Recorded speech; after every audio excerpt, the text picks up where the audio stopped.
I guess that's it. Let me leave the site.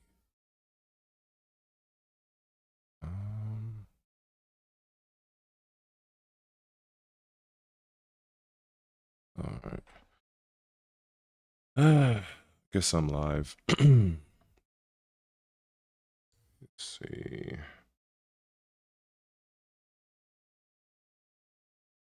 Just check something on my phone.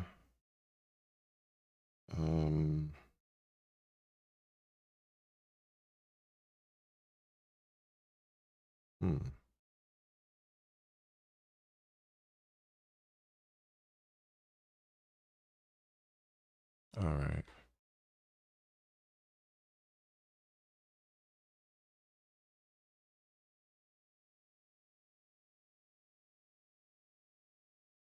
What is this?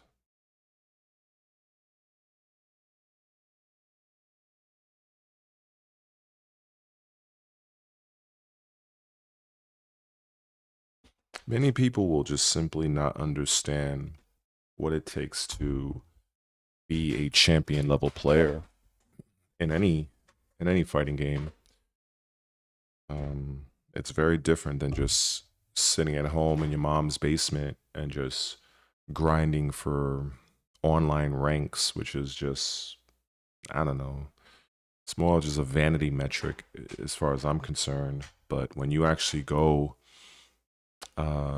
live, you know, to an event, you know, and you have a lot of, you know, a lot of pressure and a lot of expectations, it's very, very different when you are, and I think also when you are a top level player, that also can put pressure on you because people are kind of expecting you to do, you know, great things. You know, even Arslan Ash, for instance. I mean, he's always going to be in that conversation of the top Tekken players. I believe he got 9th place. So even with him getting 9th place, it was like this shock and like surprise that, ooh, Arslan Ash is not top 8. Like, bro, like I don't know how many players was competing for Tekken at this event, but I'm pretty sure it was well over 100. So, and the competition was stacked. So that's just what I mean. Like when you are a top level player, people, and it's mostly just the casuals that's probably never done anything in their life. They're gonna just, at times they'll even like throw shade that a player took 9th place out of like hundreds of players, and it's just wild to me. You know, it just, there are just certain players, which are many, that will never understand what it takes to compete, the expectations, the pressure. There's so many different emotions that you are going through as a top level player. And some people, they do a better job at like handling it, you know, but it's still there. You're not a fucking robot. Like you're gonna feel something, you know. And it's much different that when you're like an unknown player, nobody really knows you.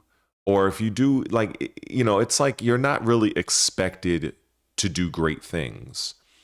And it's much less pressure on you to perform, you know, and that's anything. You know, I've seen many times in like boxing or MMA, you know, you have fighters that they've built up this, you know, I guess this reputation of being these world beaters and these destroyers, and then they come across this random upstart that just came from fucking nowhere, and there's really no pressure on them because nobody expects them to do anything, you know. So to that, you know, person that has built up a reputation, you know, there is a lot of pressure there, you know. And if you end up not doing as good as other people expect you to, there are people out there that will throw shade your way. And I have seen a bit of that with Arslan Ash, you know, with him taking ninth place at this Tekken, Tekken event at Evo Japan. And I mean, I'm sure it's not much, but it just goes to show that when you climb that mountain and you're like at the summit and people just expect you to be like where they expect you to be, if you fall short of that, yeah, you're gonna hear it, you know. And many of these same people that react that way, they've never fucking competed in anything in their life. Like they don't know what it's like to put your skill and ability on display for the world to see, and the potential ridicule, the potential you know, just they'll just never understand that it's they think that being online, weaponizing their fucking Wi-Fi connections, they think that getting to like, oh, I'm at a God of Destruction rank or some other pointless rank online, like that really means anything. It doesn't mean much of anything. It really doesn't. You know, it is vastly different when you take your fucking ass on a plane or a bus or a train and you leave the comfort of your home state or what have you, and you are hundreds of miles and you have to perform and you're on live stream. It is, I've seen many players in my life that I've had the good fortune of competing against, you know, like people that would talk shit to me online. You know, this is like, you know, back in like Tekken 6, Tekken Tag 2 era. And then I would see them at an actual in-person event and they crumble. They fall. Like it is very different when you are online. And like I said, because most of these players, they're playing on Wi-Fi. You know, they'll be the first to say, well, it's nothing, it's not affecting me. But it's like they don't even understand that Wi-Fi, like it's bad for the opponent, not you per se. So like I believe that many of them know this and they purposely play on fucking Wi-Fi because it's literally a way to weaponize. Because more often than not, the Wi-Fi connection is not really affecting you per se. It's affecting the opponent. And I've experienced that many times, only to eventually come across people that were fucking dog shit in Tekken. And then as I'm going through YouTube, I would literally find these same fuckers that would make videos on me during those matches, and some of them I probably would take like 5 years to find out, because I was like, wait, this I like, and I had to think, I was like, wait a second, I played this guy online and he literally made a whole video. It just so anyway, the point is that when you are offline and you're going to these events to compete in whatever is Street Fighter, Tekken, Virtua Fighter, whatever the fuck it is, when you have to perform under those bright lights, it's very different. And it is not the same as sitting at the edge of your bed, weaponizing your fucking Wi-Fi connection. It's very, very different. And the things, and that's another thing, the tactics and the lag tactics that you would get away with, you know, that shit is done. Like now those little fucking moves that you'd run to, you know, because you're down on life and you need to pull something out of the fire and you use some shit that's next to impossible to react to online, that shit is over. Everybody is now on equal footing. Now you can really see who is best of the best. And so yeah, I don't know. I just felt like ranting about that.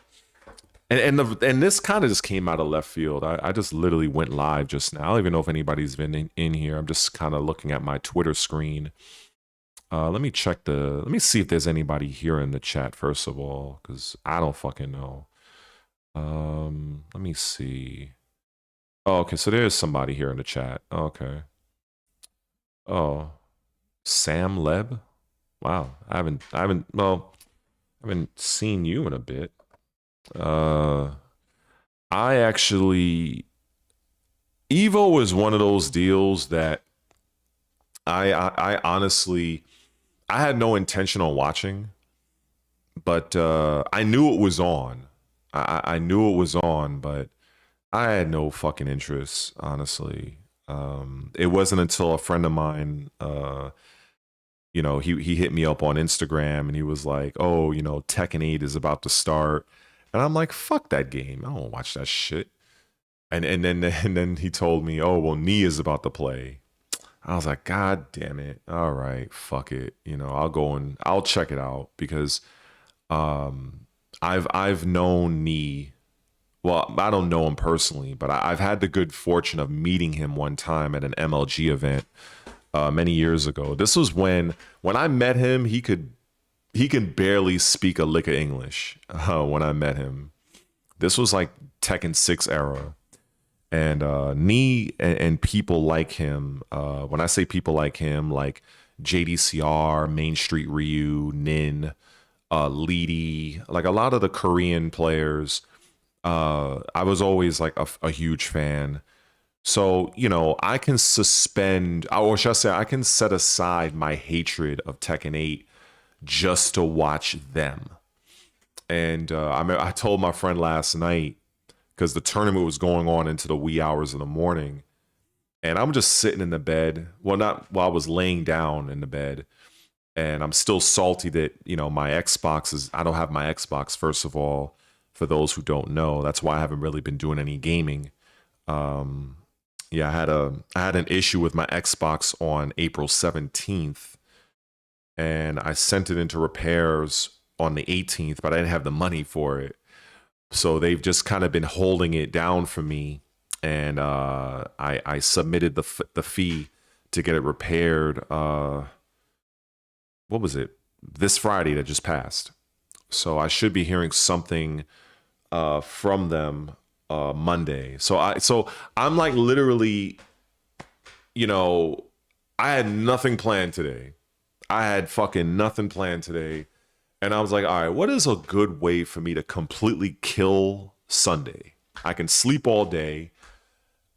I could work out, but that's not going to take me long. That's a good hour, maybe 30 minutes. I'll work out, whatever. So I was like, all right, what? Let me just go live. Let me just put the fucking camera on me. Let me go and get my little Celsius drink. And let me just talk my shit. I definitely want to acknowledge the many people that commented on my latest video that I spoke about Dead or Alive, the cash grab that's coming out June 25th. So a lot of people, I guess I could say unexpectedly responded to that video. I know most of them I'm probably never going to see in a comment again. And that's fine. That's just how YouTube is. The video for me just went a bit viral.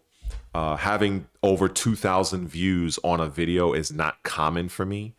So when I talk about more significant issues like what's going on in the gaming industry, what's going on with PlayStation, Microsoft, many of those same people I will never hear from ever again. So but yeah, it just goes to show that there are a lot of people that are pissed off about the Dead or Alive situation.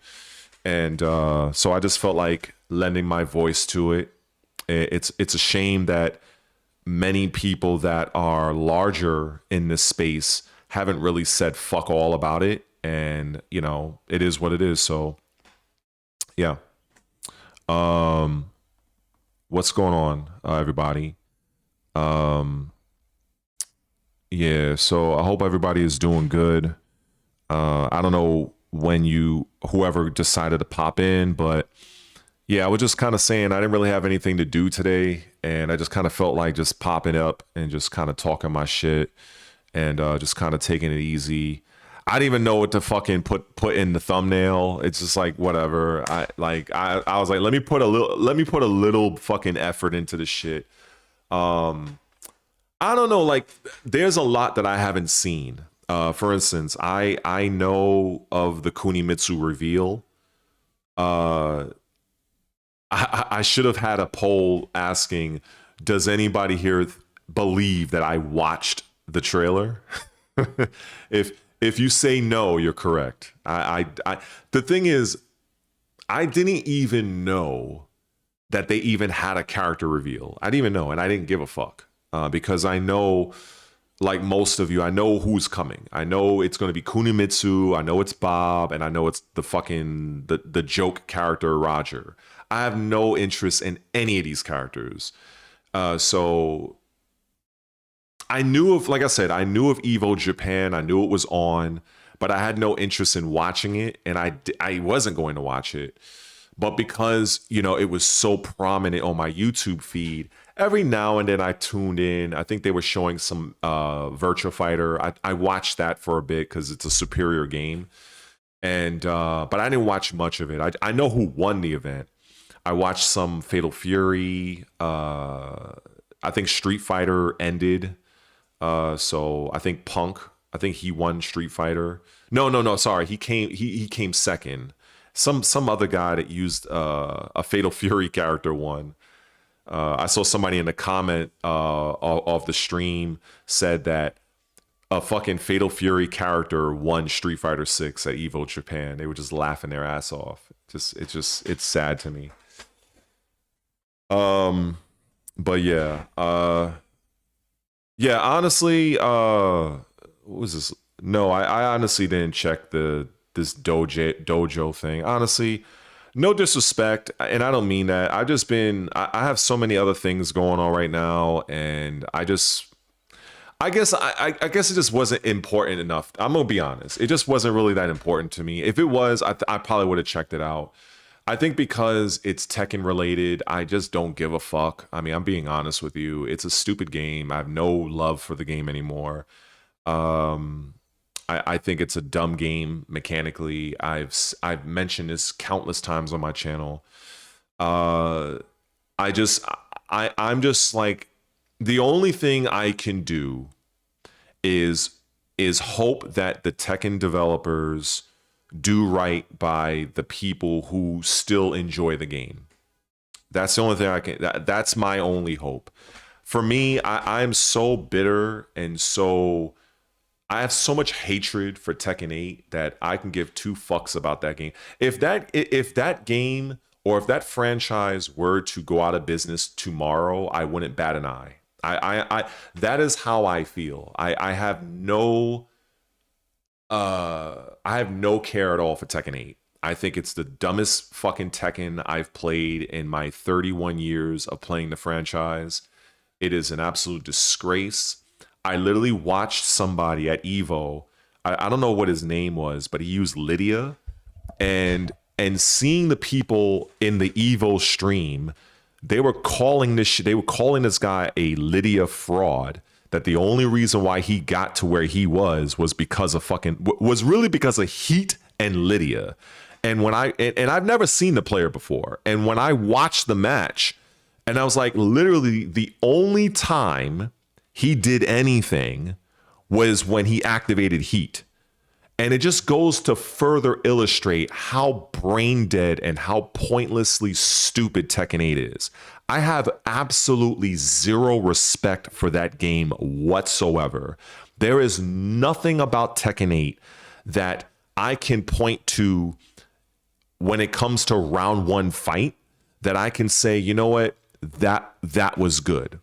Actually, no. There is one thing. I do like what they did with the armor attacks when comparing it from Tekken 7 to Tekken 8.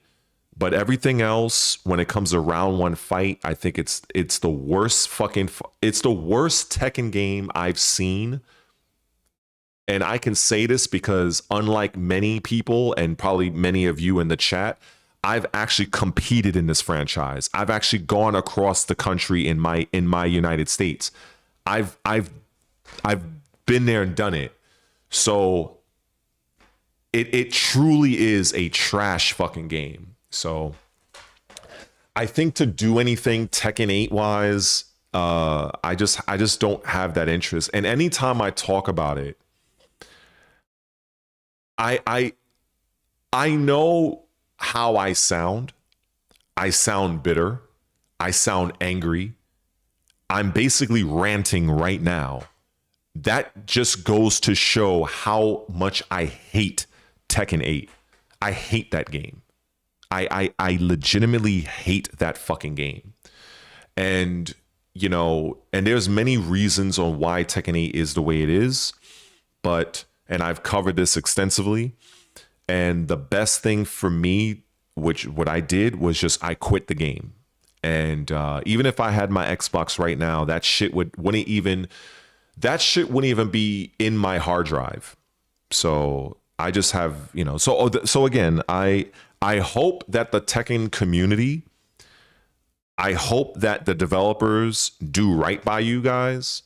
But as far as I'm concerned, I am out of the Tekken 8 business. I do not give two fucks. When I get my Xbox back, the first order of business is to buy my Invincible Versus.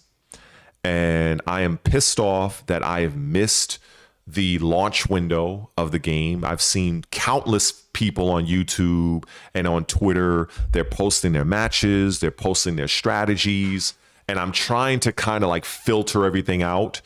But, you know, yeah, I missed that. And by the time I get on Invincible Versus, it's going to be a little bit difficult for me to kind of get that viewership and take advantage of that. But I'm going to do what I can because I'm very high on the game. I think it's a superior product when it comes to the combat.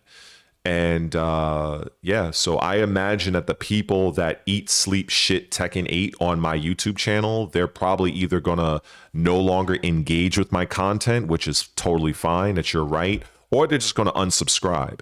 And that's the nature of the beast. So yeah, I just don't find myself ever speaking about Tekken in a very nice way, because there really isn't much I can say about it that I legitimately like. I think it's a shit game, and that's it. That's all I gotta say about that. But yeah, I think people need to understand and recognize that I've been playing this franchise longer than some of you in the chat has been alive. I've been playing this game set for 31 years. 31 years I have played Tekken. I've been to Canada, I've been to California, I've been to Florida, I've been to Rhode Island, Philly, New Jersey, upstate. I've been to fucking Tennessee, where I first fought Lil Majin and his brother. Like, I've been all over the country playing that shit. And the thing with Tekken, for those of you that just want to be entertained by this rant, or many of you who've never even heard of me in the first place, the main issue with Tekken 8 that your favorite content creators don't know what the fuck they're talking about, and all they're going to talk about is buffs and nerfs, is the mechanics of the game. That is where the developers went completely batshit crazy. The mechanics of Tekken 8 is some of the absolute worst I've ever experienced in any fighting game. Any. On one hand, you have a game that was designed specifically to be rooted in aggression, but then you have these comeback mechanics that are not earned, that they're gifted to you every single round and rewarded to the player that is getting his or her ass beat. So you're basically penalizing the player that wins for playing the game as intended, in learning the game, being aggressive from round one. Now you're penalizing that player to forcing them to go into bait mode, because they don't know if the fucking losing player is just gonna throw a fucking fucking heat smash out their fucking ass, or go full random and do a rage art at the drop of a hat. Like those type of scenarios, that completely kills momentum, because you are literally flipping a coin on, should I maintain my earned momentum that I established from round one fight? Should I keep on this, or should I just abandon everything because I don't know if this motherfucker is just gonna go fucking random and press a button and take 50% of my life. Get the fuck out of here. Like, the only players that like that type of shit are those players that never were anything in any other Tekken game. Because if you take those mechanics away, in that same situation, 95% of the time, that player would have fucking lost. But in Tekken 8, they have these mechanics that are gifted to them to bail them out of the fire. That's why I hate Tekken 8. It doesn't matter what the fuck you know. It doesn't matter what you do. At the end of the day, every single round comes down to that same fucking shit. Are they going to rage art or are they not?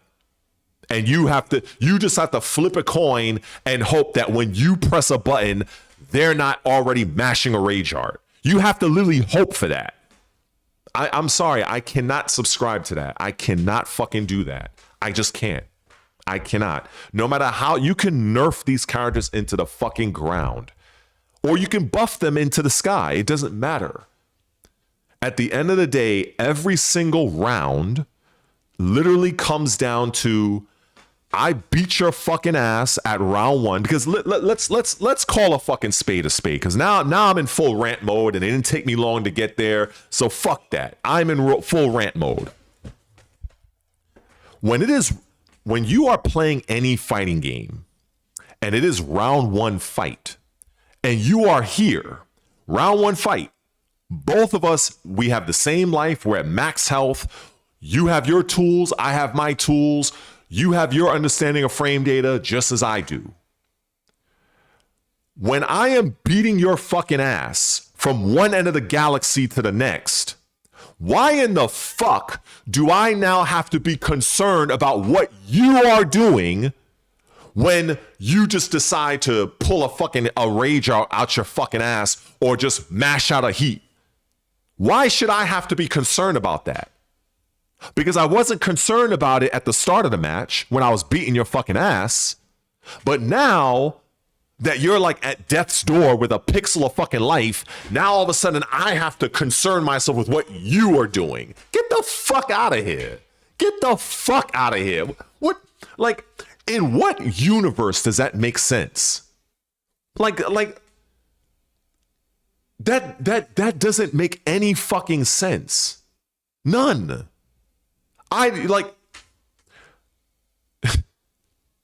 This is why I coined the phrase, you have to enter bait mode. I have to literally stop pressing buttons. I have to completely kill my own momentum that got you to low health in the first place, mind you. So I have to abandon everything I did that got me to the place in the round that I did. And now I have to do all these. I have to switch my tactics. I have to dash in front of you and see if I can bait you to do a fucking rage art or throw out your heat smash. Get the fuck out of here, man. Get the fuck out of here. Fuck that fucking game. Fuck that fucking game.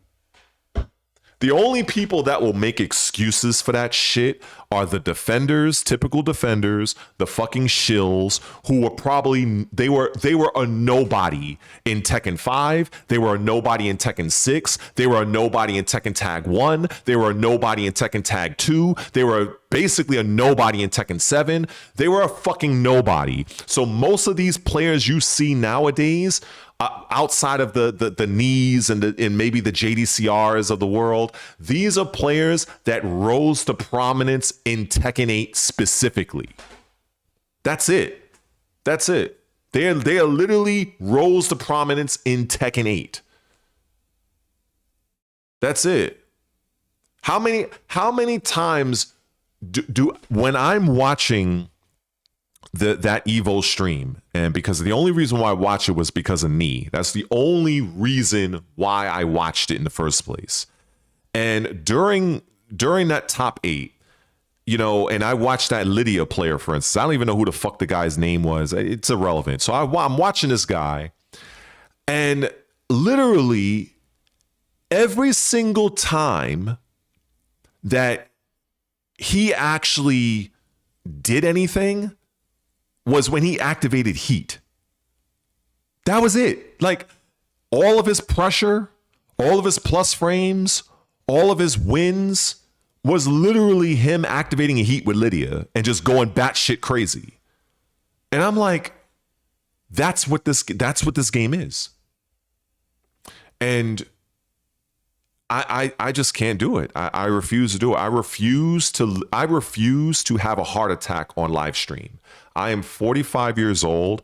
I refuse to have the end of my life come by way of some fucking no-count scrub that is weaponizing Wi-Fi online against me. I'm beating his fucking ass from one end of the screen to the next, and I literally get fucked out of the round or the entire match by way of a Hail Mary fucking rage art or fucking heat smash.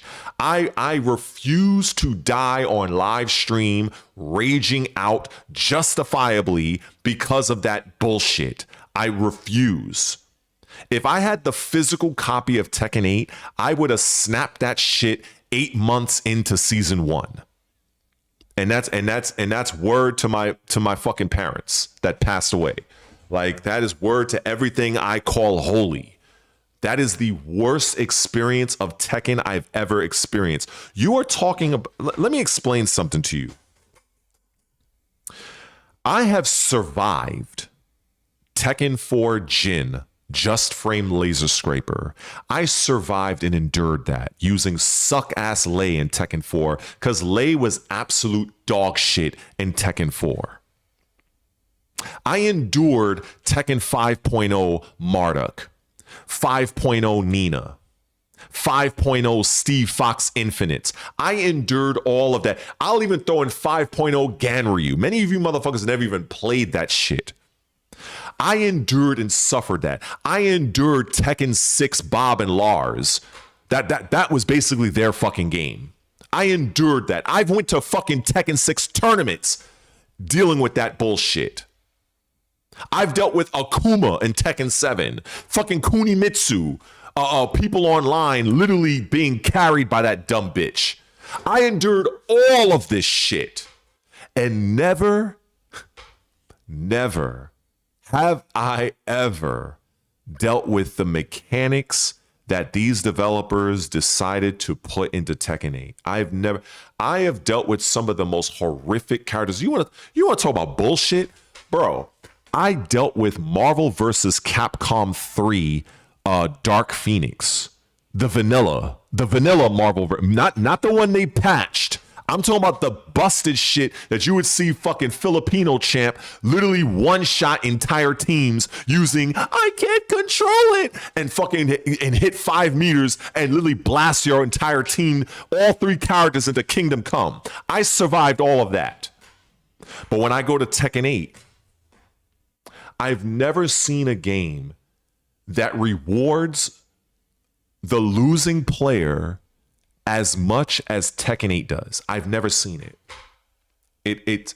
I can never, even if they were to bring my character Lei back into this game, I think what I would legitimately do, I would go into practice mode. I would play it by myself. I would record some videos. I would upload it to my channel members, who's probably, doing the channel membership thing, and I'll pass on my skills on that front. I just cannot see myself willingly subjecting myself to that piece of shit game. I refuse. I absolutely refuse. And I know that when I watch, because I'm gonna do it since I'm live, I'm gonna go and suffer through watching that Kunimitsu trailer. Because many people, they'll say, oh, I've never watched, it's my first time. Well, this will literally be my first time watching the trailer because I haven't watched shit of that fucking game. And I expect that character to be the shit show that she was in Tekken 7. I fully expect it. So anyway, greetings and welcome to this unexpected rant on my channel. I'm about to enjoy my delicious Celsius here. Unfortunately, I am not sponsored by these guys, even though I should be, because I drink their fucking product every goddamn day. But it is what it is. Maybe next year. I'll see what's up next year.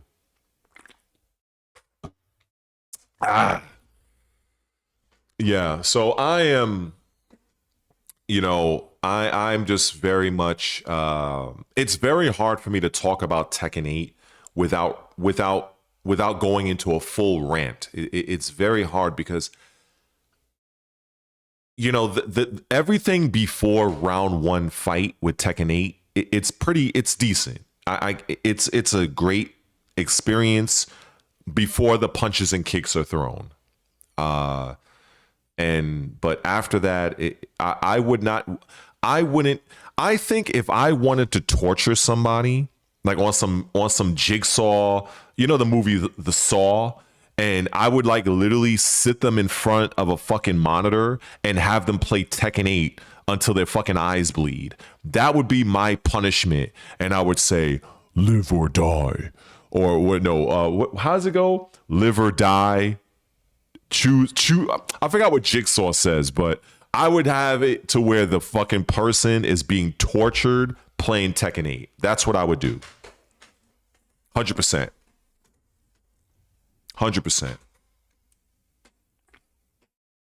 And the thing is, whenever I talk about this game and I see obvious trolls, that I see at times in the channel, in the stream, they don't understand what it's like to be passionate about anything, and they will never understand. It's on one end, it is entertaining. On the other hand, it's something that when you've spent a good portion of your life doing a particular something, and from your eyes, it's absolutely ruined, you will never understand what that feels like.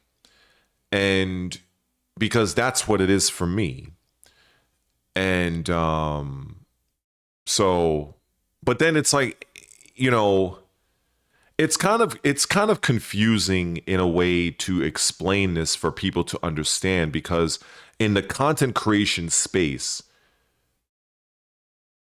you can do one thing, get a shit ton of views. I don't even know how many people's even in this stream, for instance. I haven't really looked.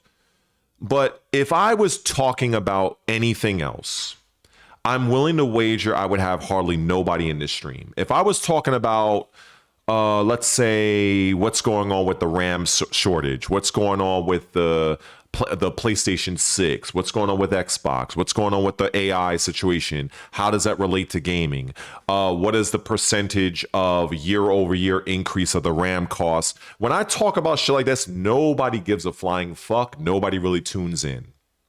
Even though I know that there are people that have interest, but it's just on my channel with my pointless algorithm, those videos from me barely get any viewership unless I am talking about this suck-ass fucking game. So I guess you can kind of look at it as me doing this as a bit of an experiment, because I've seen firsthand when I am talking about matters that actually do matter in the gaming space, and I would probably look at my chat and it's probably like maybe 7 people in here. But if I'm raging out and talking shit about Tekken 8, it's like, it's definitely going to be more. And in some respects, I feel like it's annoying.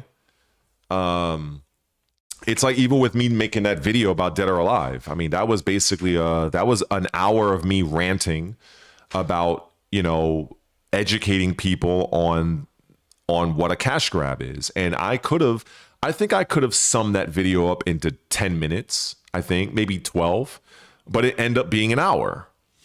And but it still had well over 2,000 views.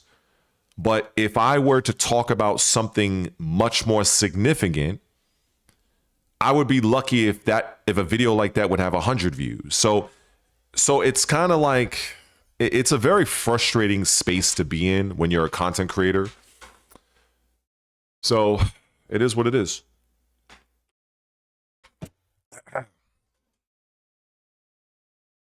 It is what it is.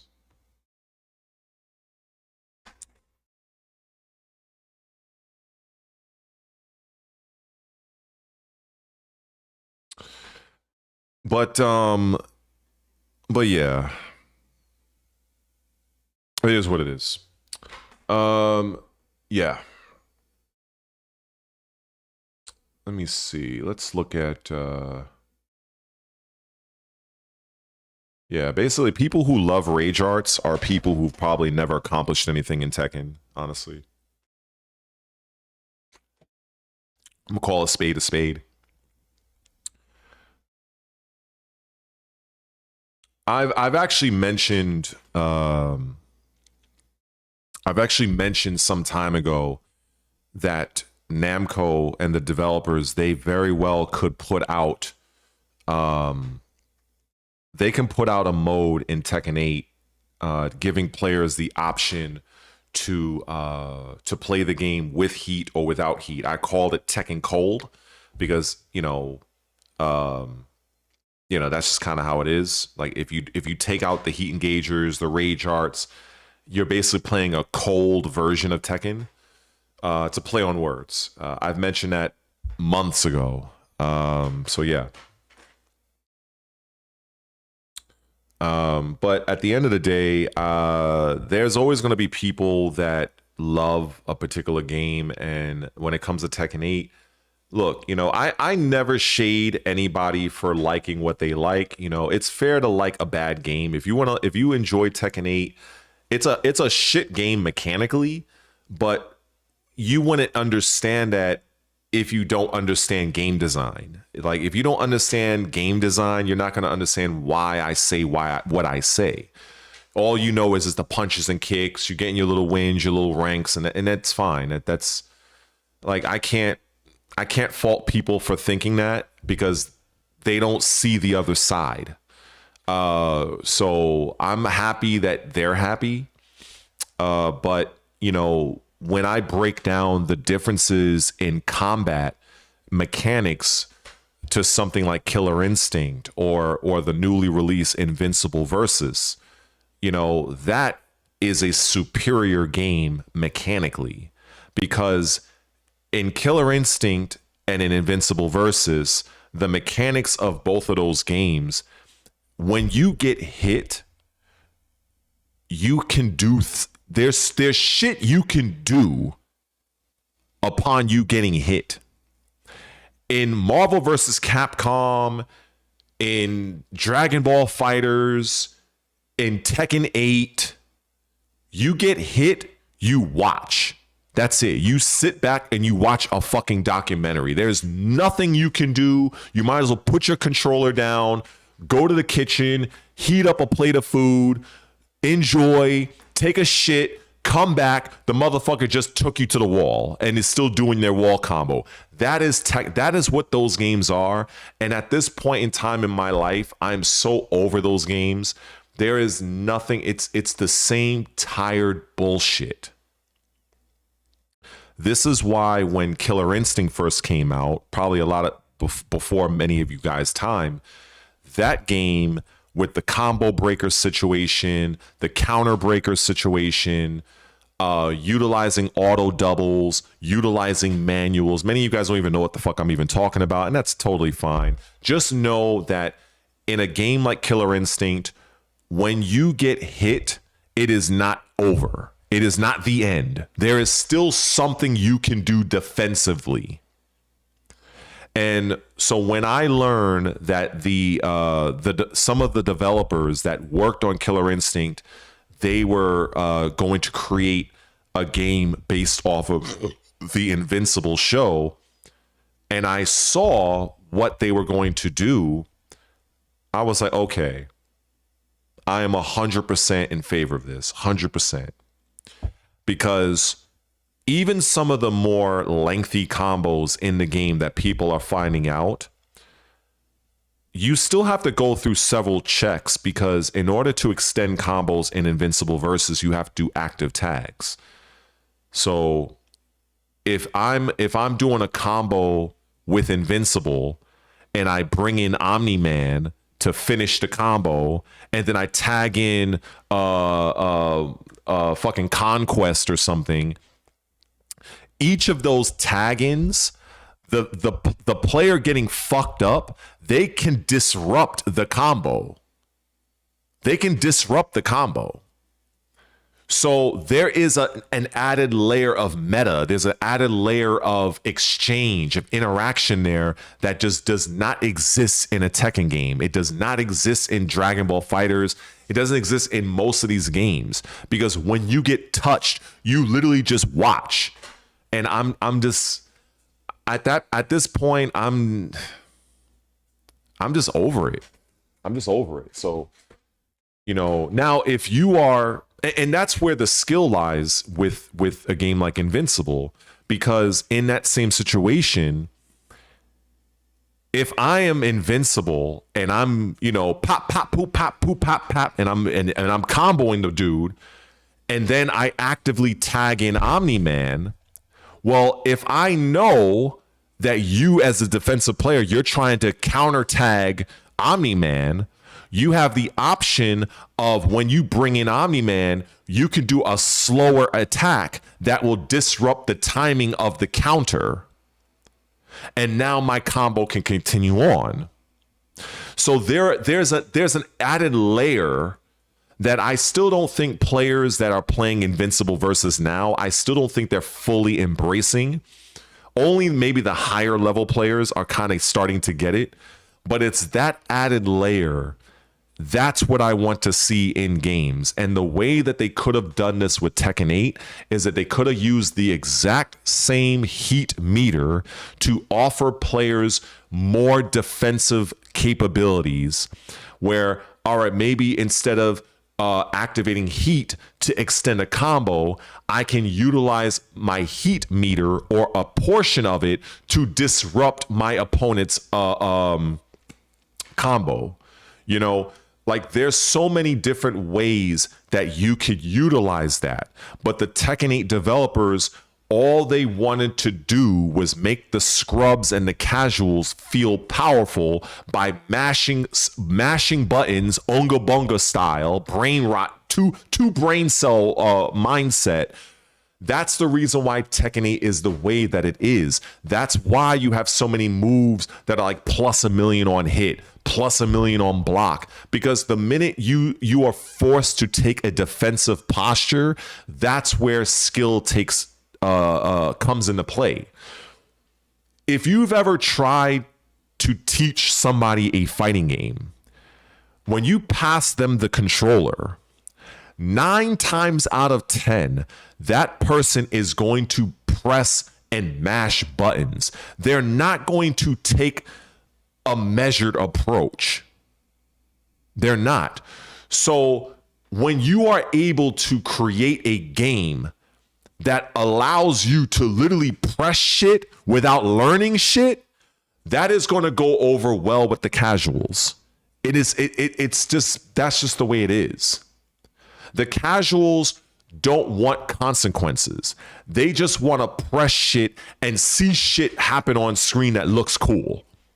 That's why they have this whole rage art, the fucking heat smash. It looks cool. It's at the press of a fucking button. It requires no fucking forethought, no skill, no timing, no effort. Just that's it.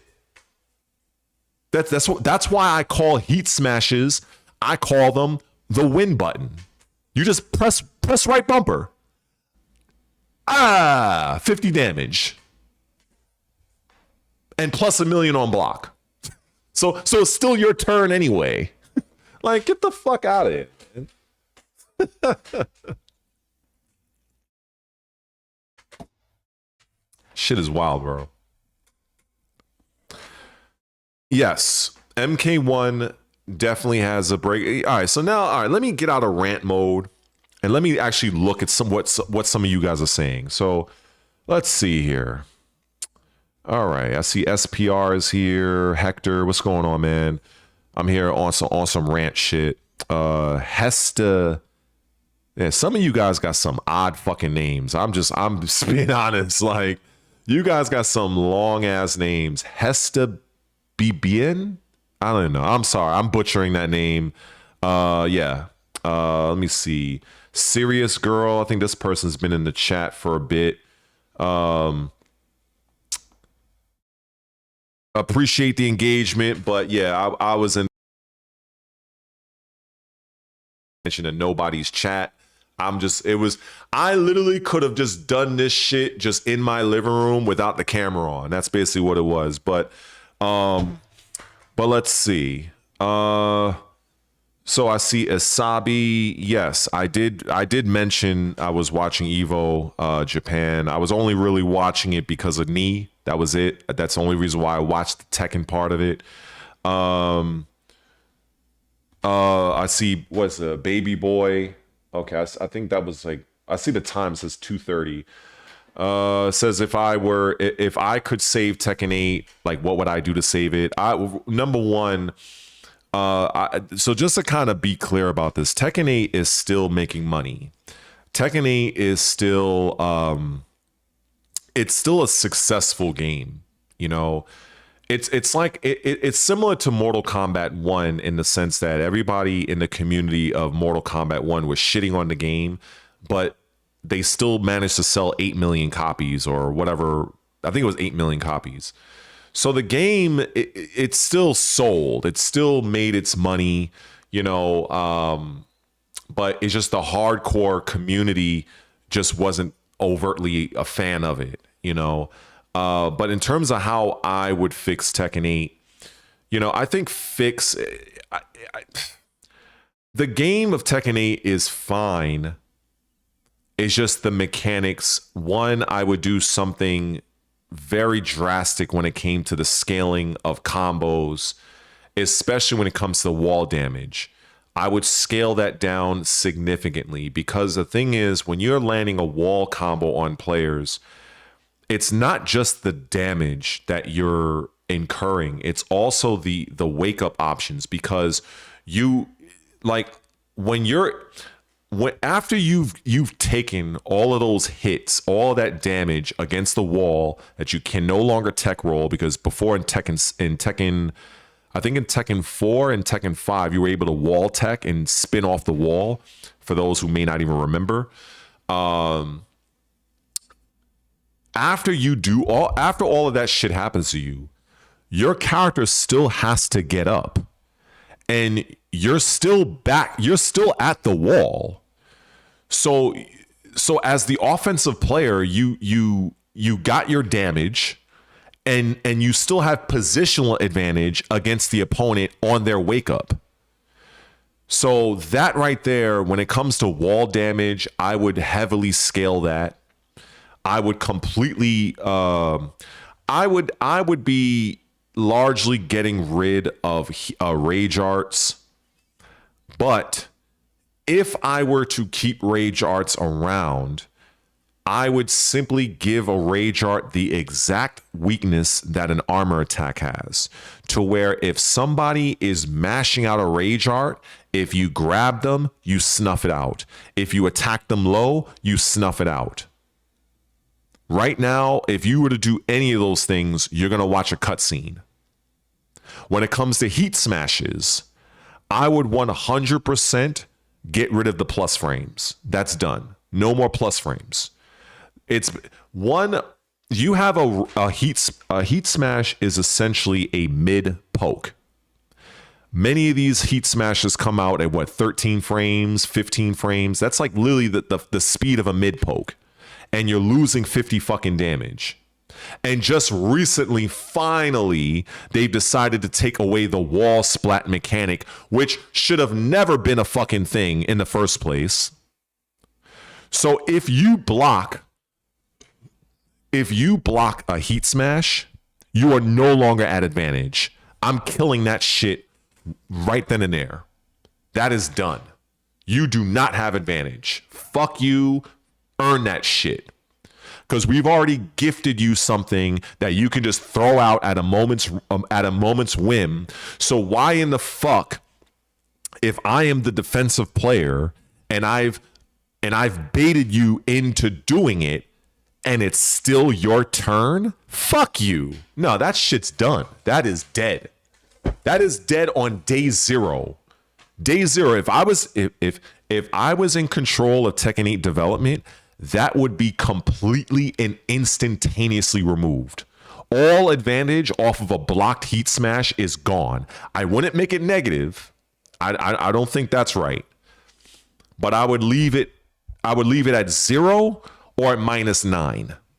I wouldn't even leave it like, you know, when it'd be like -2 or -5 where you could still sidestep. No.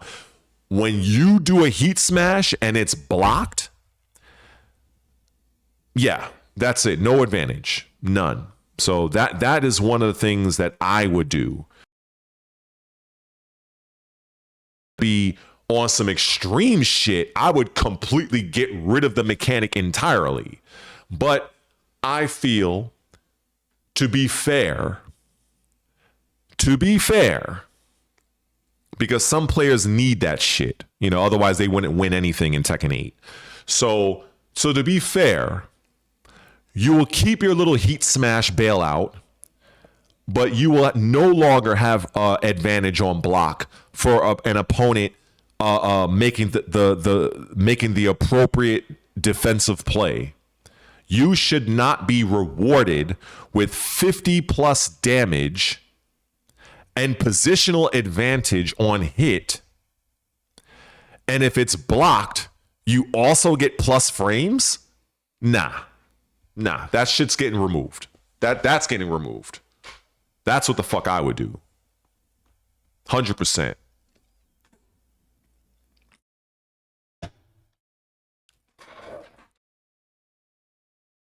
Yeah, so that's what I would do when it comes to that. Rage arts, there is nothing that you can do. And I remember I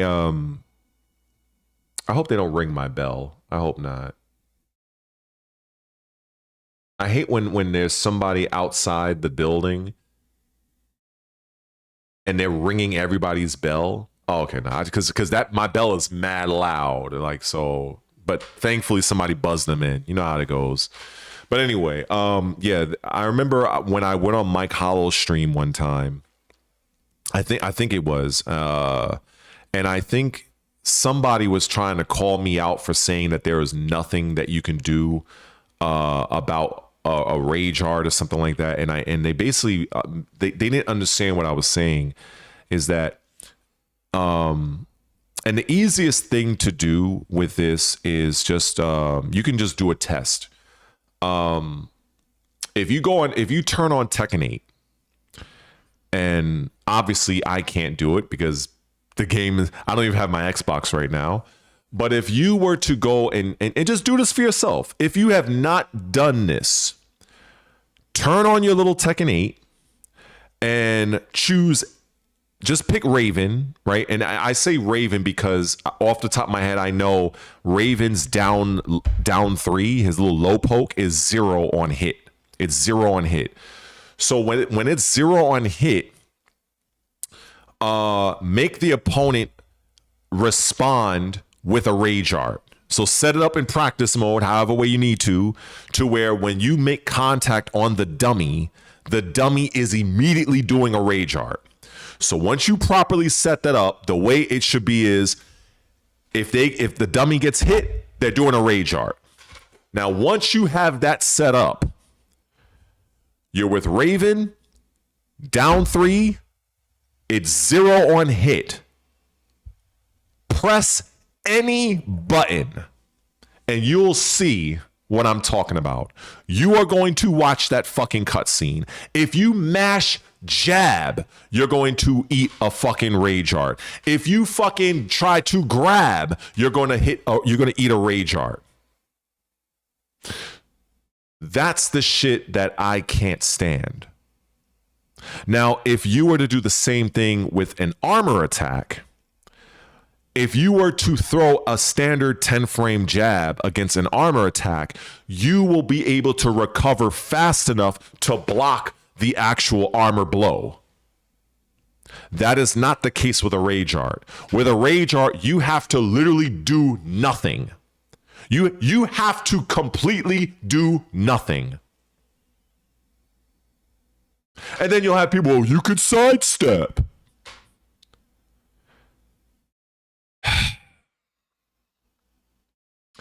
So to those people that would say that, and I know who they are. So let's get this straight. So again, round one fight, we're beating the shit out of each other. I get over on you because I'm doing the better moves. I'm taking control of the round. So now you're in rage. So now what? I'm now just going to I'm just going to be randomly sidestepping all over the place, trying to get you to throw out a rage art. Like it's such a stupid fucking thing when you have someone as intelligent as I am breaking it down, and you stop and think and listen to what I am saying. If you have any sense, you'll see what I'm talking about. You literally have to go into bait mode once somebody is in rage, because you don't know. You don't know if they're going to press it or not, because it's a one input move. It's not like it's a motion. You know, like in Street Fighter, you have to do quarter circle forward twice, you know, to where, you know, that it's not something you could just do in the neutral. You can do it on wake up. That's different. You know, on wake up, you don't know what the opponent is doing. But in the neutral, you can see when they're itching towards you. You see it all the time in high level Street Fighter. So you can kind of tell, like, okay, they're trying to set me up for something. But because a rage art is literally down forward and two punches, so it's this. That's it. It's literally one input. So it is very possible that you can literally do it at the precise moment somebody just happens to press left punch. So I'm going to be losing 55 damage off of a whim, off of just somebody just. It's like me taking this pen right here, and I just say, I just threw it in the air, and now you took 55 damage from me. Get the fuck out of here! It's like, get the fuck out of here. Like there is no human in this galaxy that can debate me on this shit at all without me flaying them live on their own show. No one. You can. I don't care if I don't care if you were to fuse all of the creators that you guys may think that are intelligent and like, you can fuse them all together on some Dragon Ball Z shit. I will fucking flay each and every one of them in a live debate. There is not one person that can argue the facts.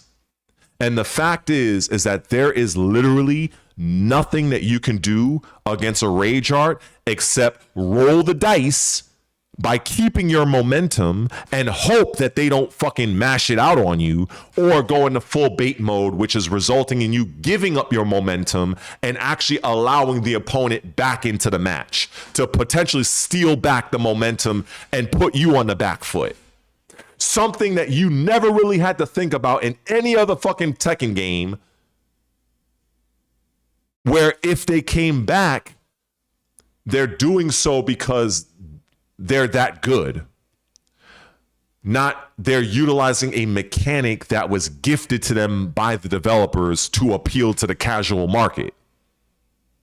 Two totally different things. If somebody happens to defend against my onslaught, and maybe I do a mid-high string and they have the presence of mind to crouch on the high and launch me, that's good shit. Or maybe there was a point where they were able to sidestep and like maybe sidestep electric or something like that. I have no problems with that. Or maybe they happen to catch me with a grab that I didn't fit, I failed to break. I might get a little bit upset, but I have no problem with that. Those situations is vastly different than somebody just down forward both punches. Like that's a completely different fucking that's like a different galaxy right there. That's completely different. Completely fucking different.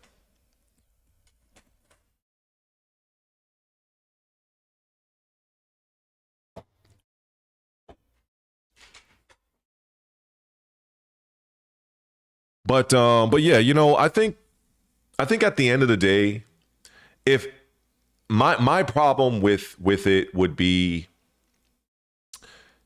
if I could, I think that would be the fair thing. I think if you have a rage art, there's a few different ways you could do that. You can take the Mortal Kombat approach, where I think in one Mortal Kombat, I think you have access to like one like if you, I think it was, I forgot what they call it. Was it critical blow? Like if you do it one time, you lose it for the entire set. I'm fine with that. And also, if you were to give the rage art the same weaknesses as an armor attack, I would have a lot less issue with it, because I know that I can directly challenge it. So if I'm pressuring somebody and they're getting up and they're mashing rage art, and I just so happen to grab them or something like that, I win. But if they know that, they can simply duck and launch me. Like there's an added layer there. It's not just an alpha and omega type of deal where if I'm doing something, I'm getting caught, which is again forcing me to go into bait mode, because people are going to say, well, you shouldn't have pressed buttons. And I'm like, well, me pressing buttons is how I was fucking you up. So now that you're at a pixel of life, I now have to have more fear. Like it doesn't even make any sense to me. It's like, it would be like it's like if I'm in a boxing match and I have you on fucking Queer Street, and I'm have you in the corner, I'm fucking you up, I'm bashing you with lefts, hooks, uppercuts, you name it, and all of a sudden your corner gives you a fucking an AK-47, and now I'm like, oh shit, like what the fuck? As stupid as that sounds, that's how rage art sound to me. That's how they sound to me. So it is what it is. Okay, so Mortal Kombat 11. But yeah, Mortal Kombat 11. I thought it was MK9 or MKX, but okay, so it was MK11, where if you do one particular critical blow or whatever they call it, I forgot what the fucking name of it was, it's gone for the whole match. It's gone for the whole match. I like that, because now it creates a scarcity where, all right, well, if you are trying to win round one and you decide, can I win it? Can I win round one? Can I make that comeback so I can save that particular critical blow or rage art for the future? That right there allows a bit of strategy, because now it's like if you try to use it in round one and you do steal the round from me, that mechanic is forever closed to you. Like now it's done. So I think that would be a very interesting way to handle that mechanic, as opposed to just giving it every single fucking round. That's just what it is. Throw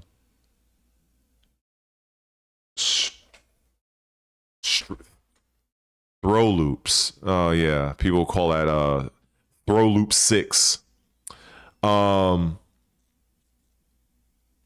So throw loop 6 a lot of times, depending on the character, you'll like, you know, some characters are better at throw loops than others. Like I remember, like I haven't played Street Fighter 6 in a while. Like the last time I really played it was in season 1 when it first launched, and like JP, Luke, and Ken, they were like the top characters, and Ken was notorious for throw loops, and the thing is that I wouldn't blame it on the frames of the grab. It was really where the character ends up after the grab animation is ended. There wasn't enough space created once you throw somebody in a corner. Like they're like literally on you, and there wasn't much that the opponent could do. I mean, you had options, but it was kind of like almost like a checkmate kind of situation. So I heard that they patched it to where they significantly reduced the Ken throw loop, but I have heard that other characters can do it, and it just, I think that I honestly don't know what they can do about that, honestly, because I know that if somebody tries to grab you in Street Fighter 6, I have heard that you can backdash on Wake Up, and that'll make the grab whiff, and then you can punish them. Like I've heard all sorts of little micro strategies, so I don't know the ins and outs of it. But I'm not a fan of seeing somebody get grabbed like 6, 7, 8 times in a row. Like it looks kind of silly. So I don't know what they can really do. That and honestly, I'll change that. I don't know what they would do or what they could do that wouldn't piss off a large portion of the Street Fighter 6 community. Because you have to also factor that in too. Like you can make changes, but then it's like, how will that community react to those changes? Because a lot of players, just like people in Tekken 8, they probably get by because of those fucking throw loops. If without them, they wouldn't be shit. So you'll have a bunch of people bitching and complaining that, oh, well, now we can't do that no more. And it's very hard to make changes in a fighting game that the overall community is pleased with. It's very hard. Very hard.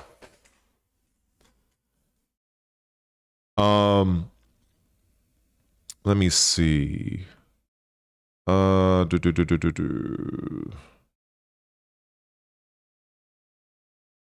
me see.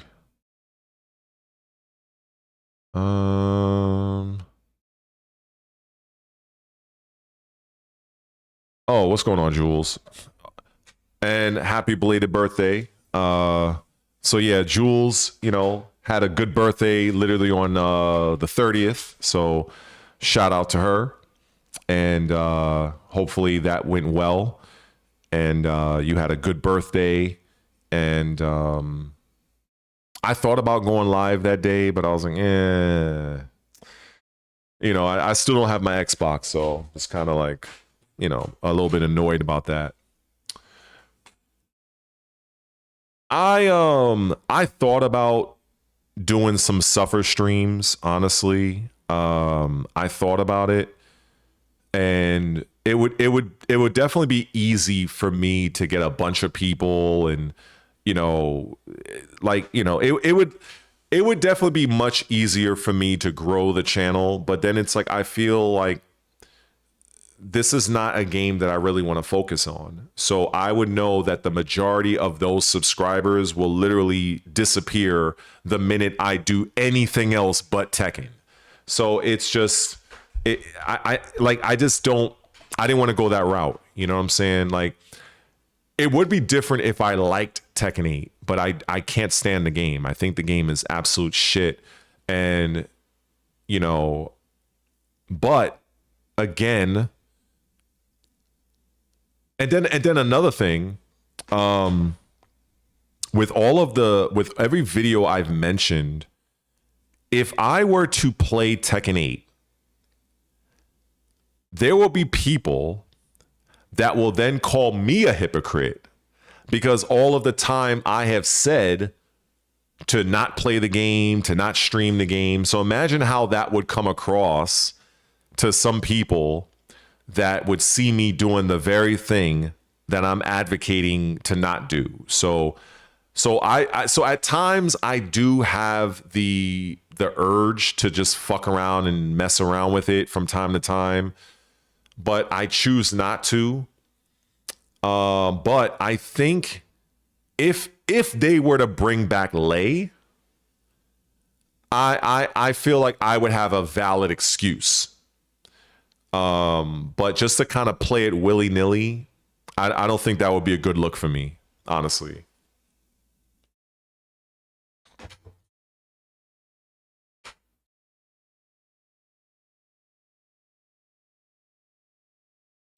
I think when you're a content creator and you're trying to, you know, you're trying to do something that you love, that you want to do, whatever that might be, I think it becomes very tricky because it's like you kind of follow you don't have to, but it's ideal to follow the audience. And if I were to take that advice, I would be playing Tekken like main man. I would literally just be playing that shit every fucking day. I would eat, sleep, shit Tekken 8.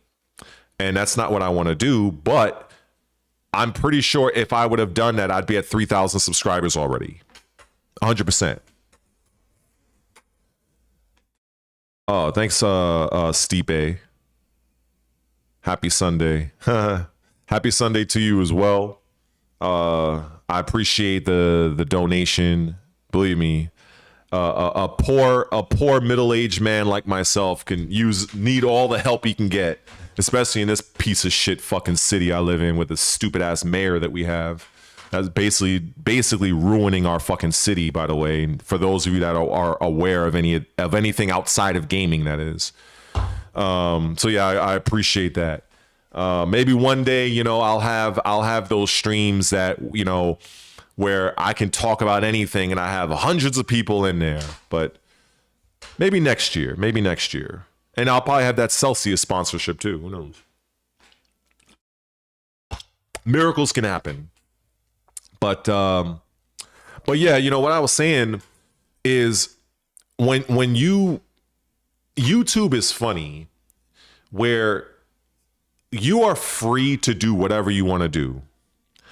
If SPR or Spicy Punk Rocker, for instance, if he wants to fucking hit record, put a camera on himself and play a guitar or an instrument to the fucking till he's blue in the face, he is well within his right to do so. Whether or not people will watch him do it is something entirely different. But the thing that is frustrating is that you know that there are people that are out there that do watch that. There are people out there that will literally watch a person play an instrument. I've seen them. I've seen people do entire Twitch streams where they're like DJing or they're playing the fucking saxophone. I've seen all sorts of shit. So it's not that it's not that people don't exist that watch it. It's somehow connecting your content to reach the people that do watch it. That's the thing that is a constant issue with content creators. It's not like you're doing something that nobody gives a fuck about. There are people that care. It's just that they're not within your audience.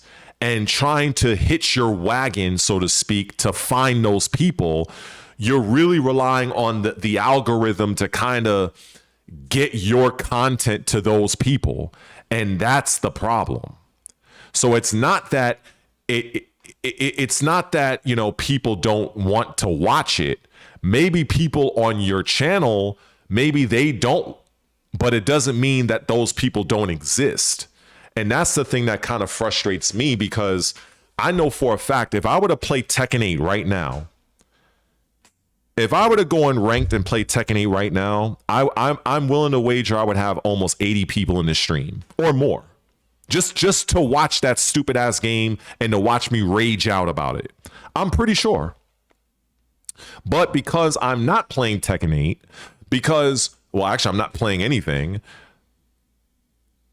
I may have like what 10 or 15 people in this live stream. So it really goes to show that depending on what you do, and if what you're doing, if it's able to pierce that veil to get across to the people that do have interests, that's where you're kind of winning. But a lot of times it's very hard to do that. It's very, very hard to do that. It's like a very slow, meticulous grind that if you're going to do something, especially if it's a pivot where you go from doing one thing and now you're doing another thing, it's a very frustrating time because, you know, a lot of the subscribers, they may not even fucking watch your shit. They may not comment. They may not engage at all. And that's already sending a negative signal to YouTube.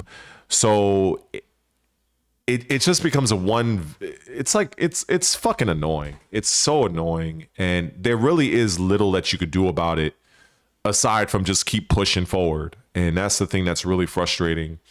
You can have like, you might get lucky, you know, like I did with the Dead or Alive video. You know, that video, what I did, like 2,000 views on it.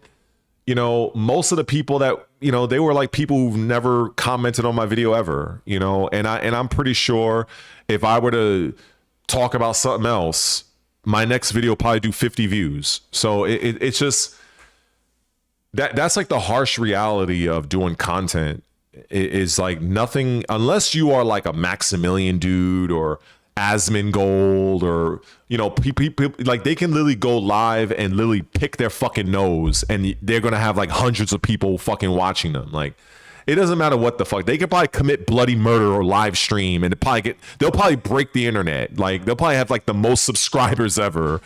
Like they're just like certain rules just they no longer apply to those people. No, like the main man Squeeze, the rules do not apply to them. They can literally do just about anything and they're gonna get viewership. So that's the sad reality. You know, when you're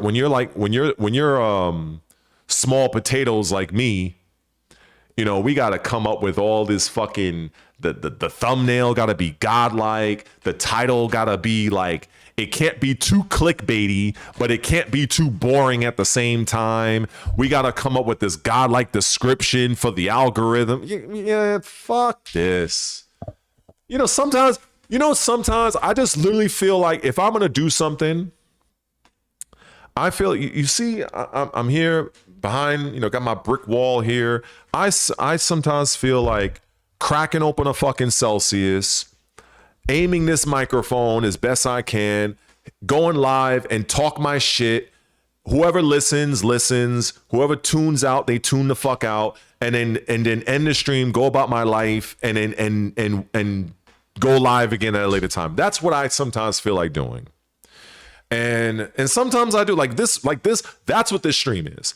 This is a stream where I literally felt like in this moment, I have absolutely nothing else to do right now. I have nothing else to do. I went outside, I worked out, I walked about 3 miles, I did my pull-ups, my push-ups, my squats, I watched my fucking my little program, I checked a few comments from the last video. I have nothing else to fucking do. So I was like, you know what? Let me go live. Fuck it.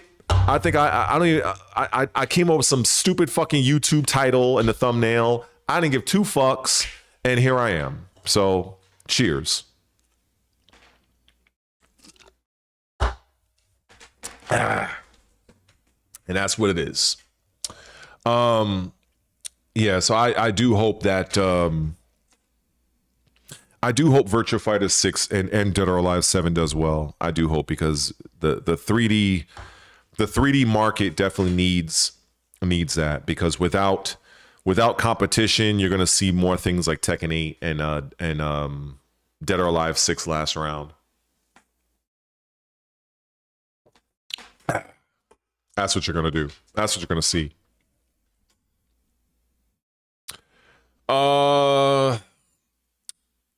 So Diablo 4, Diablo 4, by nature of it being an action RPG, an action RPG is kind of grindy. It's like any other role-playing game or JRPG. It's just that the way they handle it, it's a little bit different. The tone of Diablo, the setting is very unique, and if you're not really a fan of it, it might be a little off-putting. But it is a bit grindy, but the grind is really largely the game. Building your character. I think the best way I can explain it is, if anybody has ever played like Gran Turismo and you're outfitting your car and you're changing the engine, you're changing the tire, and everything that you're doing is you're trying to optimize your car to maybe win a race with like less than 5 seconds, in total race time. Like, you're trying to get the fastest car, the best handling, and you're tweaking your car however way you see fit. That's kind of how Diablo is. Diablo, the point of it is you are basically taking a character, which you have several character types, and you are killing monsters, demons in very vicious ways. And you're gaining levels like you would in a traditional role-playing game. And you are basically building out your, what they call a build. So, for instance, like, I use a barbarian, and I've heard that you have a whirlwind build, where basically think of a barbarian spinning around like a top with his weapon or his club, and he's just going into mounds of enemies, just wrecking shop, just fucking laying waste to everything. But when doing that, it costs resources. So when you're out of resources, you can't use the move anymore. But as you're building out your character, you can create your character to focus on that, to where you're almost have an infinite supply of resource to keep doing it. Or you can have a bleed build like I have, where the minute I touch an enemy, they're bleeding for like massive amounts of damage. So you have so many different ways you can build out your character, even according to class. Like if you're picking a sorcerer class, if you want to focus on ice magic, if you want to live out your Emperor Palpatine Star Wars dream and just use fucking lightning all day, you can do that. If you want to act like you're fucking Gandalf, you can do that. If you want to act like fucking Sub-Zero and freeze everything, you can do that. And I've learned in playing Diablo 4, I think I finally understood why millions and millions of people play that type of game. The story is great, but it comes down to making your particular character your way. And then even when you beat the main story, you can still keep playing. You can still keep grinding, keep building your character. Maybe, you can get to a point where you can utilize a particular skill to where now that skill had like a 15-second cooldown. Now it's down to 2 seconds. And you're basically whoring out that one move like left and right. So I feel like a game like Diablo, it can be very personalized to you. And I see that is really the main appeal of it. And like I said, the story is great too. But in that regard, it is, I know I went around the mountain here, but yeah, is it grindy? I never felt like I was bored. I'm like, oh my God, I'm going from level 50 to level 51. It's taking forever and a day. Like, I never felt like that. I remember feeling like that years ago when I played Final Fantasy VII and I was trying to grind for levels, and it was just kind of real boring and shit like that. but I think the way the action is, the way that you can and also I also like that you can always respec your character, and that's also a good thing. So if you want to go down a completely different path, you can, and just try and experiment and do different things. So it's a very good game, and but I'm definitely not like an expert, but I have thought about, I think I have streamed it a bit. I think maybe I have. I know I did like 2 videos on it, but yeah, I do enjoy it. And I feel like if you are the sort that enjoys like role-playing games, I don't feel like, I think it might be worth your time, because, it's such an interesting experience, because it literally is what you make it, like, there's no guns in the game. It's not Call of Duty, but if, I guess it depends on you. You know what I'm saying? Like for instance, you have a barbarian. Like, those are the default classes. You have barbarian, a necromancer, a druid who can like shapeshift into a werewolf and a bear. You have a rogue, right? You have that. Yeah, so you have rogue, druid, sorcerer, barbarian, necromancer.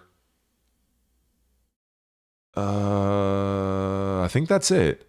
And then they did the expansion that gives you a Spiritborn, which is kind of like a martial art class. So you're using this character that has a quarterstaff, and you can use a centipede, an eagle, a gorilla, and a jaguar. And then for the current DLC, you have the Warlock, which basically summons demons from hell, which is fucking crazy. You have a Paladin, which is kind of like a sword and shield type character, but you can use like holy magic and shit. And it's just, there's so many different ways to play each class that it will take you hundreds and hundreds of hours to really be done with the game entirely, because there's so many ways you can use one character. And then once you do all of that, you still have all these other classes that you can manipulate and fuck with. And they have a lot of like end game stuff, like more difficulty levels. And then the higher the difficulty, the higher the experience. I think I saw one was like 300% experience increase, but the enemies are more difficult. So if you are trying to grind for higher levels, it would be more beneficial just to play the game at a higher difficulty, to where the enemies are more difficult, but when you end them, you get more experience. So it's kind of like this oscillating circle, you know what I'm saying? So it is a very interesting thing, and I really appreciate how the developers handled this current DLC. This is the reason why I kind of use it as an example to highlight value proposition when compared to a cash grab like Dead or Alive 6 Last Round, where those developers did fucking nothing for this upcoming game. But then you have the Diablo developers, they did a lot for this expansion. Oh, and they're both $40. So it just goes to show you that, well, why am I spending $40 for Dead or Alive 6 Last Round when it's just a copy and paste, where I can spend that same $40 to get an actual godlike experience that not only has a really good storyline expansion, two additional classes, an entirely reworked character class progression. They really put their fucking foot in that DLC, and I give them all the credit in the world. Of course, not everything is going to land. There's going to be some hiccups. Nothing's perfect, but I will say that because a game like Diablo has competition from another game called Path of Exile 2, which is also a very strong game in the same genre, in the same class. It literally forces the Diablo team to put more work and effort. And this is why I go back to the point of having competition. The fact that Tekken 8 has no competition, they're not incentivized to really put forth their best effort. And that's just what I see. And that's why I say competition is so key to driving creativity, putting forth more developer effort. You know, you see it in role-playing games, you see it in JRPGs. If you have something that has no competition, why should those developers work hard? Why they will do the bare minimum. And there's many games you can look at that as an example. You can definitely see that. But I am happy that you're enjoying Neo 3. I don't really know much about that franchise. I never really looked at it. I never looked in that direction.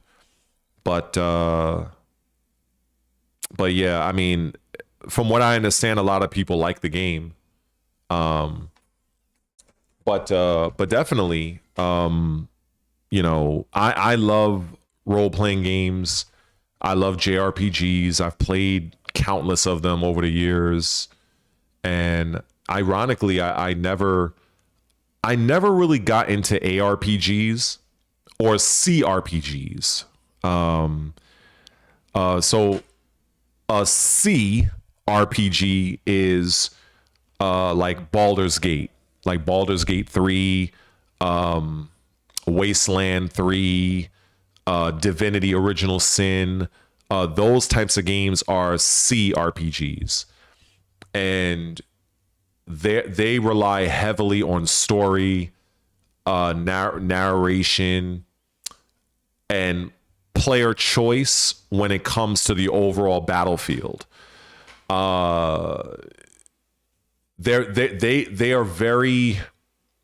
tend to be very long games, and they really succeed or fail on their story. And you know, I know Jules can attribute to that because she played Baldur's Gate 3. I haven't had the good fortune of playing because I'm poor. And so the money I do have, I have to pick which games I really want to play.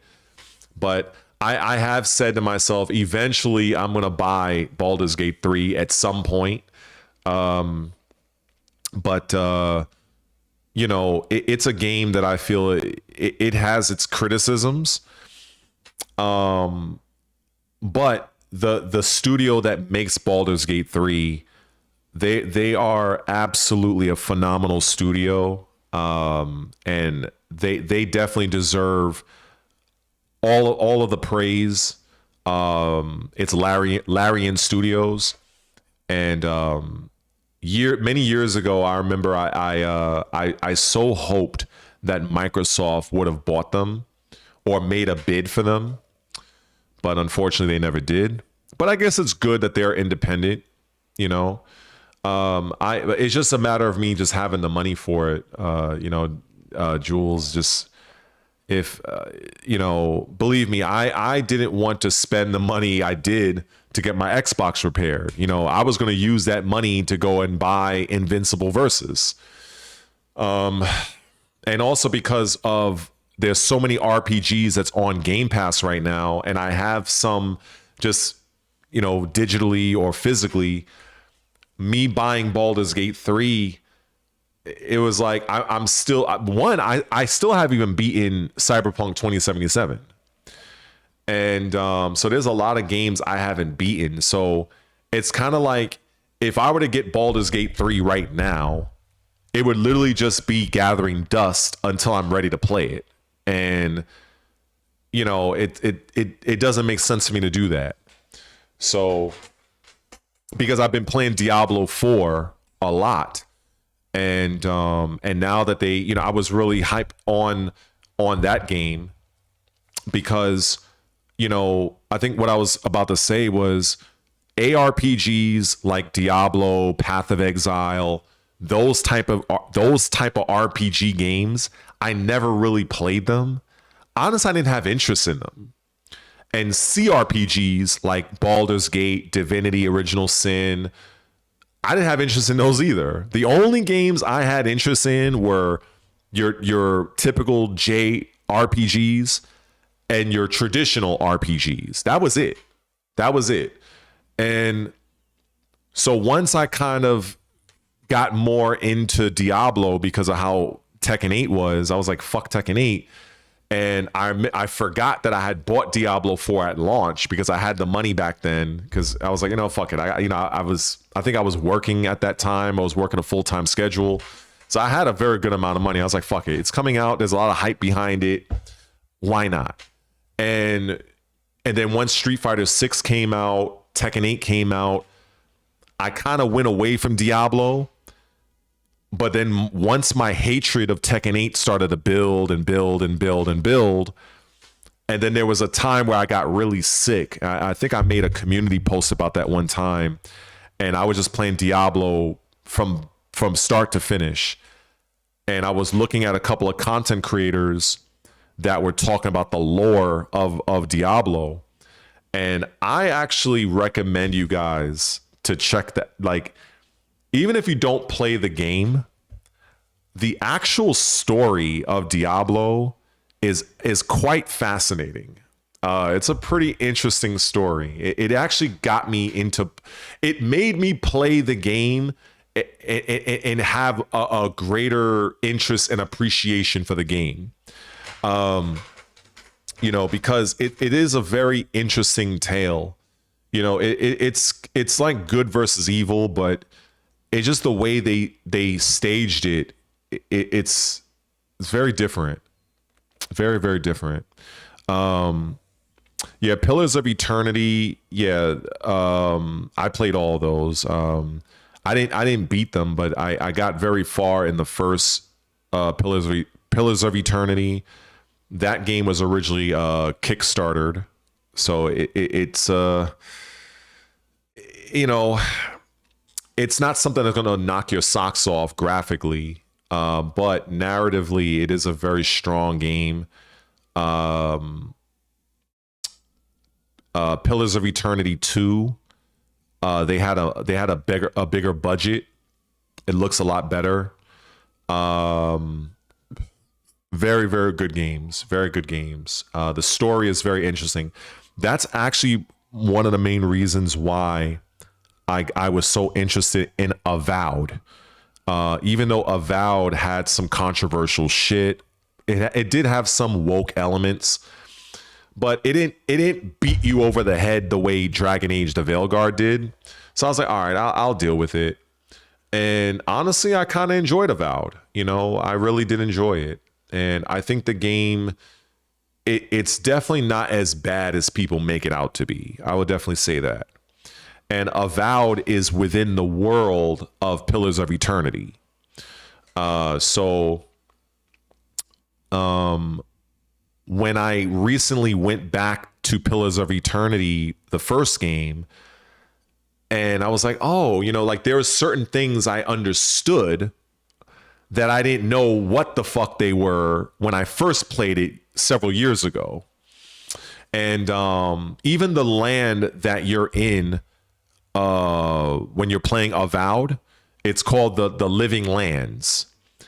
If you play Pillars of Eternity 1, that place exists. Like it's all connected. So I feel like I had more of a greater appreciation and understanding going back to Pillars of Eternity 1 after experiencing ADVIII, if that makes any sense. Now, when it comes to Rogue Trader, I will tell you right now, you are going to be doing a fuck ton of reading. It is a lot of reading. So if you don't mind like reading a lot, then Rogue Trader, because Rogue Trader is a very long game. It's a very long game. And I didn't get very far in the game, honestly. But it's not like Pillars of Eternity 1. It's not a game that's going to knock your socks off graphically, but the story, the narration, the character development, it's very, very impressive. It's very impressive. It's a very slow paced game. I can say in the beginning of the game, there's quite a bit of a betrayal that happens in the beginning of the game. I'm not gonna say who, but when it happens, you're like, what the fuck? Like, I remember when it happened, I was like, yo, this is not something I would have expected this early in a game, you know? And so that was pretty cool. And but yeah, it literally is a very narrative heavy game. It's a lot of reading. There's a lot of decisions you have to make. And like I said, I haven't played it much, but you know, if you're a person that likes like go, like very action, like one moment to the next action type games, and you're probably not going to vibe with Rogue Trader. It's a very slower pace game. But if you appreciate a good story, I think you'll like it. I think you'll definitely like it. Let me see.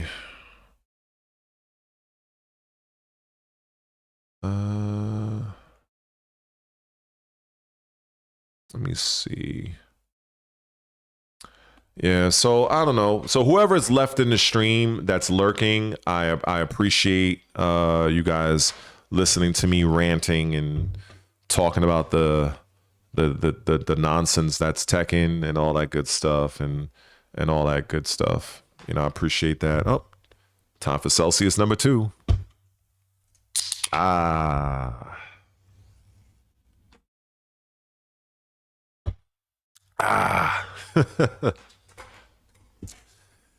Oh boy. So what else? Let me see. Another thing that I'm very curious about, and I think this comes to no surprise for some people, is oh yeah. It's you know, the Xbox thing. I'm going to get news on that. Hold on. Let's see. So yeah. Oh, we got. Oh yeah, we got this, and well, it's kind of like fucking, you know, whatever. But I got my little receipt and whatever, so I'm supposed to where am I supposed to go?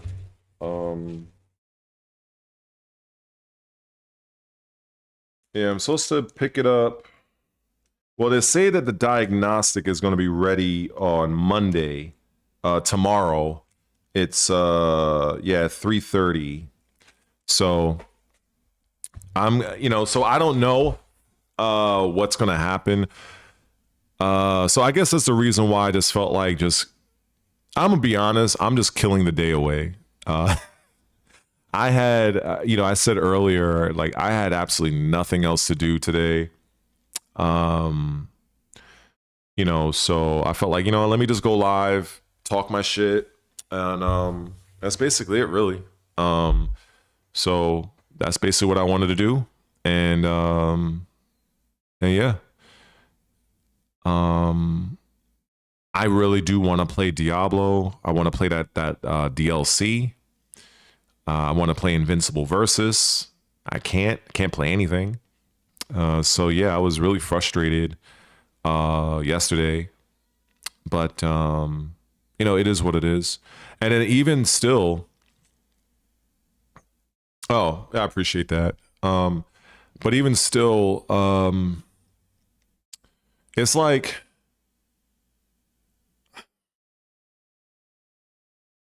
you know, when you have that desire to do something and you know you can't. It's kind of how it is with me not having my Xbox. It's like there were moments where I was like, you know, I kind of feel like playing this game, and oh, I don't have my system. Like, so it just like it's a real fucking downer. So, and then of course I'm, like I said earlier, I'm seeing so many people make like their Invincible versus videos. They're going through ranked and they're doing their tutorials, and I'm like, fuck, man, that's exactly what I would have done if I had the game, you know? So I'm just kind of like, it's just very frustrating. I haven't even looked to see what even came to Game Pass, because it's like, why? Because I don't have an Xbox, so yeah, I'm just a little bit annoyed on that. And since I'm supposed to be finding out what's going to happen with it for tomorrow, I'm like, well, I'm like literally fast forwarding Sunday. Like, I'm whatever I can do to get rid of this day and go to sleep, wake up, and it's Monday, just so that I can see what these people are going to tell me. I'm all for it. So that's really what it is, to be perfectly honest. And I got to fucking cut my hair too. You see, I have like nothing up top here anymore. That's what happens with stress. Shit. But, you know, I do look good when I shave it off, but it keeps fucking growing back, and it's like nothing up there. So but then again, I like wearing my hats though. I feel like, you know, I think one day, I think I'm gonna go and make me a hat like this and just have Red Related on it, and just do my own little fucking product line or whatever, right? Yeah, I might do that one day. But yeah, I was looking at the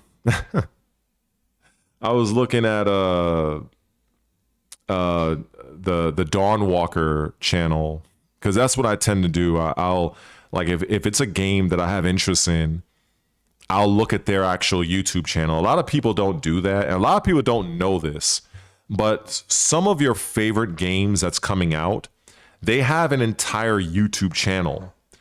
And you know, that's what I did with Invincible Versus, for instance. I got to know a lot of the behind the scenes on how the development studio, they adapted the actual show that's on Amazon Prime, and how they took aspects of the show and made it into a fighting game.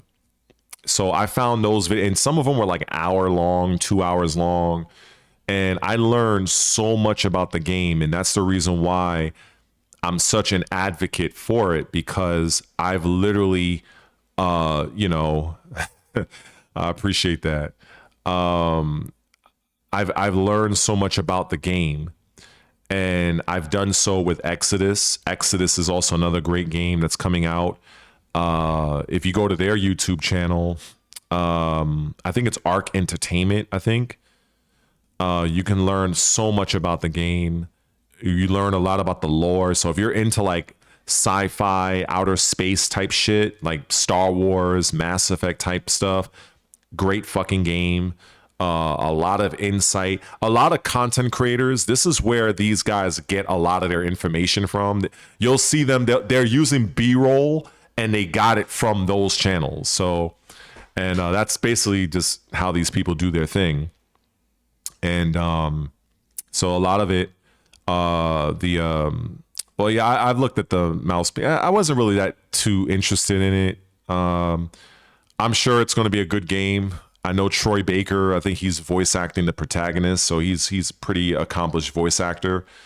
But I have other games that I want to get, so the mouse PI is not really on my radar at the moment. I gotta turn the fucking light on. The sun's going down. All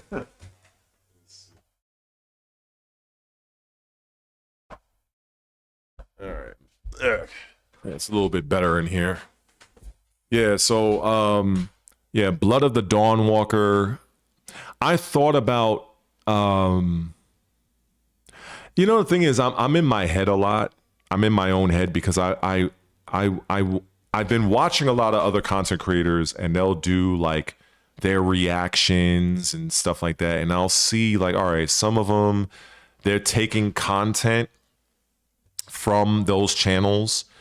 Some of them, they're like, I don't know. It's just a matter of how I want to do it. But when I went to the Dawn Walker YouTube channel, and they have content from like months ago.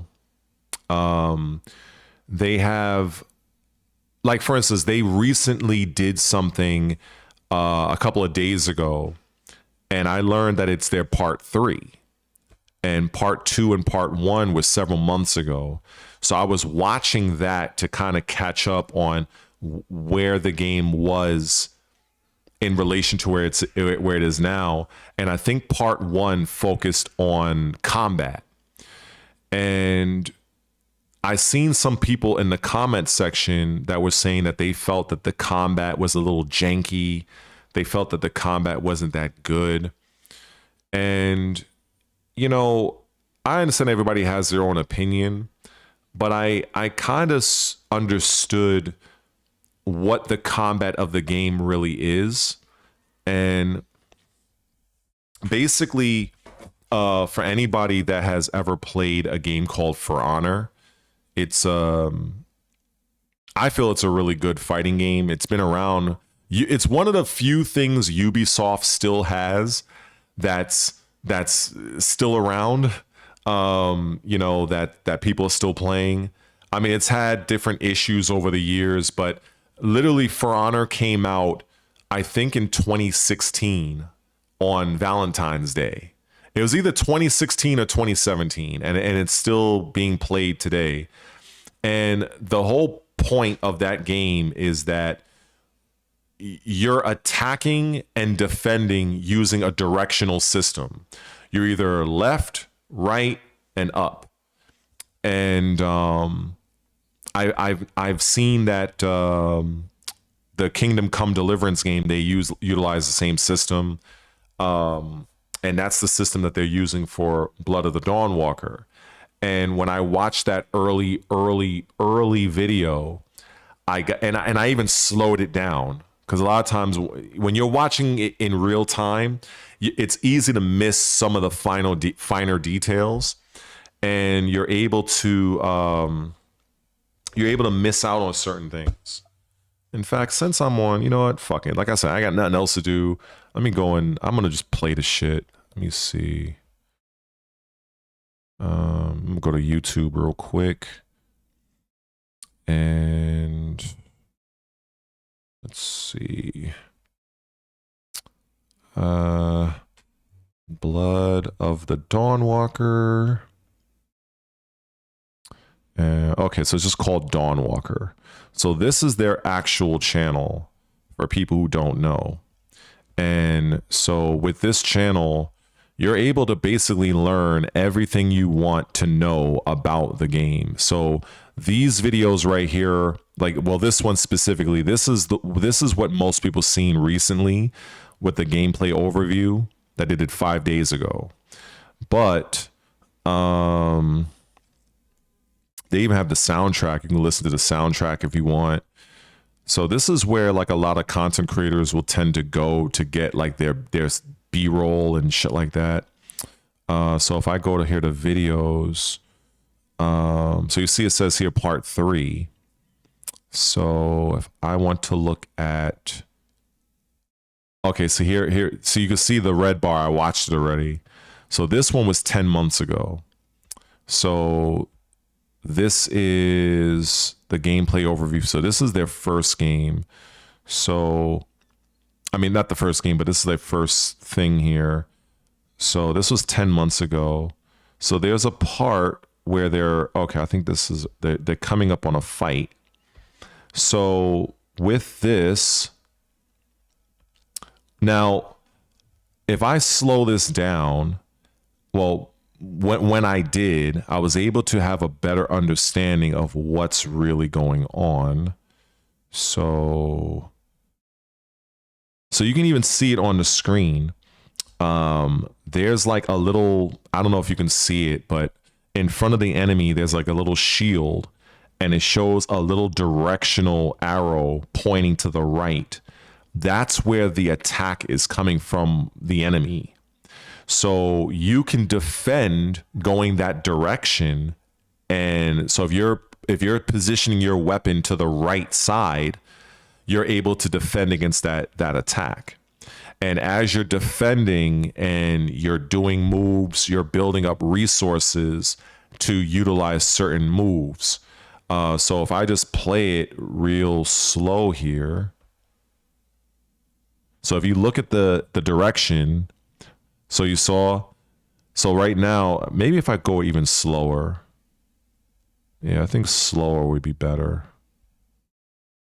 Let me see. Yeah, there we go. We'll do that.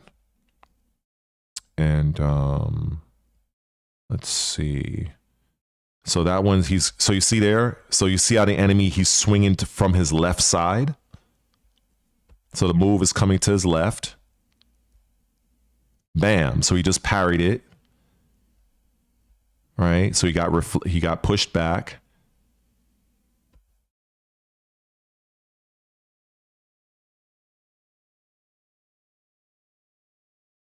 Now, you see the second enemy that's coming up behind this guy. You see the little shield icon and it's aiming to the right. So you see the guy, now he's in the view. See how he's attacking from the right? And now the other guy, he's attacking from the left, as you see, right? And then now you're activating your skill. So when I was able to slow it down, I was able to kind of realize like, oh, this is literally the gameplay style of For Honor.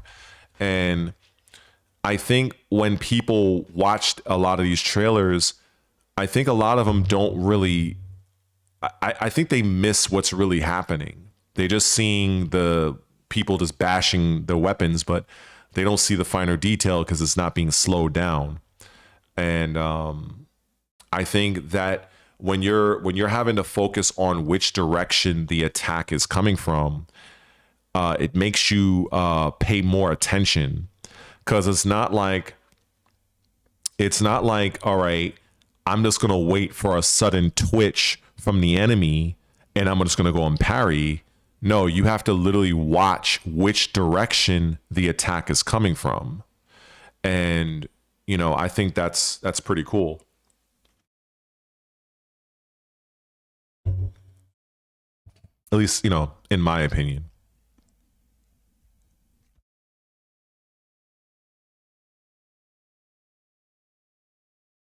So this attack I see here, it says acrid dust, stun an enemy for a short period of time by throwing powder into their eyes. It causes 10 stun and aborts after one hit. So I guess once you hit them, the stun goes away.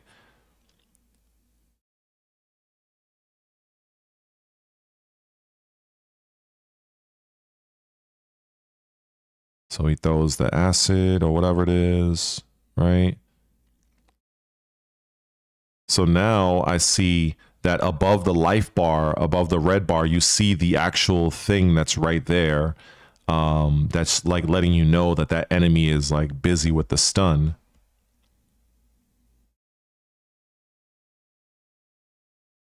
So now this guy off screen, he's attacking you from his left side. So you can see the little shield icon on the left side. You see the little arrow, the little that little symbol there that's showing that the attack is coming from the left side. All right, so you parried, and then you attack. And then he parried you. Now that's good. So he like literally parried you.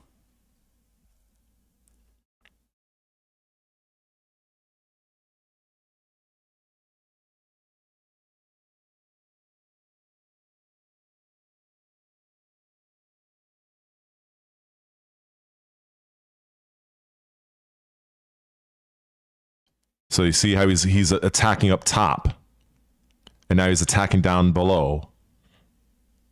This is Gushin. He's attacking up top again.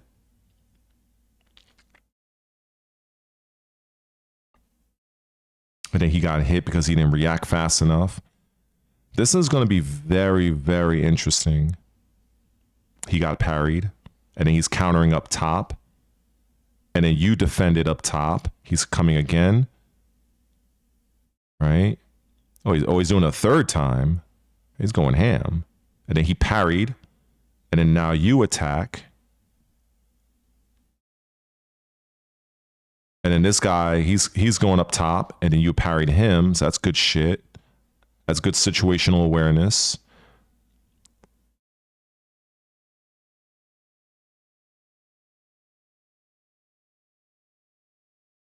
Interesting.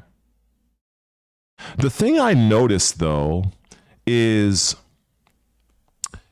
so the guy that, so there's a guy to your right that's literally attacking you to your right, but this dude here that's still right by the guy, your Cohen's hands. I noticed that there's 3 arrows. There's one going up, right, and down, but there's nothing going to the left. I wonder why that is. I wonder if that's because you've disabled that side or what, but I don't really know. Now, this guy over to the left, you see it has a shield right here. So that might just be, that might be something to let you know what type of enemy type it might be. Maybe this guy is more of a defensive enemy, but he's definitely attacking you going to his right. And you got hit for it. And now he's coming back at you, but he's attacking going low. Bam, you parried. And this guy, so you have to react to him now. Same thing. He's attacking you going low again, but he parried you. Very interesting. I'm going to cut his arm off there. Up top, parry. And now you go into your skills. So I really do appreciate this type of thing. You know, I think like this is something that I don't think many not players, but people, I think when you're able to slow it down, it's so much more, you see so much more, and you can appreciate the finer details. Because it's not just a hack and slash type game. Like you literally have to react to the enemy. And I love to see stuff like that. I definitely do. So now he's going to use another skill. So he has two, he can use, so these yellow segments here, he can utilize any of these 3 skills up to 2 times. So he has 2 tokens he can use here. So the burning blood, this one, basically this kind of reminds me of like if the enemy is poisoned, because now it's like it boils their blood, and for a period of time it does 80 damage over time for 20 seconds. So let's see. So he's going to make that selection, and then he cuts his hand. And now this guy's blood is boiling. And now over the course of 20 seconds, he's going to be losing 80 points of damage. And this guy is coming up top with it. So he parried. That's a good looking parry. That guy is running off. He's trying to position himself to attack you. And he did, while he's still, you know, basically his blood is boiling still. And he's getting hacked pieces. So not only is his blood boiling, but, you know, I think he lost his hand too. And this guy is rushing in, doing a low attack. So I like that they show that the enemies, you know, they can chain different levels of attack. Let's see. So now he's going to use a different skill here. The artery attack, strike enemy's neck with a swift swing that can result in a beheading, instantly killing them. 40 damage, and it shows beheading as 100%. There we go. Off with your fucking head. So Yeah, I'm very, very excited for the game. Now, the thing that people had an issue with was the actual nighttime combat. People didn't like the nighttime combat. I think there was a portion where they showed that in the video. I think it was here. Let me see. Trying to get to where they're actually fighting.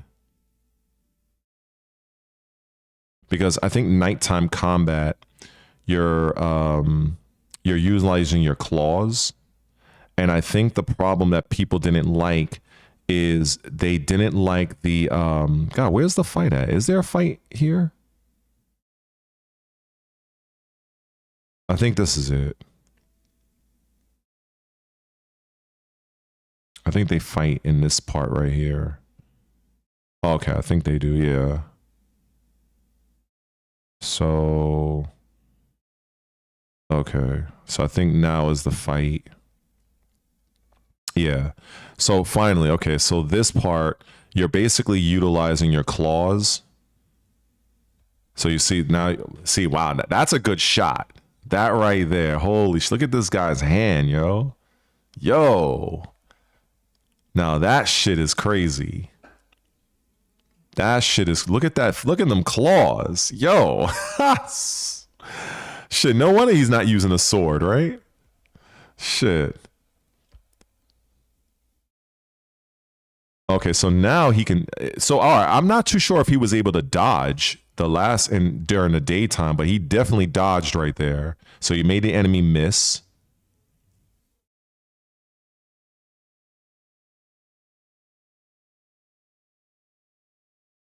Now, another thing I'm noticing is this guy right here that's attacking, he didn't have anything highlighting which direction the attack was coming from. That's something else I just noticed. He didn't have that indicator to show you, oh, he's attacking left, right, up, or down. He just attacked you. So I don't know if that's just because maybe they turned that feature off. Like, see, he's attacking here. There's nothing to show you where the attack was coming from. So that's what he's doing with the attacks. Okay, he parried you there. Okay, so now that guy showed he was attacking you aim down. Let me see. Okay, that looked like a special attack. Okay, now, all right, so I don't know why he didn't show it the first time, but okay, so it shows now he's attacking you with an overhead strike. All right, so I think that's the thing that people don't like. The people I've seen in the comment section, they didn't like that. Hell, can I even rewind that real quick? Probably not, right? They don't like that the parry animation of him when he is in vampire form. It's really, really very slight. So we're gonna see it again. So you're gonna see he's gonna do an overhead strike. Right, you could see the arrows pointing up. So he's doing an overhead strike. Now Cohen's gonna parry. See that right there? People don't like that animation is very, very small. It's almost non-existent because if you were to play it in real time, it happens so fast that there's not enough visual cue for the player to see and appreciate that, oh, I just parried this guy's strike. It was something it looked like a one frame thing. See, now Cohen got hit right there. So he's attacking to the left. See, he parried again, but you wouldn't know that if it was in real time. So he's dodging. Okay, that's cool. And you can see the blood that's on his claws too. And that's another thing. Like, I think when the game is in real time, I don't think people may have noticed that or like right away. Like, I don't think they noticed that his hands and his claws is like bloodied up. So he's attacking low. He parried, goes to a counterattack. Okay, I think the enemy parried you at that point. So now the enemy is going to attack you low. He dodged, so it shows a good dodge. Now he's attacking low. Now you parried. So I think I think if they work on making the parry animation a little bit more pronounced and noticeable, that might make it a little bit more acceptable for people. Okay, so he does an overhead slash. That looked like a special attack. I mean, and the funny thing, even with it being, I'm playing the video mad slow, you can still see how fast Cohen actually moved. Now for this guy, overhead strike, parry, counterattack. That's nice. The enemy dodged out the way. That's good shit. Didn't notice that before. Now he's attacking to the left. You dodged. You dodged through him. Look at this shit. Parried. Dodged around. This is very impressive. Okay, left, right. Now this looks really good. And he got his arm cut off. Very, very cool. Very cool. I definitely appreciate that 100%. There is a level of detail here that I think people may not have realized. I guess this is like the boss. So she uses her blood powers.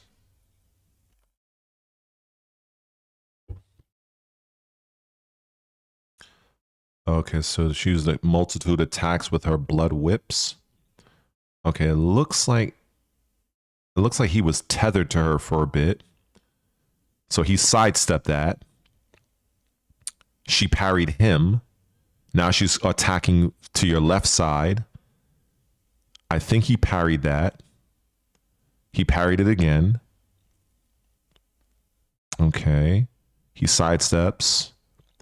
Attacks. She parries. And she parried and she moved away. Now she's doing an overhead strike. Okay, he parried that. Now she's attacking to her from her right. Now, okay, overhead. Good sidestep. Okay, he got parried again. Okay, parry. Okay. I guess she's in a weakened state. Okay, now he can get to business. Okay, 1, 2, 3, 4. Okay. Oh, wow. Okay, I think she's calling for help. It looks like she has somebody else coming off screen. Now this, oh, okay. Damn.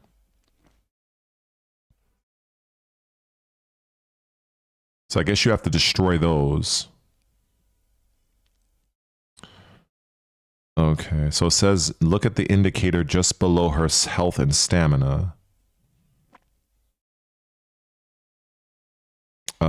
Boiling blood skill.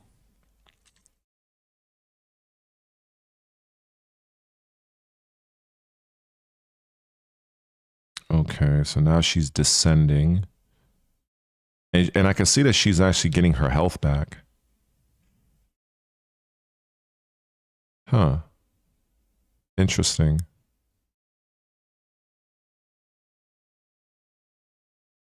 I don't know if she's like siphoning blood from... It looks like that's what she's doing. Oh, wow. So she's doing... Oh, what? Well, fuck. Oh, that's definitely a game over. Yeah, that's wild, bro. That's wild. That is wild. But I'm very much looking forward to the game. I have a better sense of the combat now, but I just think that the parry animation could be a little... I don't mind how the enemy reacts to the parry. I think it has to do with what he's doing to parry. I think that whatever that animation is, it's very, very fast. And I think it might be a disconnect for some players. For me, I don't care, but I have seen people comment and say that, you know, it's a little bit too fast. And maybe something a little bit more deliberate, you know, to kind of show like he actually did like, oh, he did something like this, or he did something like that, or whatever. It just looks like a sleight of hand, and then everything then the enemy is just parried. Like, I think maybe they can probably reel that in and kind of enhance that a bit. You know, I definitely like that the enemies look more dynamic. It looks like they, you know, they do call for backup. That looks good. I like that the enemies, they responded, they sidestepped. They one enemy was attacking you, another enemy, they kind of jumped in. I like that. It wasn't like a situation where one enemy is getting mauled and everybody's standing around waiting, you know. So I do like that. So I definitely look forward to the game. I think it's going to be really, really cool. The one thing I wish is that the day and night cycle, I know that it only enhances, you know, when you take certain actions. So I remember, like, for instance, if I go back to this first combat sequence during the day that I had slowed down, if I go and show this in full speed, there's just going to be things that just happens way too fast that I think people may not recognize and may not realize, honestly.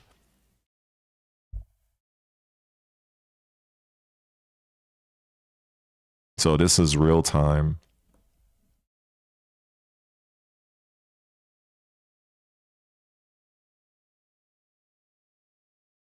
So it's like, if you're watching this for the first time and you really don't, it kind of, you don't really, I don't think a lot of players will notice what's really happening.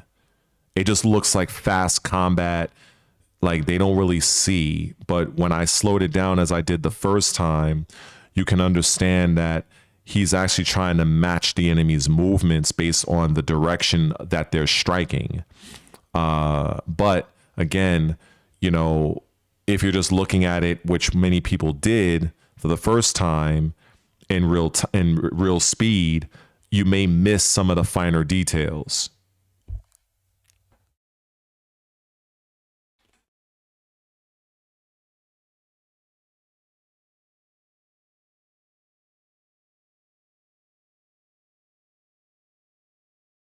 And honestly, even when I look at it here, it does look a little janky.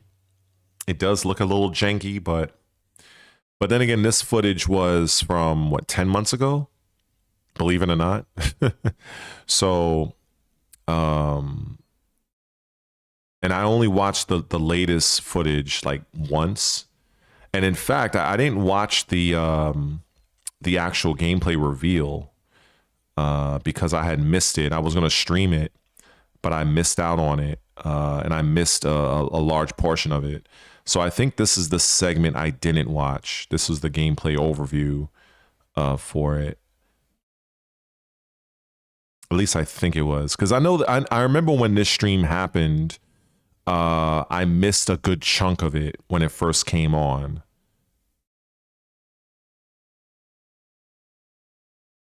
So if I think when they go into the combat, I'm gonna slow it down because I want to take a look at it. But this part right here looks really cool. Walking up on walls and shit. That's wild. I've seen many content creators, they've used this part in their videos. I think this detail is pretty nice. This is kind of like what you would do in like Assassin's Creed, you know, or Far Cry. It's nothing like, this is not like reinventing the wheel or anything like that. You're just basically, you know, surveying the area, But still, it's a nice touch. It's never not a bad thing, you know. The map looks pretty solid. The art style of the map, I think, also is something I don't see many people talk about. For the time period that this game is in, this is kind of like a very canvas style artistic look. You know, it's not super detailed.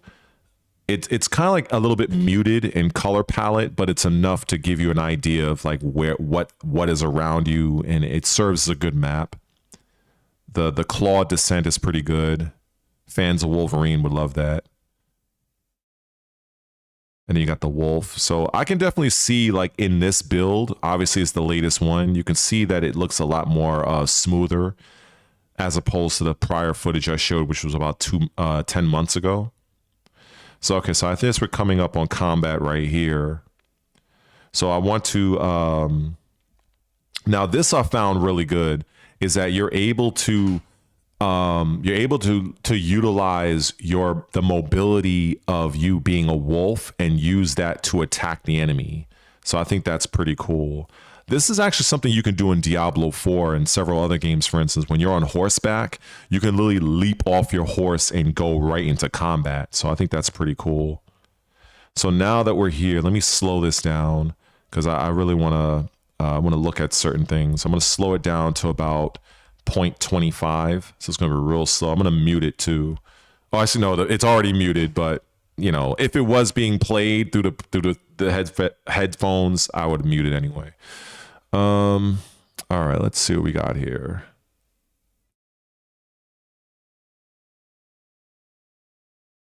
Okay, we got claws out. So as you can see, this guy's coming with an overhead strike.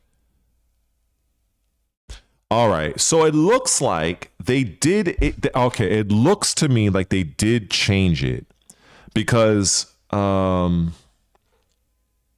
me see. Yeah, okay. It looks like, right?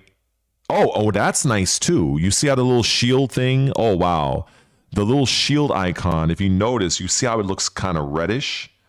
That's different. So I guess that's to show you that the attack is imminent. And also it could be maybe if you parry in when it's like that, it might give you additional parry benefits. I don't know if that's noticeable in this video, but the little shield icon is a little bit in a red shade. So yeah, you see how he moved his hand? I don't think that was in the build that I seen. And then you could see here the little shield icon is broken. That's very, very good. Okay. That they did not have, they must have added that. Okay. Okay, you got parried right here. And then the enemy off to your left, he's attacking to the left side. So he parried that. Okay, attack. Okay, he got hit there. He didn't react fast enough. He's coming. Oh, no, he backdashed. He made him whiff. Okay. I think he's using a special attack here. Yeah, he uses, so you can see the enemy, the life bar, they have two, so it looks like this caused two different status effects right here. If you look at the top of the enemy, the life bar, I don't know what they're here, what they are, but let me see. Okay.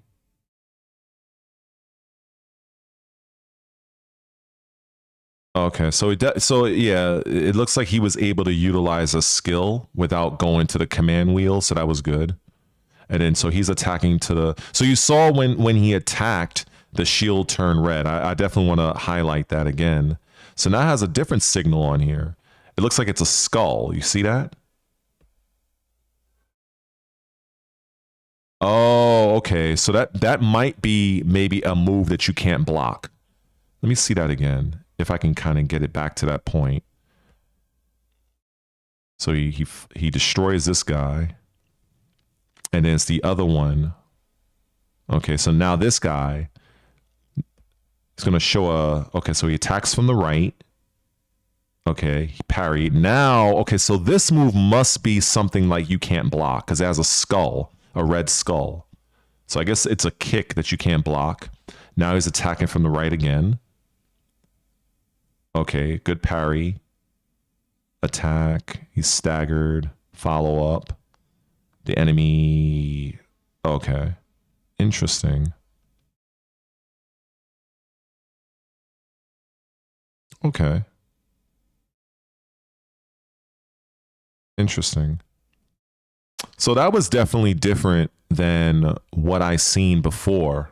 So it looks like in this build they added unblockable attacks. I'm assuming it's an unblockable because you saw Cohen, he like literally sidestepped out the way. And they added the little changes of having the attack you know, the defense shield flash red. And then when you do parry, you see the little shield icon was kind of crumbled up. That's pretty good. That's pretty good. So it gives a little bit more of a visual information for the player to denote the type of status that the enemy is in. So I do appreciate that. So let me watch this back. I'm gonna watch it back in real time, and we're gonna move this. We just move it the playback to like just normal speed. All right, let's watch it again.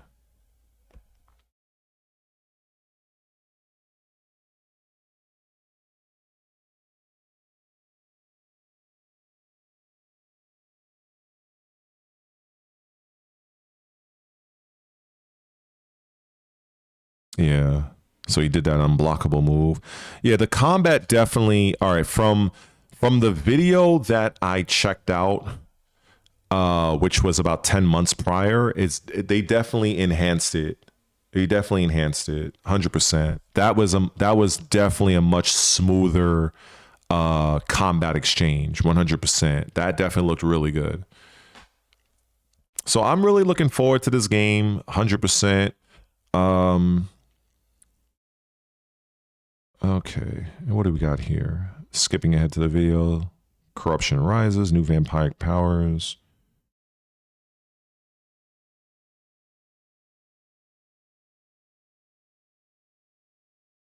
The frame rate looks good here.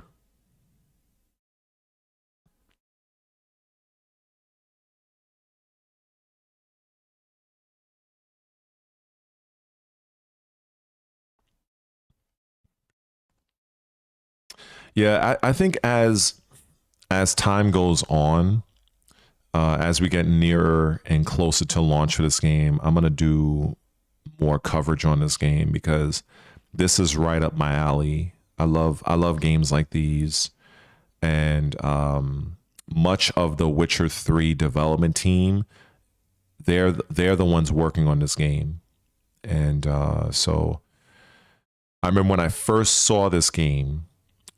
You know, the lead character, even from behind, I mean, if you turn his hair white, he looks like Geralt, like from behind.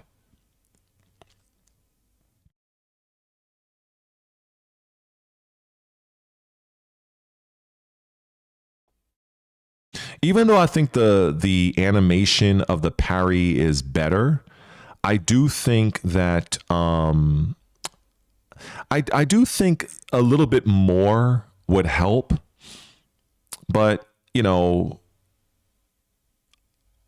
I think the attacks themselves are fine, but I think it's just the what he does to actually parry the enemy.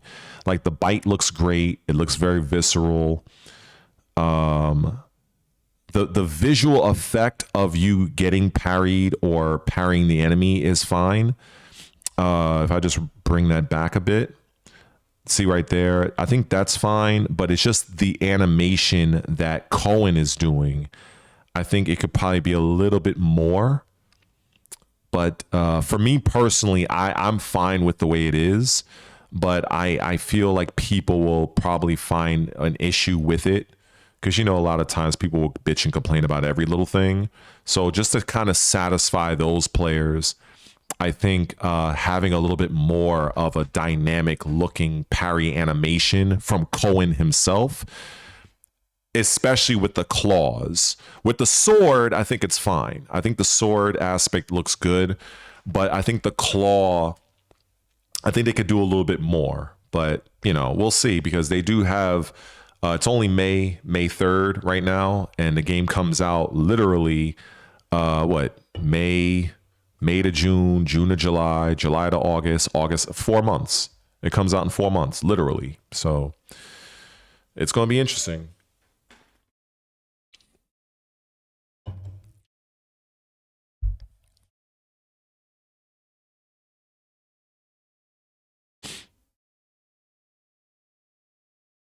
I think another thing that people will have an issue with is the day-night cycle.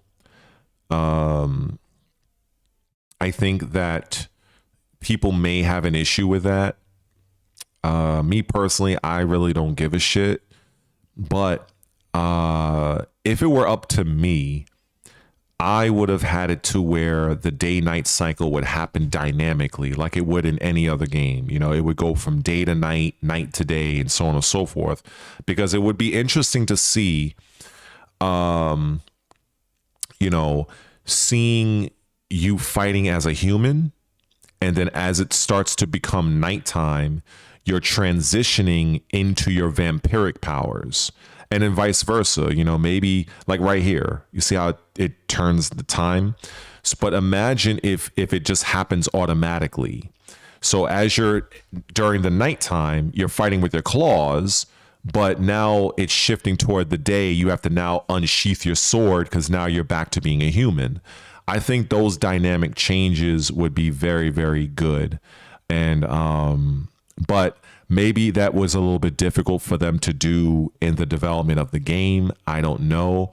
But I think that dynamic crossover between the skills of being a human and the skills of being a vampire, I think having them blend into one another based on the time of the day or the time of the night, transitioning from one to the other, I think it would have made for some very interesting moments, in my opinion.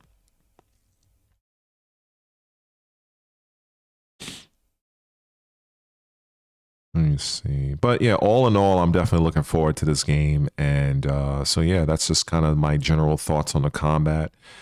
And yeah, it comes out September 3rd, and I'm looking forward to it.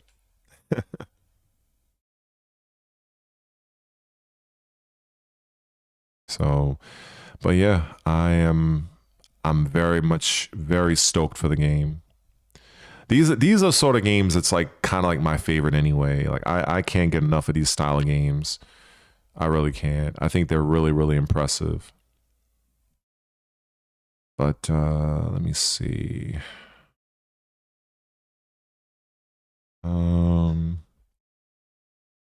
That's why I like to look at these types of videos and just kind of like learn more and more about the actual about the game and the world and stuff like that, as I kind of like chillax and relax or whatever.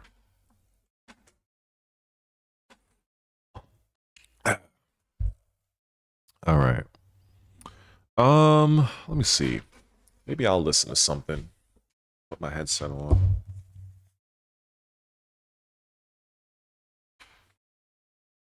All right. Let me turn this on.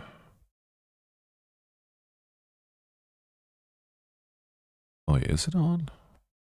Make sure of something. Oh, what's up? What's up, bro?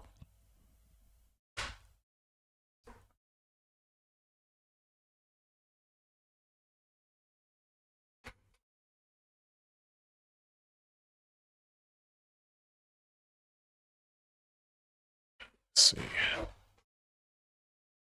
I was kind of like looking at this upcoming game, Blood of the Dawnwalker. I kind of made a little combat segment for it, but I don't know. On I just talked a few, gave a few thoughts on it.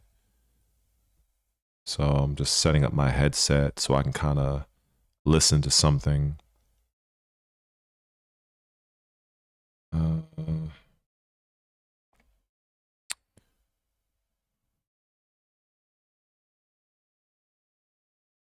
Because there's so much to this game.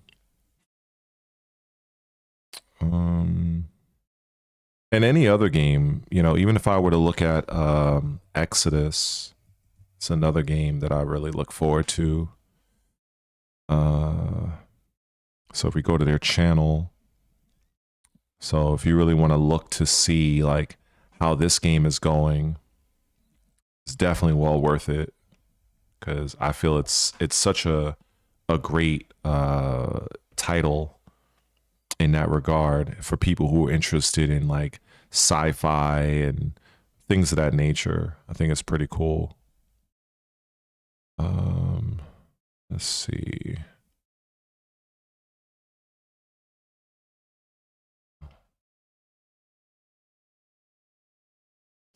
I don't really have any concern for the game of them like doing it right, because I don't see how they can't, because these are the same guys that made The Witcher 3.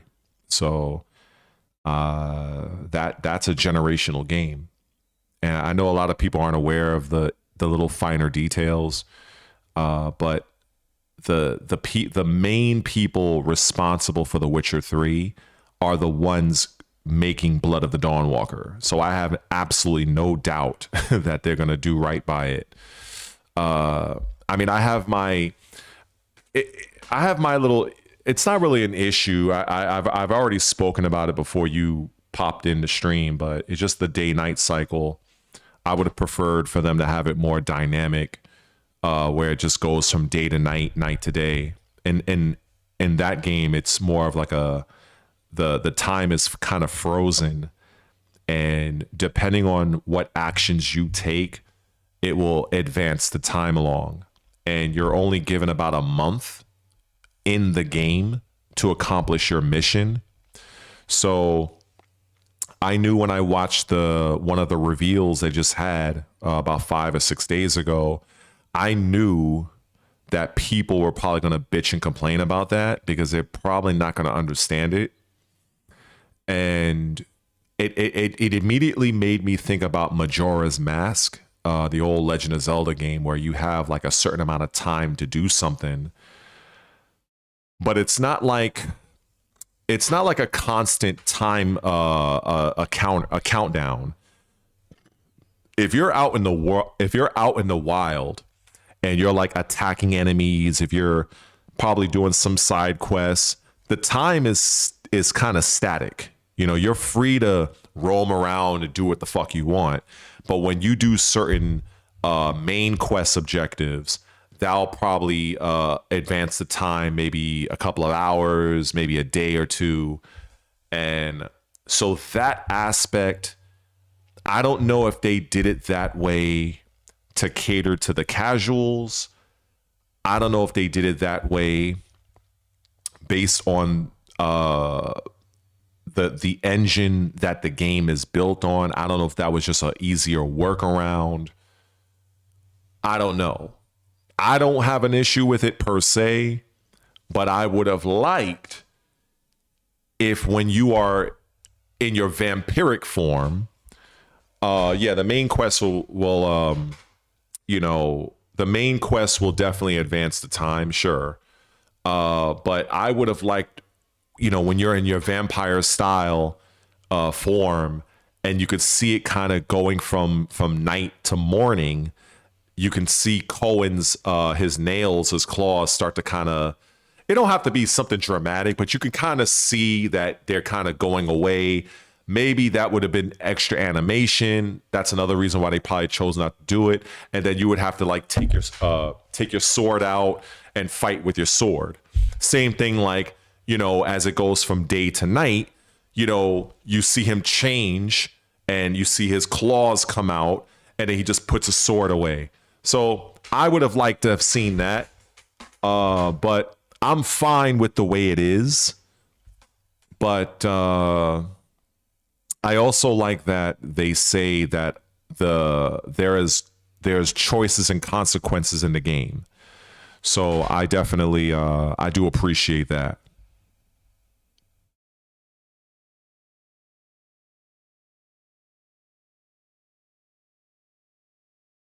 Wow, that was I appreciate that. Yeah, when I made those Raven videos, it was the intent of trying to help beginner, intermediate level players. But you know, I don't really play the game anymore. But I appreciate the shout out though.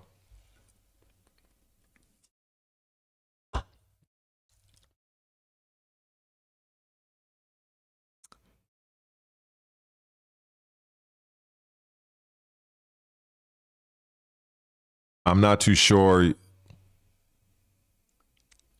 People complain about server wipes. I guess you're trying to link that to what I'm talking about. I guess. I don't know. I don't really know. But as far as the 3D Castlevania game, yeah, Lords of Shadow was great. I think what also made it great was the story, but it was definitely a three-dimensional style Castlevania done well. It's a shame that the I guess the team that does those games, they just decided to go a different direction.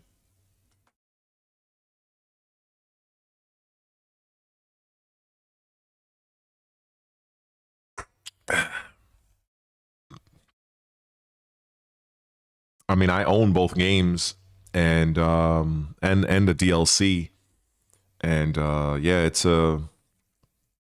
I think it was Red Mercury. I think that was the development studio, if I'm not mistaken, and yeah, I think they just I don't know if they fell off a cliff. I don't know what they've done since. Maybe I've played their games, I didn't know, but they never followed up with another Castlevania of that style. And it's a shame because I think that they had a lot of potential there. But they do have a new Castlevania coming out. I think it's a 2D Metroidvania. I don't know who the fuck the girl is. I think she's supposed to be the daughter of one of them. I don't fucking know. It looks fine. I'll probably buy it, but that's the latest on Castlevania on that front. But I wasn't really like talking about that. I was talking about Blood of the Dawnwalker, but because that's kind of like more of my interest right now. Because that game comes out September 3rd, and I'm really eager to see how that game is going to do. Because again, like I said, the developers of that game are the ones that made The Witcher 3, so I'm very eager to see how that game is going to stack up. Because you still have Witcher 4 coming out, and a lot of people had issue with Witcher 4 since Ciri is going to be the lead character. And I think you still have people out there that don't like female protagonists.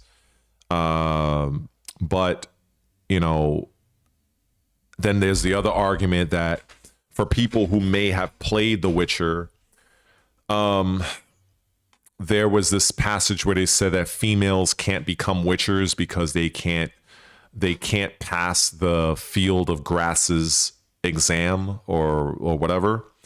But then I heard because there's a lot of arguments back and forth. Like I'm not going to say I'm the fucking expert, but I've heard a lot of arguments that they say that the game is I heard that they say that the game is not based off of the book. And so they were able to take a few liberties.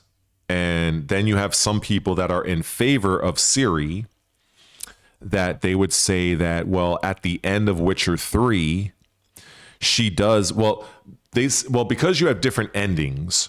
So the CD Projekt Red, they decided to go with they made the ending they made canon was Ciri becoming a Witcher. And there are people in the Witcher fandom that don't like that. And so I'm kind of like, I'm split because I feel like there were other Witchers in The Witcher outside of Geralt that they could have used. You had Lambert. For those who, if you've never played Witcher 3, then you're not gonna know what the fuck I'm talking about. But you had other people that were actual Witchers that they could have went in a different. They could have went with another Witcher, but the fact that they chose to make Ciri a Witcher, even though originally she was like she inherited like some sort of powers from the elves, and she was able to like cross different dimensions, and she was able to go to different worlds. I remember there was a part in Witcher 3 when you finally do meet Ciri, and she was talking to Geralt saying, I've seen so many strange worlds. I've seen a world where they were like these flying metallic things that people rode inside of. And basically she was describing a car. And people theorized that she was talking about Cyberpunk 2077. And so to make her into a Witcher, I would have preferred her to remain as she was, a female swordsman that had like very different and unique powers compared to Geralt. I would have preferred that. So I think the fact that they just made her 100% an actual Witcher, that really pissed off a lot of people. So, you know, I don't know how well that's going to do. And then learning that CD Projekt Red underwent a bit of a change within the company, and many of the people that were high up on the development team that created The Witcher, they quit the company. And for instance, the guy that's creating Blood of the Dawnwalker, he created the company Rebel Wolves. And when he was leaving CD Projekt Red, he ended up taking a few of the key developers with him. So it kind of makes you think, well, CD Projekt Red, many of their key developers left. And it's theorized that they left because they didn't like that the company was going woke and doing more virtue signaling and, you know, that bullshit. So yeah, it's going to be interesting to see how that's going to pan out. I really don't care about Castlevania at this point. Like, to me, it's like, whatever. I've been there, done that. But this Witcher 4, the Blood of the Dawnwalker, that's a very interesting situation to me, because if Witcher 4 ends up not doing well and Blood of the Dawnwalker does well, there's going to be a lot of people that's going to look to CD Projekt Red and say, you fucked up by forcing these guys out, and look what they did. Blood of the Dawnwalker could have been your game, but you forced them out because you want to do some woke fucking virtue signaling bullshit. So it's going to be interesting to see how that whole situation is going to play out. And but right now it's too early. I don't think Witcher 4 even has a release date. But that is what interests me right now. Castlevania, that's whatever. That's a done deal. If they were going to come out with another Lord of Shadow or whatever, they would have done so fucking years ago. I think they've already moved on. I don't even think the people that made those two games, I don't even think they're even a studio anymore. And like I said, they coming out with a kind of like an independent Metroidvania type game, but it has a female lead.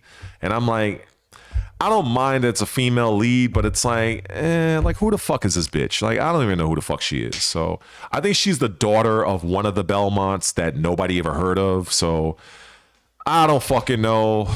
It's whatever. The game looks good from what I saw. I don't know much about it, but it looks to be more in line with like more of a Metroidvania 2-dimensional type game. But you know, we'll see. Hopefully there's a demo for it or something, but it's not really on my radar. When it comes out, I'll look at it. I might buy it. It'll probably be like $20 if that. Might even be on fucking Game Pass for all I know. But we'll see. But yeah, I personally would love to see another Lord of Shadow Castlevania game. I would love to see that. I've been wanting to see that ever since Lords of Shadow 2, but that was fucking years ago. So it's kind of clear to me that that's not the direction they're going to go. So, you know, unfortunately, that's just how these things go. But in terms of what I'm looking forward to moving forward, I'm so in the immediate time when I do hopefully I'll get my Xbox back because it's in the repair shop right now. The first order of business for me is Invincible Versus. That's the very first order of business. I'm debating if I want to get it digitally or if I want to get the physical copy. But I'm leaning toward getting the deluxe so I can get the season pass because I do want to support the game because I believe in what those guys are doing. And then after that, I want to look to get Diablo 4, the Lord of Hatred DLC. And then after that,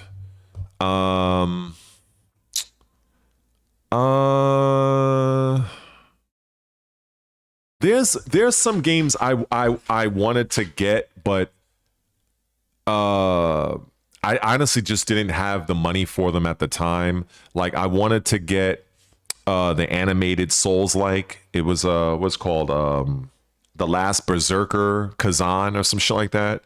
I wanted to get that. When that was soon to be released, I was really interested in that. I played the demo. I really enjoyed it. But again, you know, money is limited here. You know, I live alone. I gotta do grown man shit. So I don't have money. I could just buy every video game. So I missed out on that. And then there was another game that came out called, I think it was Chronos something. You're like this, what is it called? Chronos something. I forgot what the fuck it's called. But you're like this, I think it's a woman, and you have like this space suit, and you go back in the past because in your current time all of humanity is killed or something like that. And you're investigating things that happened in the past to try to offset the future. I forgot the name of it. It's Chronos something. So I had interest in that game. But yeah, I think that's about it. Exodus, that's another game I look forward to, but it doesn't have a release date. Oh, what's up, bro? So yeah, Chronos, that's a game that came and gone, but I didn't get a chance to buy it. But Exodus is another game I'm looking forward to. Much like Blood of the Dawnwalker, where that game is made by the people that made The Witcher 3, Exodus is made by the people that made Mass Effect. So I'm very much into that. But there's no release date for that. I think they're still building out the game. But Exodus is a fucking fantastic game. If you've ever played Mass Effect and you enjoy, you know, the single player sci-fi outer space type narrative shit, then that Exodus is going to be something you're going to pay attention to. So there's that. What else am I looking forward to? Lords of the Fallen 2. That's a game I'm 1 billion. That is an automatic purchase. That's an automatic purchase. Lords of the Fallen is that's a game I love. The developers, they they did a phenomenal job with the first game. They've done like about 60 different enhancements. 90% of them, if not all of them, were free. All of them were based on community feedback.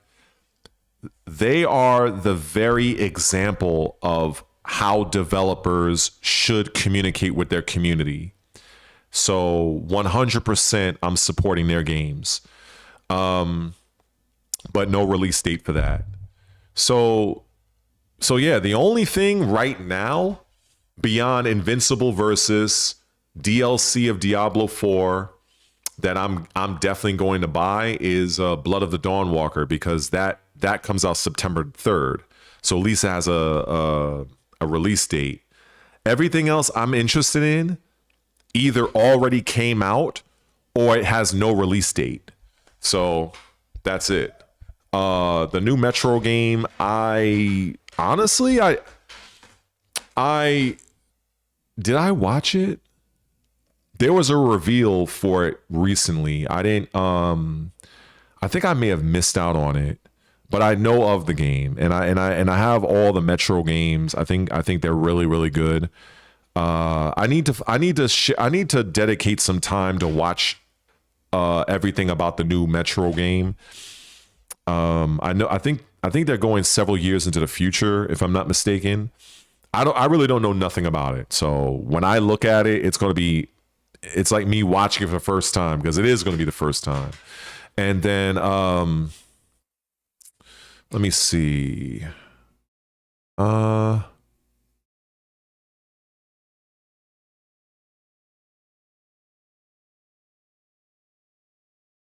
I prefer to buy games physically, but over the years I've been more in line to buy games.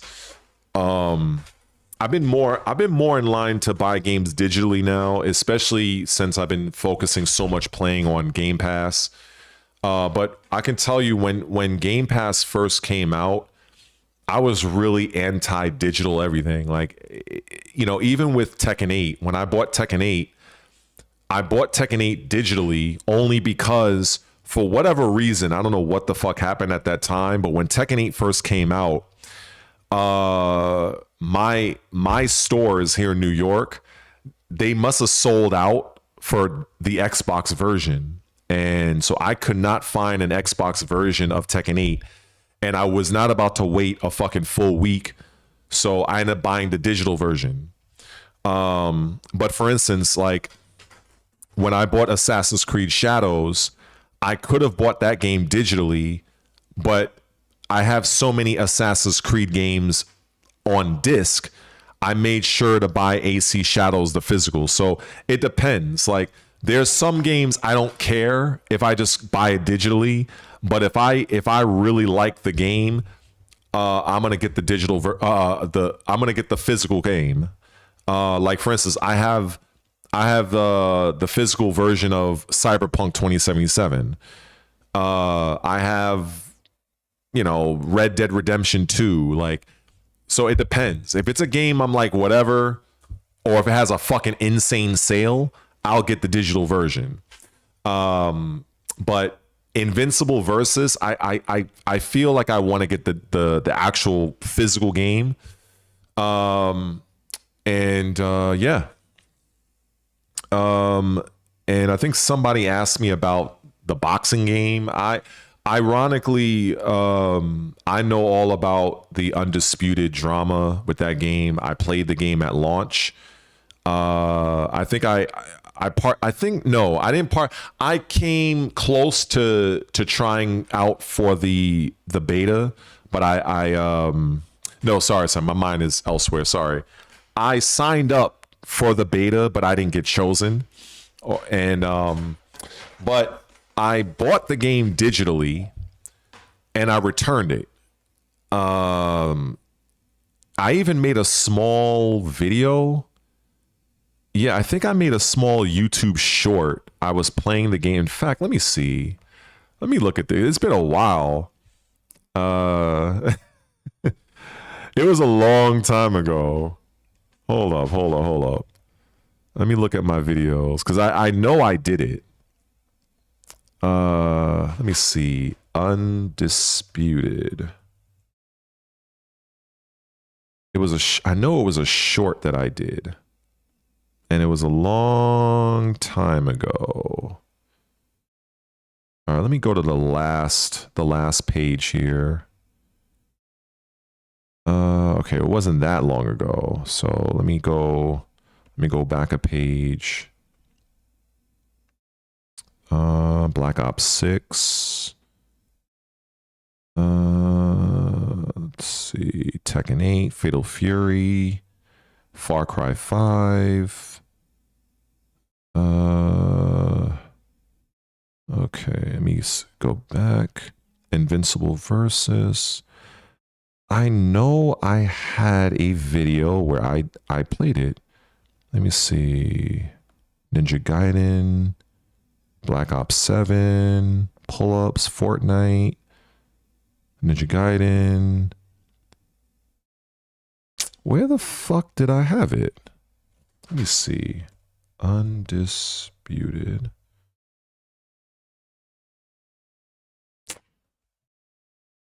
Wait. Was it something? Did I upload it? Or did I just... I might not have just uploaded it. Because I know I did something with the game. I know I did something. Let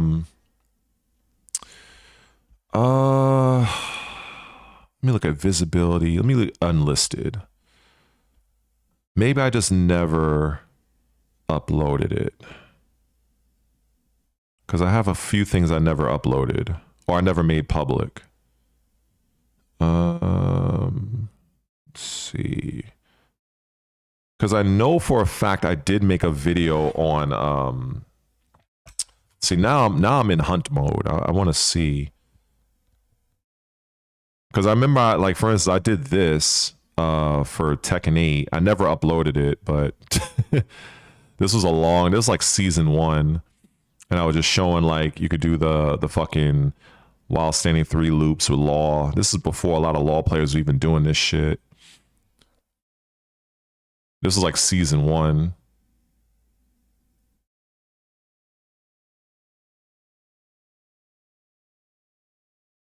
So the fact that when you block that, you're like plus a million on block. But I never really did anything with it. It was an unlisted video, so I didn't really do anything with it.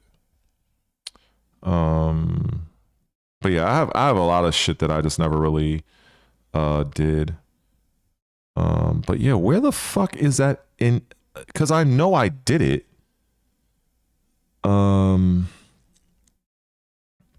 Shit.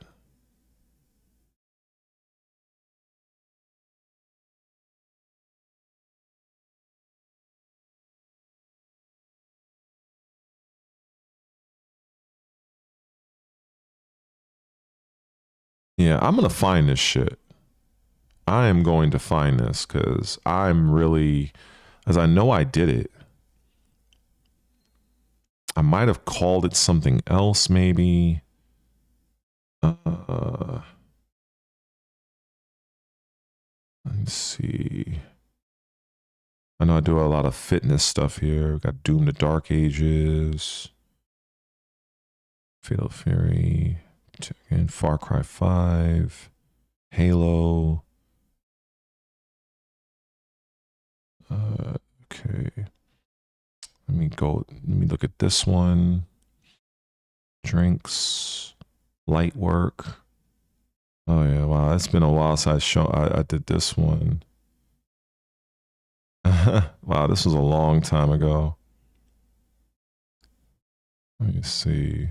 Look at this one real quick. It's been a while since I did this.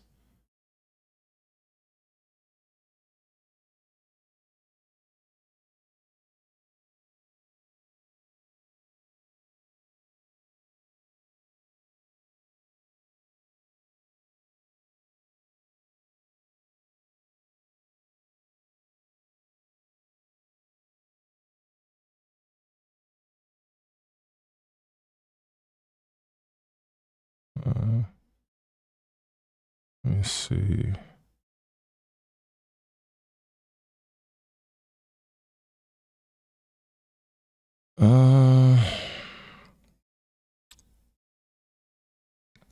Yeah, this is so strange. It's like I know I did it, but for whatever reason, I thought I fucking had a video that I or at least a short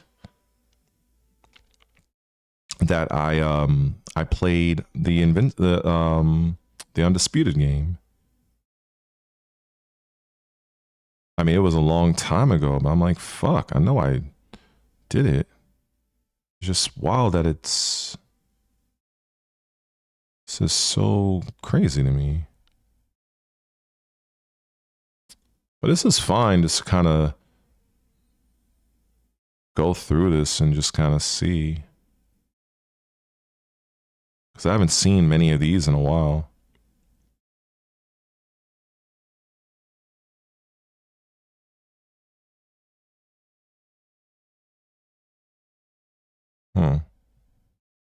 Yeah, I don't know. I mean, could it have been that maybe I did it as a video, but I doubt it. Like, why would I do that as a full video? I mean, let me see. Yeah,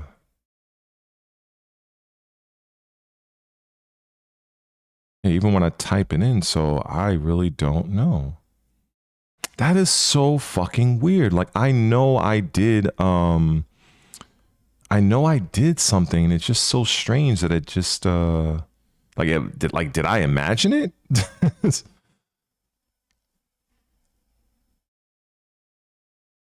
see. Let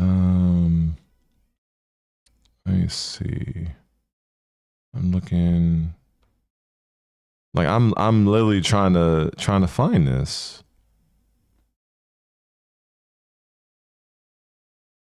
Right, Tekken 7, Lords of the Fallen. A lot of Tekken bullshit here. Let me see. Okay, these videos were unpublished. I was talking about the Tekken Rage system, Raven tips, Ninja Gaiden. Okay. Truth about Microsoft, Virtua Fighter, Tekken, Ninja Gaiden, Silk Song.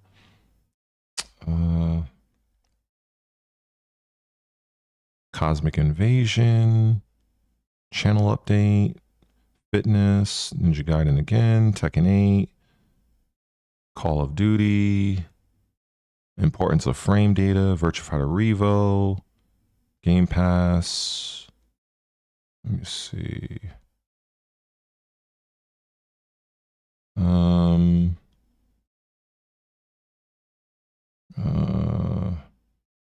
A park workout. Oh.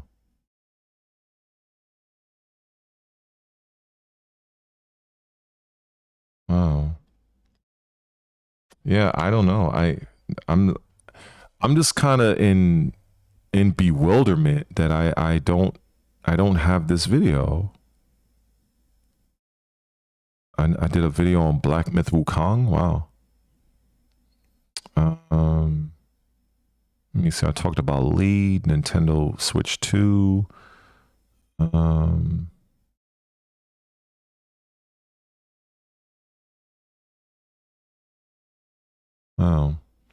Yeah, I guess I think because in my mind it's something I 100% I know I did, but at the same time I'm not seeing it on my channel.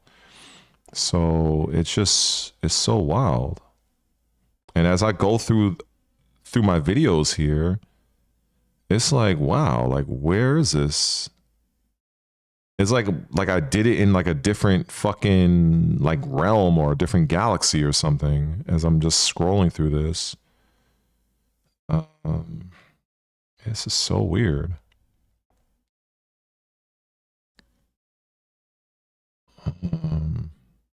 Kingdom Come Deliverance.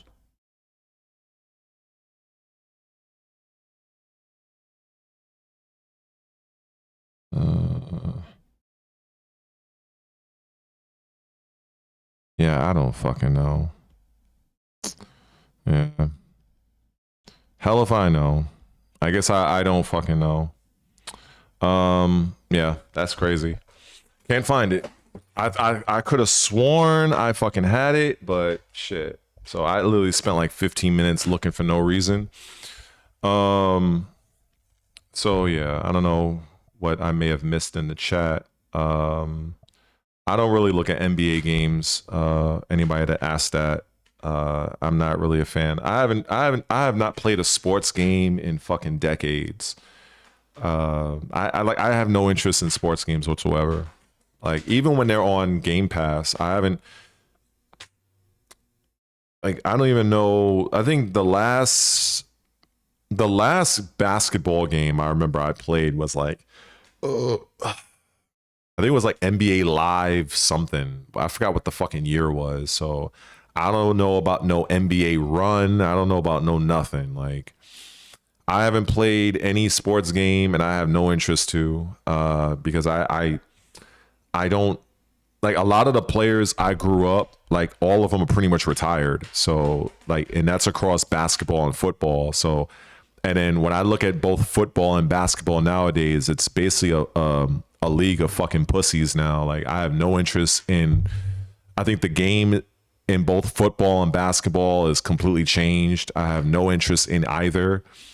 I can't even tell you the last time I sat and watched an entire football game or an entire basketball game. Those days are long over for me.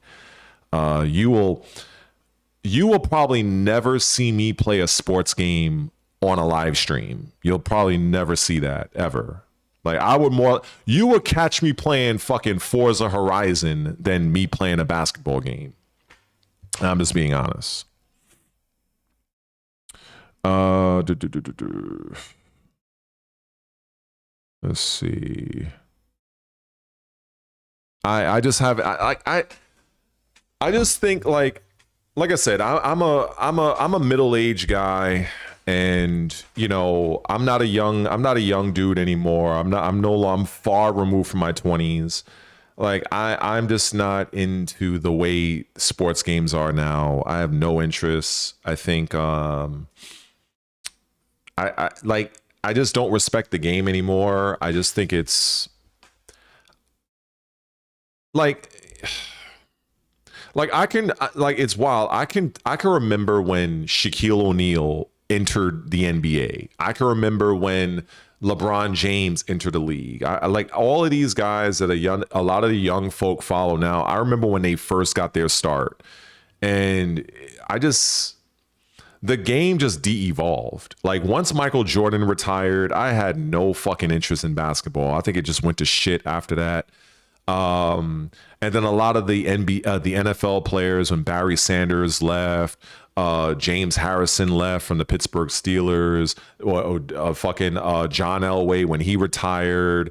A lot of these guys that they played in an era where the game meant something. It wasn't a bunch of fucking snot-nosed punks trying to get the biggest fucking brand deal, and they haven't done shit on the field or the court. You know, I just can't respect the game at all. And I've never spoken about it, actually. I kind of always kept it to myself, but I guess this is like my little sports rant. I just look at football as just, it's trash as far as I can say. Everything to me that made football great is all done. Basketball, nobody plays defense. It's all bullshit. You have people like LeBron James, where if you were to warp this fucker back into the 90s era, he would 1,000,000,000% be, at best, he would be a decent bench warmer. He would be a decent bench warmer. That shit that he gets away with in today's NBA, he would be a fucking nobody back in the 90s. He would be a fucking nobody. If you were to teleport Michael Jordan to today's game,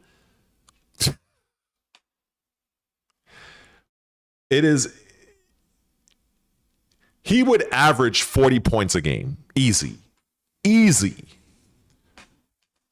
So it's just like a lot of the young kids, they do not understand this. They do not.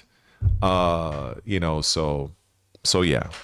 So I don't want to have this be a sports rant, but I think it's too late. It happened. So, but that's all I have to say about that. Let's see. What else did I miss here in the fucking chat? Let me scroll through this shit. If anybody said anything directed to me.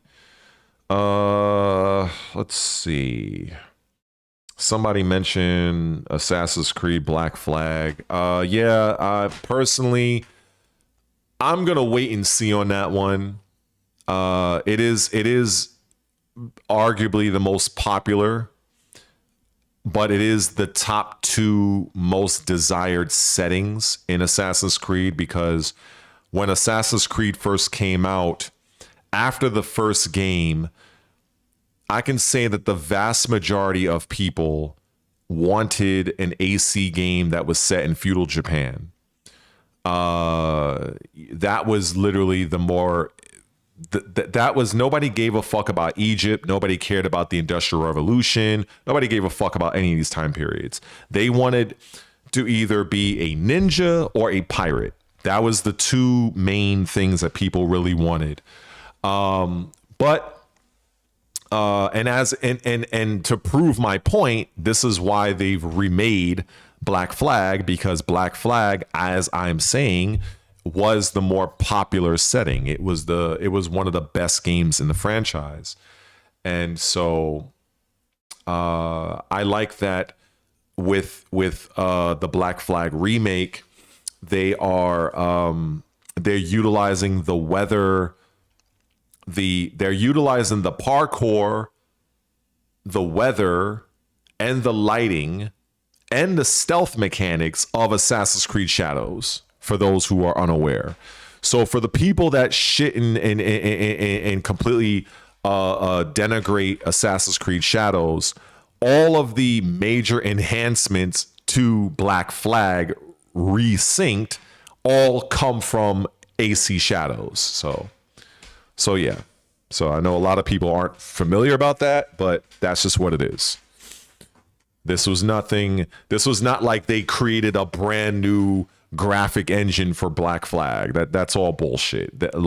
Much of the enhancements that they're using for Black Flag resynced is deriving from Assassin's Creed Shadows. So, but unfortunately, Ubisoft being Ubisoft, they decided to fucking pander and virtue signal by putting in the Black Samurai for absolutely fucking no purpose other than to check off a DEI box and pander and all that shit. So, and then yeah. So, and not to mention completely piss off an entire nation of people. So unfortunately, because of those 2 things, Assassin's Creed Shadows is not regarded as the best AC game, because it should be, but because of the fucking controversy that Ubisoft put on themselves, many people no longer look at Assassin's Creed Shadows the way they should, because it was the most anticipated setting in all of the franchise. But, you know, so it really pisses me off to this day that, you know, it is, you know, it just pissed me off. And it's something that I'm never gonna forget. But it is what it is. Yeah.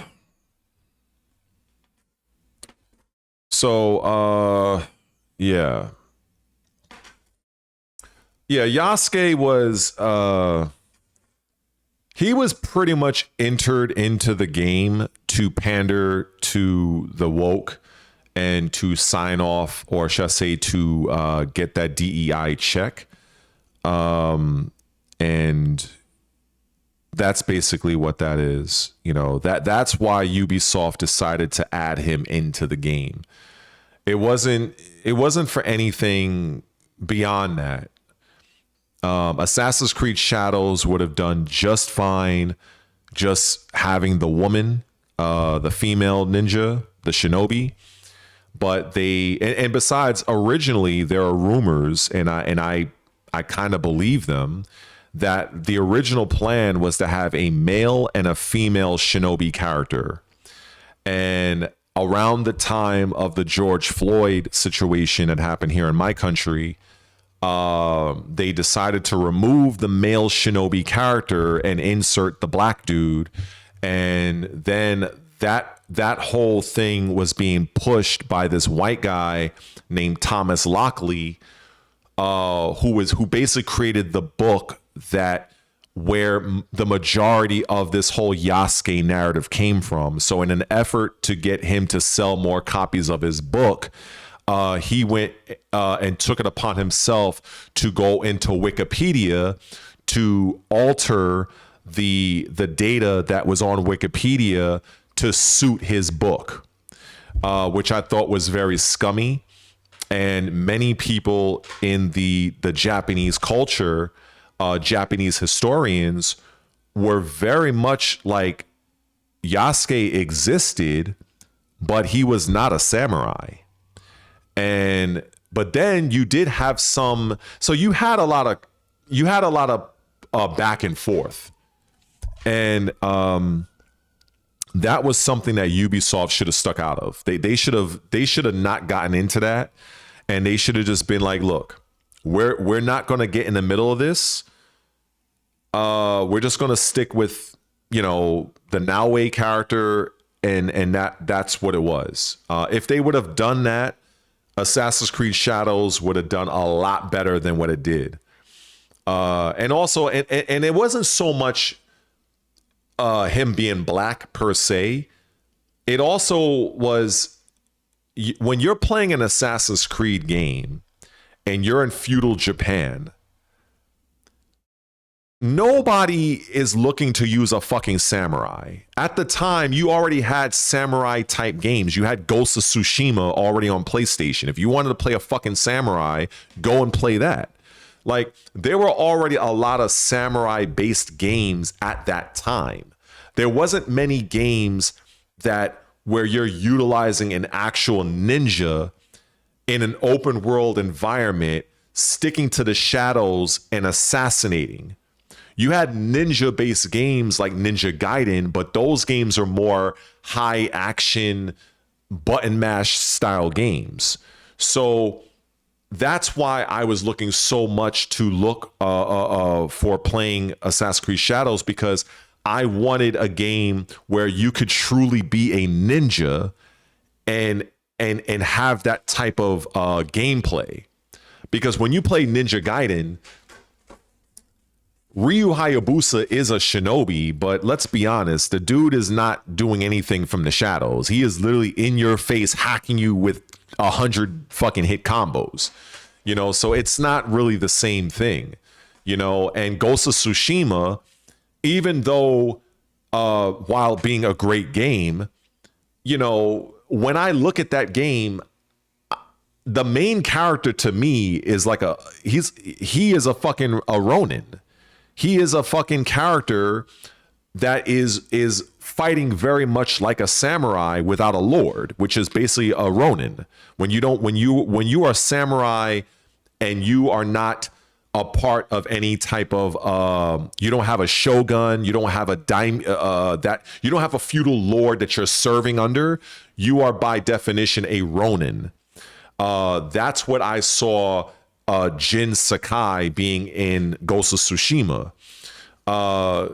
Even though you can do some assassination shit, but for the most part, when I look at the character, I'm thinking, oh yeah, this is a samurai or a Ronin. And I think that Ubisoft, they should have leaned more into the shinobi aspect. And I think they fucked up on that.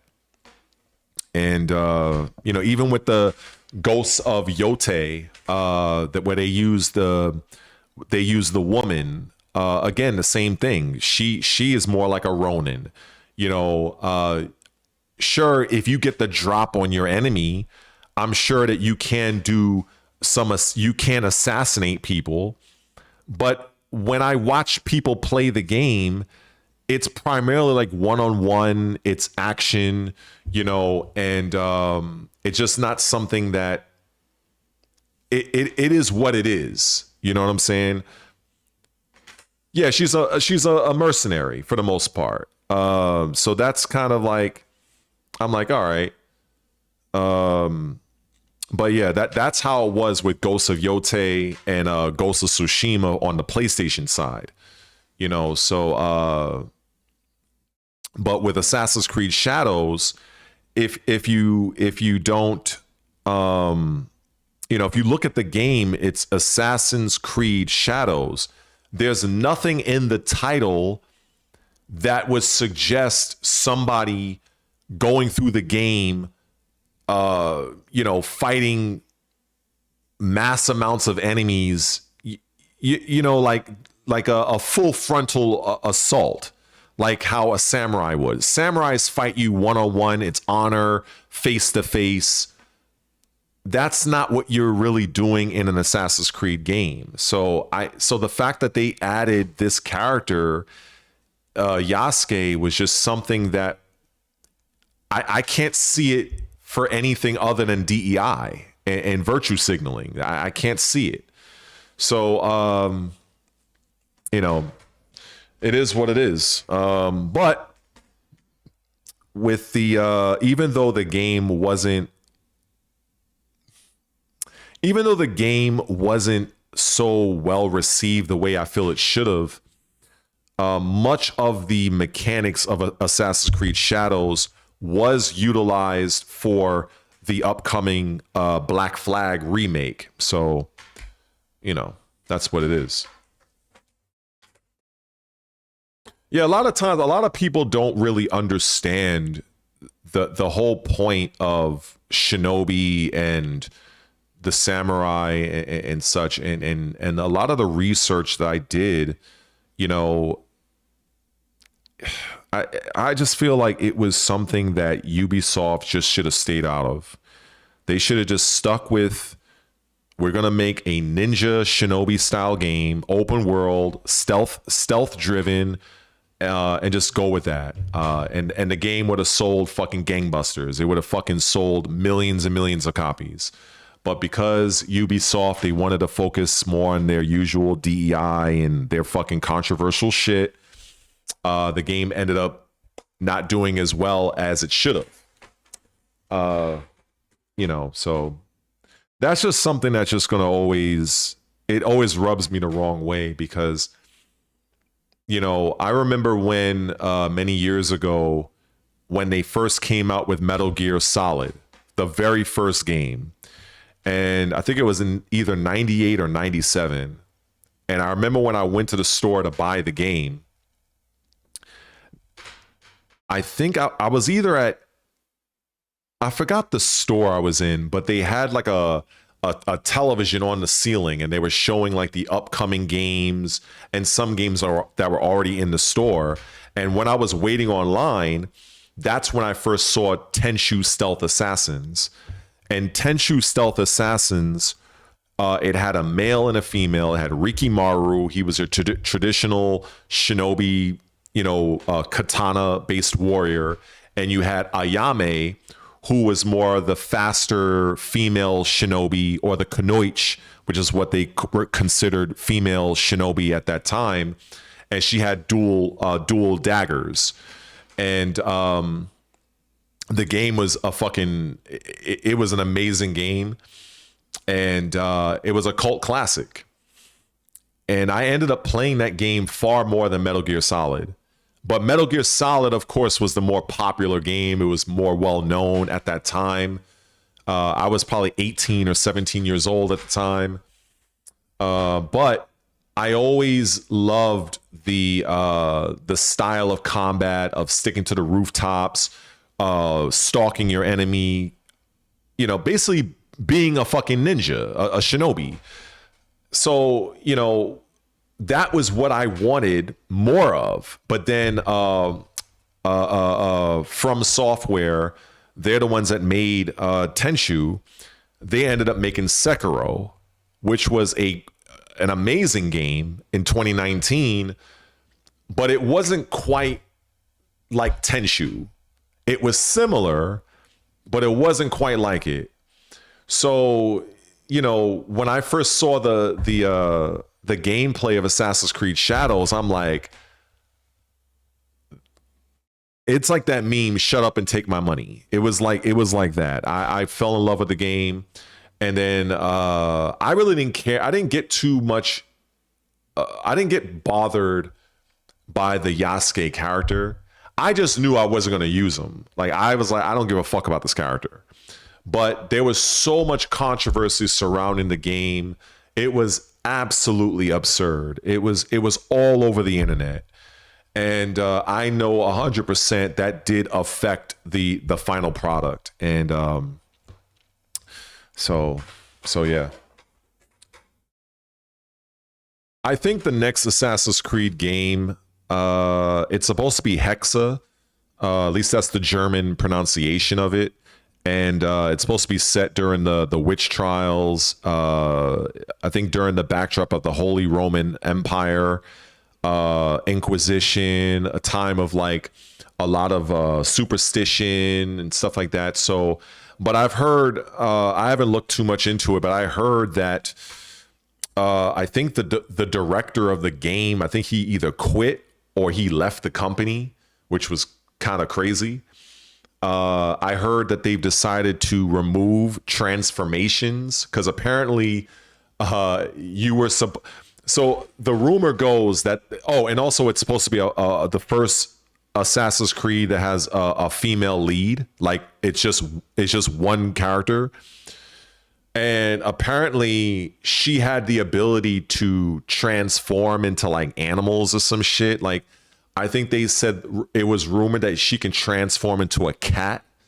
And I'm like, I don't know how that's going to go over with people because, you know, that you're like really going into the fantastical element of things. And I don't know how the AC community would react to it. So apparently they removed that based on the news I heard. So I don't really know where they are with the upcoming Assassin's Creed game. I just know the setting. I know it's a female lead. I know that it's going to feature a lot of alchemy. And when I read that, it made me think of The Witcher, because that's what The Witcher does. The Witcher uses potions and can augment his strength, help him see in the dark and shit like that. So I'm like, all right, that's pretty cool. But, you know, transforming into shit, I don't really know. And then you're going to have a lot of people that's going to find issue with it being a female lead. You're going to have people that's going to have an issue with that, of course. So it's, I don't know. I don't know if that's really what they're going to ultimately end up doing, because I'm sure that game is at least a year or two away. So, you know, I don't know. Right now they're focused on the Black Flag and pushing that game out. But it's going to be interesting to see what comes of that this next game, because Ubisoft is not doing very well as a company. I think they're trading at like $4 a share. So if you ever wanted to invest in and get shares of Ubisoft, this is the best time. I wouldn't recommend it, but you know, if you wanted to buy a few shares of Ubisoft stock, it's fucking pennies on the dollar at this point. So, but yeah, let me see. All right.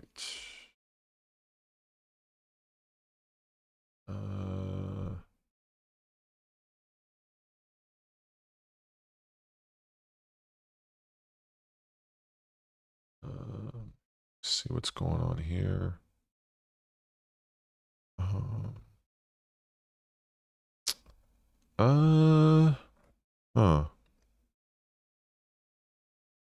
Check my Twitter.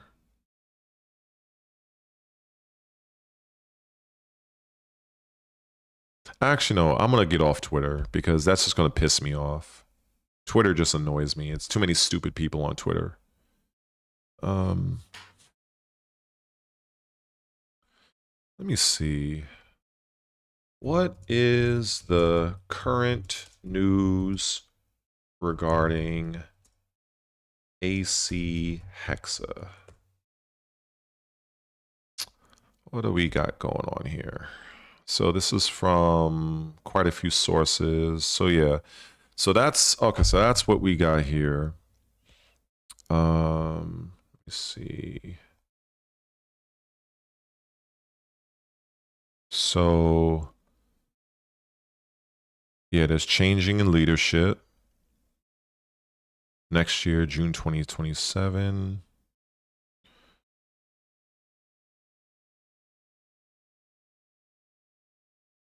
Yeah, so there's a lot going on with that game, based on what I can see right here. And this is like sourced. There's several different sources, so you can kind of see this. Is Digital Citizen, Screen Rant talked about it. Gaming Bible talked about it. Who else? Game Rant again. Sports Kita.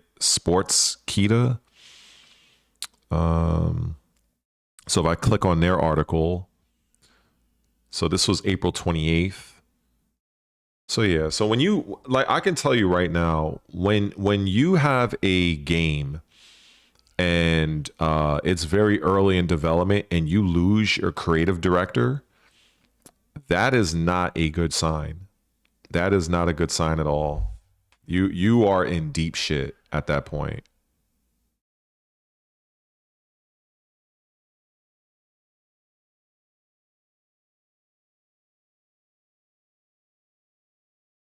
Yeah, you are in deep shit.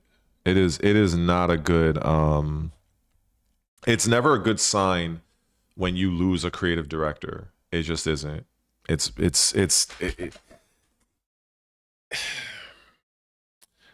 sort of like when you're developing a game, especially when it's like something that's very a massive IP, like like Assassin's Creed or Dragon Age or something like that, and you have a certain vision. Let's say, originally you want your game to be set during the fucking, I don't know, the feudal era, right? Feudal Japan.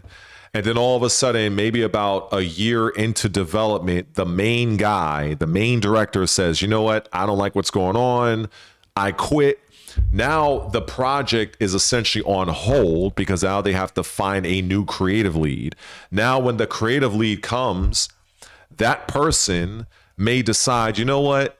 I don't really like the setting of feudal Japan. Let's go and change it up to the Industrial Revolution. So now you got to undo everything. Now you have to do concept art. You have to, all of that takes time. And it just makes the development cycle of the game very haphazard, very very volatile, and a lot of times when a game is released like that, it usually doesn't do well. It usually doesn't do well. So I don't know. I don't know what's going to happen with Assassin's Creed on that front. Me personally, I have no real interest in the time period. I really don't. I have no interest in like people who play Assassin's Creed. You tend to have a time period you prefer. My time period is the feudal Japan era. That is my favorite. That is what I've wanted for like 20 years. And then when they finally give it, they kind of do their own fucking thing about it. But the Witch Trials, I have no interest in that. I mean, it could still be a good game, but I'm just not. I'm not interested. They would have to. It would have to have such an amazing story for me to be like, all right, I'm gonna give this game a chance. The example I can give is the Assassin's Creed 2. Most people they know Assassin's Creed 2 because it was a trilogy. You had the Ezio. It was during, I think it was the Italian Renaissance period or some shit, right? You had like the Pope. I think you had Nostradamus or something like that. Ezio Auditore. I had no interest in the time period, but the story was really, really captivating, and they ended up making it into a trilogy. So, you know, so maybe they can do the same thing with this Assassin's Creed game upcoming. But if they don't, I'm probably, I don't know if I would really invest into it. I don't really know. So I don't know. But, you know, I'm sure it will sell. But it's not a good look to see that their creative director left. That's never a good thing. Because that tells me that the future of that game in the development cycle is going to be hell. It's going to be a lot of issues. A lot of issues. A lot of stop and start, a lot of redesigns. And then by the time it is possibly going to be delays. They're saying that they're targeting June of 2027. I highly doubt it. It's probably going to get pushed back even farther. And then by the time it does come out, many people are probably going to be over it because you're going to have other games that's probably more interesting. So it's going to probably lose a lot of the momentum and a lot of the interest that people probably had originally. So yeah, it's not good. It's not good. It's never good. So, and that happens with movies. It happens with shows. Sometimes when you have, when you have certain things that's set to come out, you're trying to release it at a certain time because you want to capitalize on a particular a window of release, because you have to also factor in other games that are also coming out. For instance, like sometime next year, that's possibly Witcher 4 territory. That's possibly Exodus territory. So a lot of games, they may not want that type of competition. So when a game is set for a release date, it's set to try to maximize the most attention and to kind of position it away from other games that might steal its thunder. So when you have constant delays, creative changes, by the time the game comes out, now you're having to do battle with another game that's in the same genre that's better. You know what I'm saying? So it's never a good thing. Like for instance, no developer wants to release their game anywhere near Grand Theft Auto 6. Nobody. Because they know when Grand Theft Auto 6 comes out, if that person has only one game they're going to buy, they're not going to buy your fucking game. They're more than likely going to buy GTA 6. That's just how it goes. So me personally, I have no interest in Grand Theft Auto 6. I care less. But I know that the vast majority of planet Earth, that's the type of game people will literally call out of work to play. Like, it's one of those shits. So that's why, and exactly what you're saying, Jules, when it's just, that's just how it goes. Like, there's certain, like back in the day when Halo used to be a thing, when Halo used to be good, a lot of games would not release in the same window as Halo. Same thing goes with Call of Duty. Same thing goes with, Grand Theft Auto and other big title games. So, it doesn't, it's not a good look that Assassin's Creed Hexa is having its issues. It's not a good look because I'm almost certain it's gonna be delayed, and with it being delayed, it's gonna find itself in a slot where it's gonna be opposite another game that a lot of people may have interest in.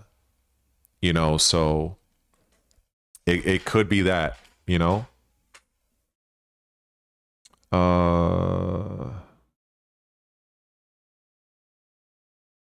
you won't get it day one. I mean, it depends on the game. I think you're probably talking about either Grand Theft Auto or Assassin's Creed or something, or maybe you're just talking about a game in general. But yeah, these companies, and usually it's the publisher that comes up with that decision. Oh, Grand Theft Auto, okay. Oh, I understand. Okay. And you're saying Midnight Club Los Angeles?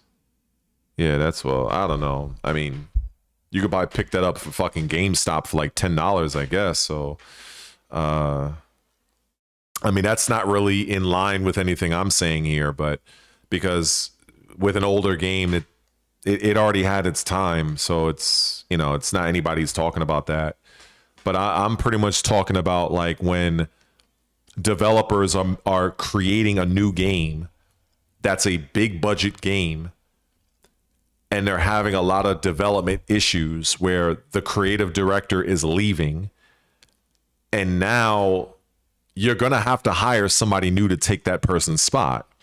And when that person comes on board, there's a chance that that person may want to do things their way, and they may want to scrap everything that the other director had done. And that's going to push the development of that game further back to where when it finally does come out, now it's having to deal with competition from other more anticipated games.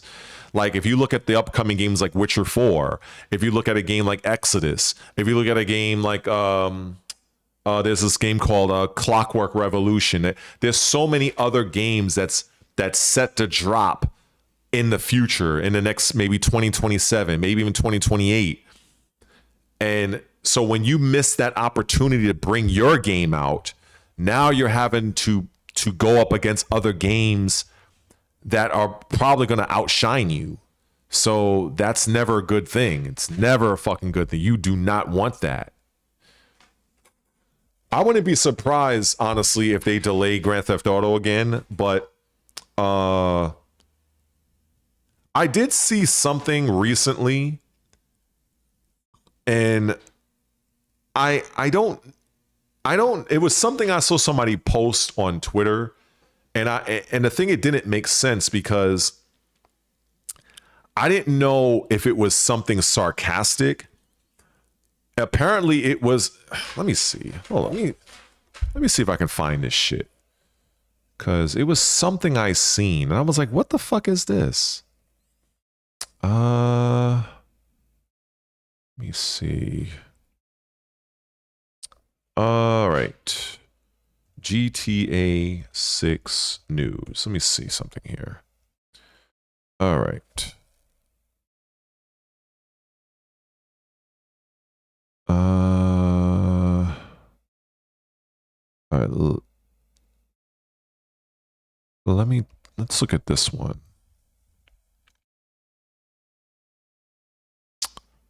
Okay, see, these fucking websites, I do not know. I'm not accepting to shit. Fuck that. We're just gonna exit out of that. Let's look at the next article. GTA Boom. Everything we know so far. That's April 10th. That's March 26th. That's too old. Indy 100. This might have been what I was thinking about here. At May announcement. This might be what I was thinking about.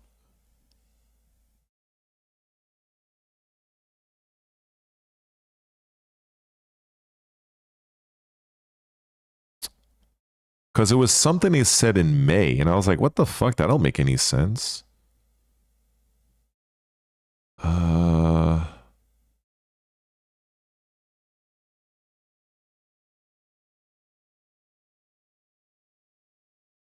I don't know. I think this is just a lot of speculation here.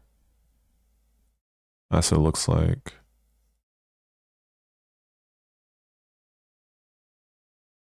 Let me see.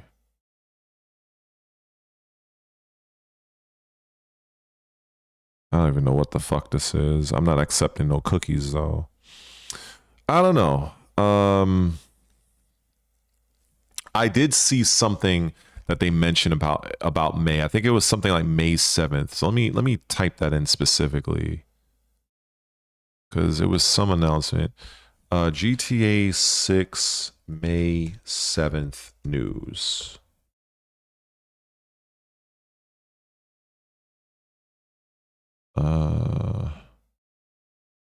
Okay, what's Game Rant saying?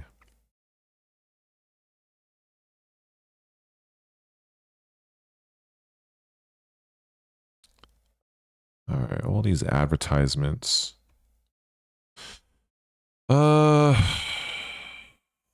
Okay, so the trailer was really all right. Wait a second. So the company pushed that target release to May 22nd, 26th, 2026. In November 2025, a second delay. The game's supposed to come out November 19th this year. The weeks ahead should reveal whether GTA 6 is truly releasing this November. As of this writing, May 2nd.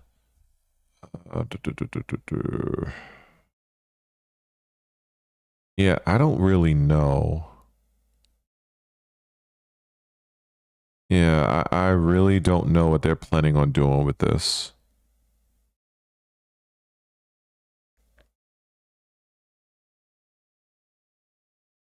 Okay, so Take-Two's next quarterly financial report is scheduled for May 21st. Okay. I'm going to be looking into that. That's usually the boring stuff that most gamers don't bother with. I'm going to be looking at that. Because a lot of those quarterly reports, they sometimes drop gems on what they plan on doing next for their investors. But yeah, I don't know. Maybe I saw, like I said, I saw something. I don't know. Maybe it was just a kind of a dummy article, but I remember the date of May 7th. And I was like, that doesn't make any sense. In my mind, it was something I was watching last night, but I don't know. I don't know if I can find it now. I don't feel like hunting for it because I'm not the biggest fan of GTA anyway. I'm just well aware of how popular it is, but I'm not like somebody who, oh my God, I gotta get Grand Theft Auto. Like, I was never that guy. I think I played Grand Theft Auto 4, like the very first mission when that first came out, and I think a friend lent it to me, and I was just like, all right, it's whatever. But you know, I wouldn't be surprised if the game is delayed again. They can get away with that because of how big the franchise is. If they really want to do that, it's gonna frustrate a lot of game developers because, like I said, game developers, they don't want to release their game in the same vicinity of Grand Theft Auto. So right now they're set to release their shit in November. So if they go and say, "Oh, we're going to release our game Q2 of 2027," games that already have their release date for that, they either might push their release either ahead or they might delay it further. So wherever Grand Theft Auto decides to release, a lot of developers are going to try to avoid that time frame like the plague. But if they're constantly changing the date, it's going to really annoy a lot of the other developers because it's like, look, we're trying to avoid you, but you keep changing your date. Now we have to change ours again because we don't want to be in line when your game releases. So that's going to be very annoying to other developers. I know. I think the only people that might take a chance is if it's a completely different genre, or if it's also another massive game. But if it's like an independent game, they're probably not going to do it. You know, they're probably going to like, look, we're not releasing the same time frame as Grand Theft Auto. We're not going to do it. But I don't know. What else do I feel like talking about? Well, I don't know. Let's see what they say about the price. Can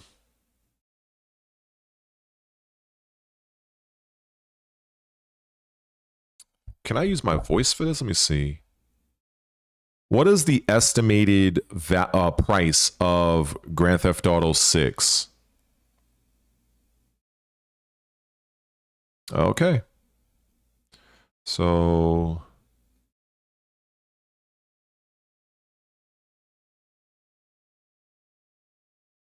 okay. And this is based off 4 sources: Pro Gamer, Pro Game Guides, Game Luster, Grand Theft Auto, GG, Be Born, Game Rant. Let's see what Game Rant says. And this was like last year, but that's, you know, that's not a bad thing.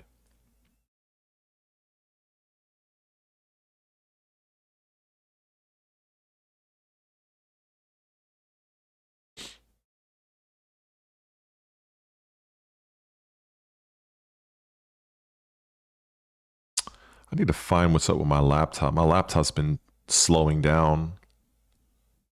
I think I probably need to clean the laptop, I guess.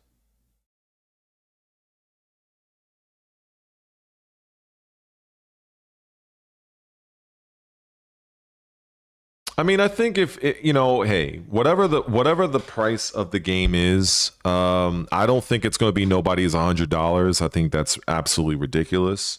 But I wouldn't be surprised if it is. But like I said, I personally don't care whether I really don't care about the game.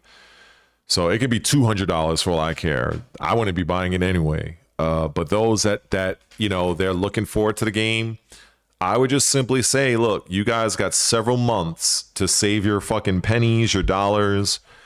You know, I would even suggest shit. You know, open up a brand new checking account or a savings account and just fucking designate that as your video game, whatever, and just put like, I don't know, $20 or $50 out of your paycheck. And then by the time, you know, the next Xbox, the next PlayStation and Grand Theft Auto comes around, you guys are good. That's why I find it funny when I hear people complain about price. And I'm like, in my mind, I'm thinking like, you are aware that this is not something that's coming out tomorrow. Like this is coming out like months and possibly a year after. So you have all the time in the world to save up enough money for it. So I just kind of like, you know, when people talk about, oh, the Xbox and the PlayStation is going to be mad expensive, I'm like, bro, you have like almost a year to save up for this shit. Like, what are we talking about here? But I don't know. I think people, they always look at shit at like last minute. Like, oh, the PS6 comes out tomorrow. Oh my God, it's $800. Like, it doesn't work that way. It doesn't work that way at all. But, you know, it is what it is. All right. Let's see.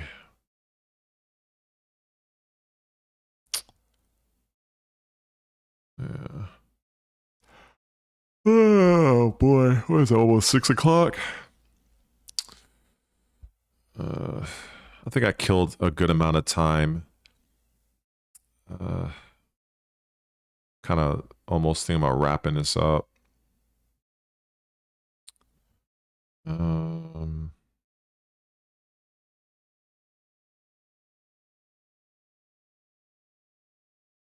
Let's see.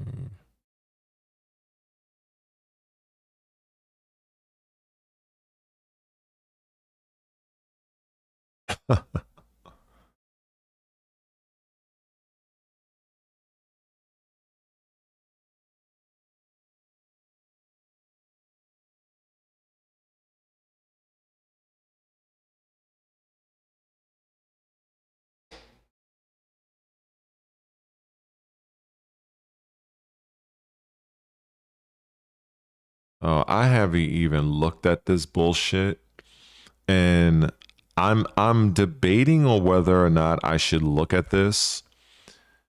I have not looked at this Kunimitsu thing, but I have a feeling it's just gonna piss me off, and it's gonna send me into an entire new Tekken 8 rant. And I think I'm just I think I should just avoid it for now. And yeah. because I already know what to expect. So I think I'm going to back slowly away from watching this, and we're gonna scroll and avoid this bullshit. Let me see what we got here. Oh, that was good. Yeah.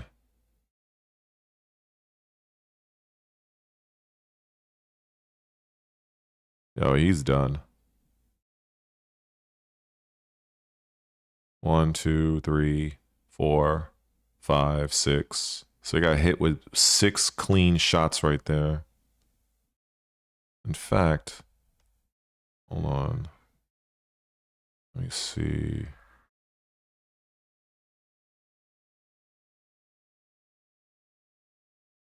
Wait, I thought I fucking... Did I not slow it down?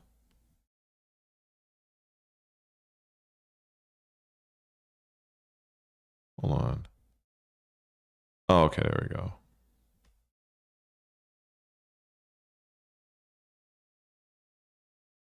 One, 2, 3, 4, 5, 6, 7. Okay, it was 7.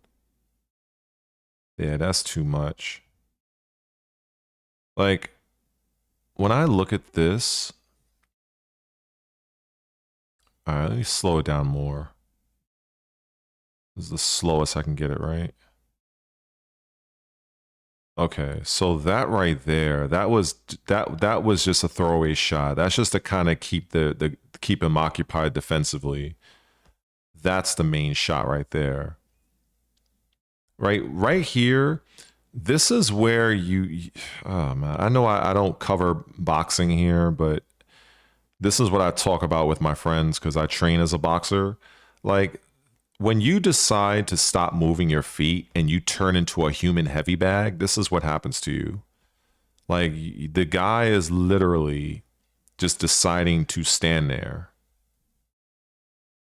Like, there's nothing you're going to do here. You are completely outclassed. You have to get the fuck out.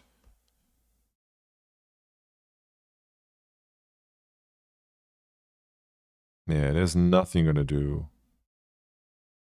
There was nothing on that right hook.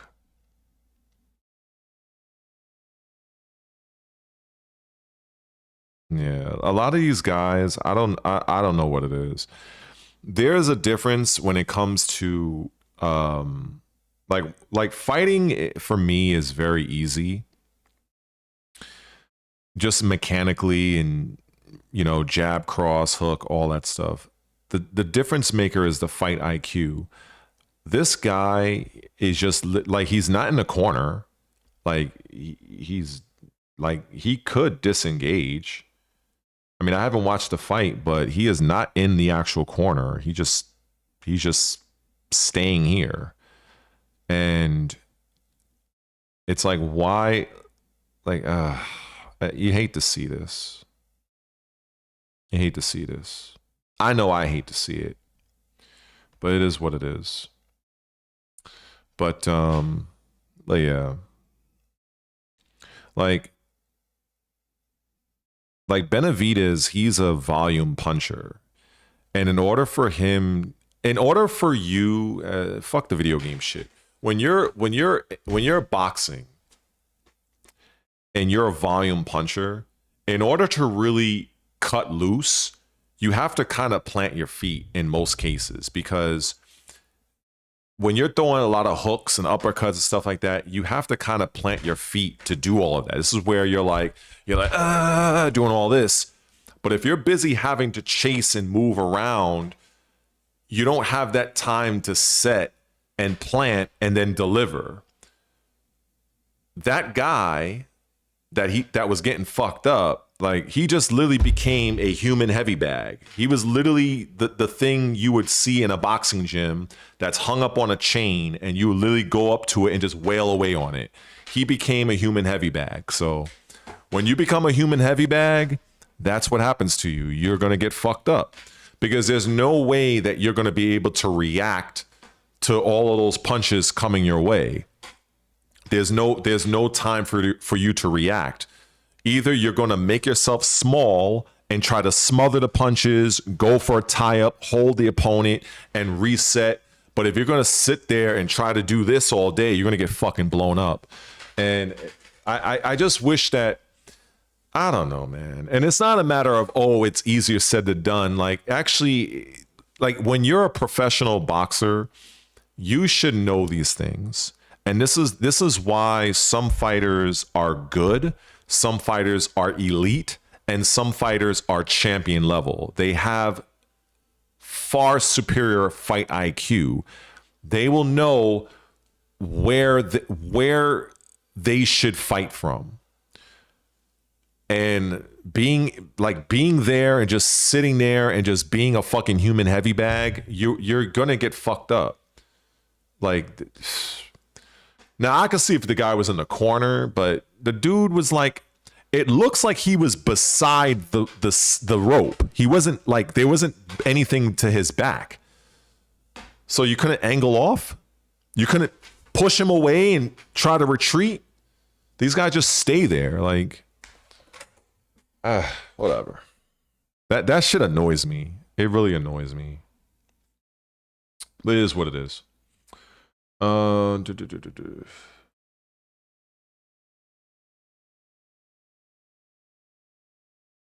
I've said that. I've said that plenty of times. I don't know. Maybe you've probably popped in the stream late, but yeah, I've said this several days. Like, I plan on playing Invincible Versus. I've said this many times in different videos. You know, when I get my system fixed, well, hopefully it gets fixed. I don't know, and that's another reason why I'm just so I'm a little bit on edge, because I don't know what these people are going to tell me. I don't know if they're going to tell me my Xbox can't be fixed. I don't know if they're going to tell me, oh, you could pick it up tomorrow. I don't know if they tell me, oh, well, we need to do additional repairs. I have no fucking clue. So I'm very much on edge, and because I don't know. Like, I'm very good at being patient. I'm a very patient man. Like, if you tell me I'm going to give you an answer in 4 months, I'm fine with that. If you give me I don't know, now I'm going to be a bit concerned. So I know my repair, my diagnostic is the receipt says tomorrow at 3:30. But I don't, like I said, I don't know if that's going to be, well, okay, you can come in and pick it up. They could tell me, oh, well, your power supply is busted. We need to order a new one. And I've already asked them, and they don't have any power supplies for Series X. So they're going to have to order a new one. And they already told me that's going to take 5 days to order it and receive it. So that's going to be 5 days guaranteed. And then however long it takes for them to go and install it, and when they'll install it. And then that's extra money. Or they can fucking hit me with, oh, well, your system, it can't be turned on and your motherboard is shot and we need a repair. We need an entire motherboard replacement. And that's going to take several $100s and several weeks of time. So I don't know what I'm going to hear.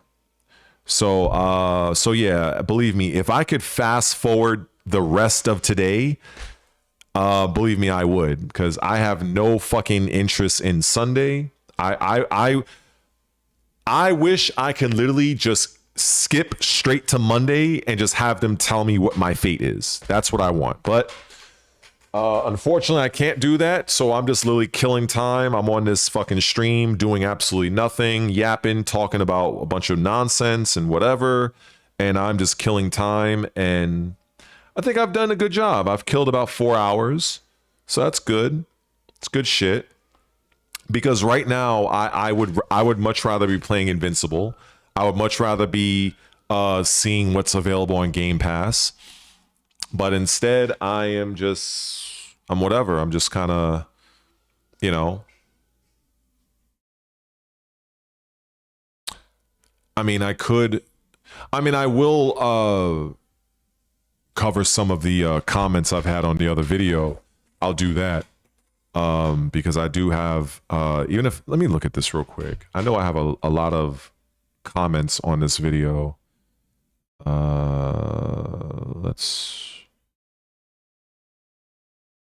Let me go to YouTube Studio.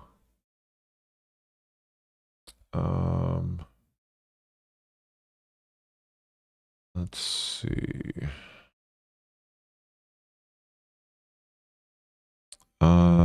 So if we go here, so I have 141 comments on this video. All right.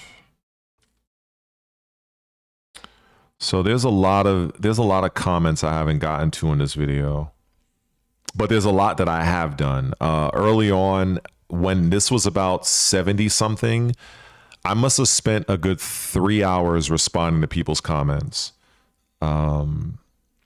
So let's see, if I were to go and filter response status, unresponded. So these are all the comments I haven't responded to yet. So if I go all the way down, you can see all of these comments I haven't responded to. So these are people that are very disgruntled with the,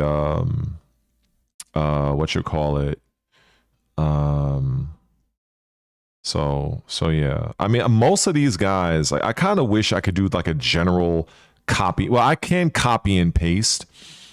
You know, I could do a copy and paste thing, but yeah, I still have to copy and paste it, but then it's like, I don't want to do that because it seems kind of corny. But yeah, it's a lot of people I haven't commented. And also, yeah, it's a lot of people here. Let me see. 1, 2, 3, 4, 5, 6, 7, 8, 9, 10, 11, 12, 13, 14, 15, 16, 17, 18, 19, 20, 21, 22, 23, 24, 25, 26, 27, 28, 29, 30, 31, 32, 33, 34, 35, Jesus Christ, 35, 36. So 36 people I haven't really commented to. And they're basically all saying pretty much what I've said in the video. So it's really like I a lot of times when you get into these type of situations, like when people comment on these, like it's kind of like, I don't want to be that guy that says thanks. Like I've seen other content creators do that. So I try to react and kind of give these guys more of a viable response, but it's kind of like it just kind of, I don't know. Because a lot of them are basically saying exactly what I said in my video, but they're just wording it in their own words. So it's like, what else am I, like, how else am I going to respond to you when you're basically echoing the same sentiments I said in the video? So yeah, it's kind of like, it's kind of weird, but it is what it is. And I know a lot of these guys that, cause you're able to check pretty easy on the, on your phone. I don't know why you can't do it a lot on the, on the app. But on my phone, I can actually tell who is like a new person, a new commenter. I can see how many comments they've left. In the YouTube Studio app on a desktop, you can't really see that, which is kind of annoying. So sometimes I'll use my phone and I'll hover around to a person I'm not too familiar with, and I'll see, oh, okay, this is like their first time commenting or their second. And I can basically kind of be like, all right, I can approach them on that level. But if it's somebody that comments often, I kind of would know them by name. Like even some of the people that's in the chat right here, I've seen a few people in the comments, but if it's somebody completely new and they're kind of like just basically saying the exact same shit I said in the video, it's kind of like, I don't really know what else to say outside of, you know, okay, I appreciate, da da da da, and, you know, I like, whatever. And sometimes I do that. But, you know, I spend hours responding to people's comments. And so I guess I'll probably take some time to do that. Probably after I get something to eat. Because it's a lot of people that commented here. And this is not including the people that responded to my comments. This is only the people that I haven't responded to at all. Because then there's the people that did respond. Let me see. So if I filter it for response status for new replies to my response, now this brings up a whole other set of people. Because you can see here, I did respond back, right? So this one was yesterday, if you can kind of see that. So then, you know, then this person responded back to me. So then there's like the people that did respond back, you know.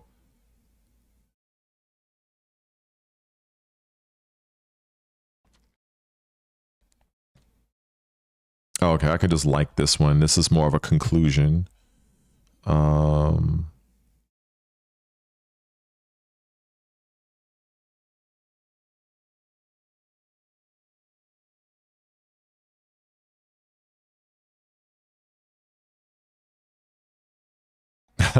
This person says King of Fighters 98 has rollback and crossplay.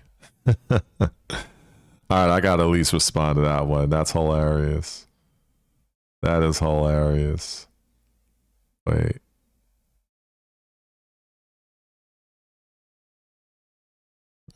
Delete that.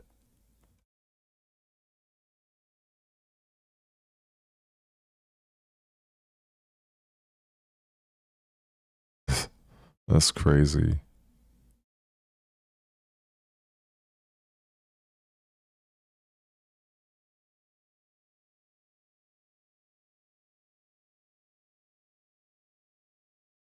Yeah, a lot of so it basically, for me to get after all of these guys, it's definitely going to take like a definitely like an hour or more. But I'm going to do it because I feel that they, you know, they took the time to reach out, you know. And I think that's the thing, when you're a content creator and you do have a video that kind of pops off, it's in your best interest to respond to as many people as you can, because the more comments you respond to, the more the video is going to get pushed. That's just how it works. So it's kind of like, I think a lot of times with content creators, they may have a video that's doing well and they have a lot of comments, and then they're busy making the next video.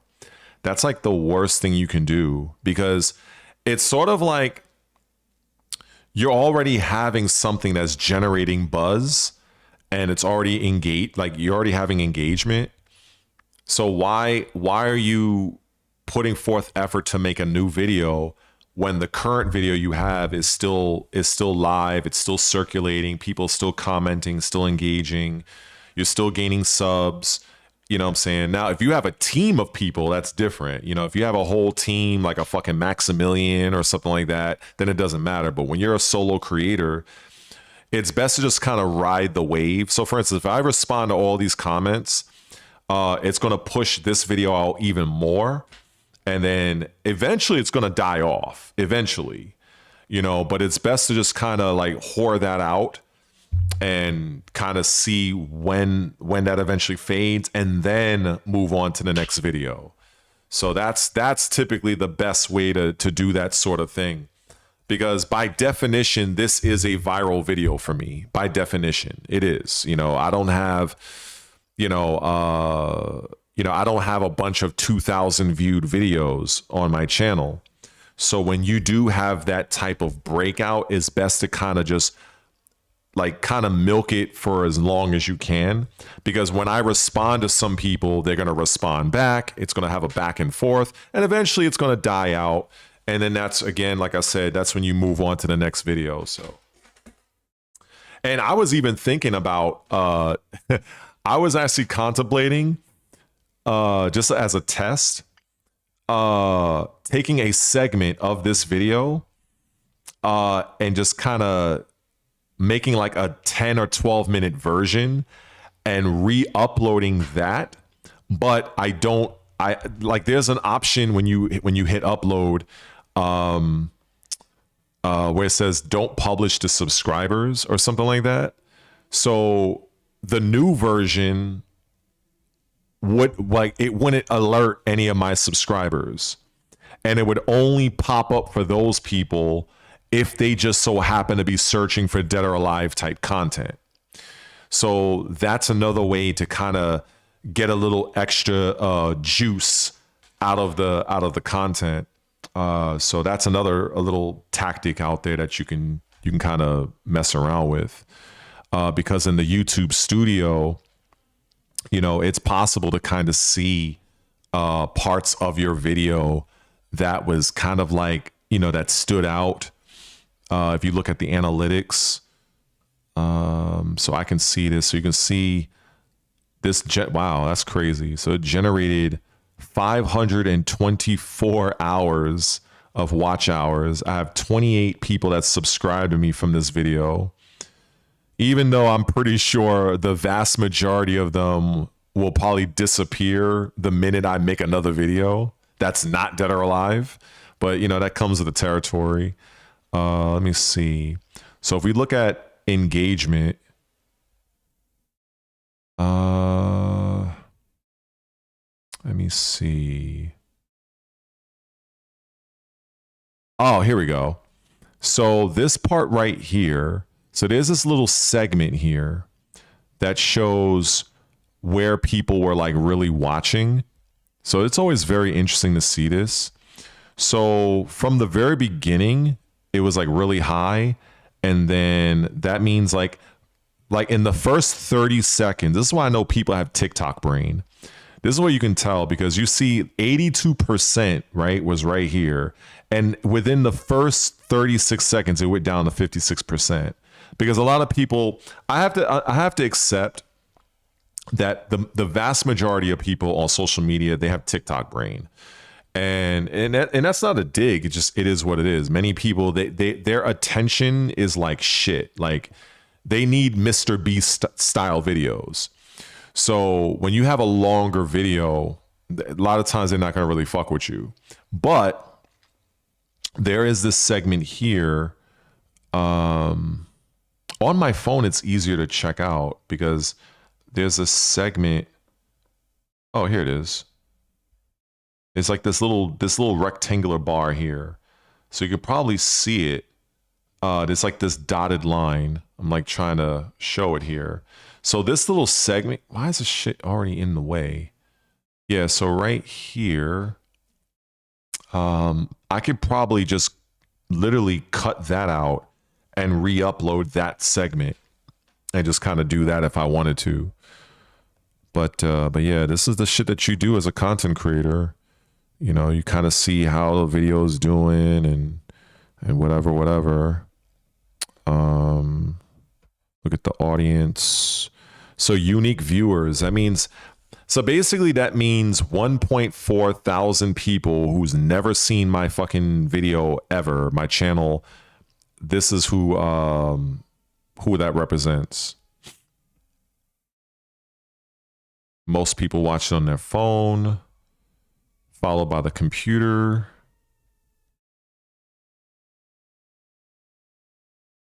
And that's the thing that sucks. So most of the people that watched it, 80% are not subscribed. So that fucking sucks. That's the thing that's that shit that really frustrates you as a creator, when you see like 80% of the people that watched a 2,000 plus viewed video and 80% of them didn't even bother to subscribe. That's the thing that annoys me. But that's unfortunately, you know, that's a sad reality when you're a content creator.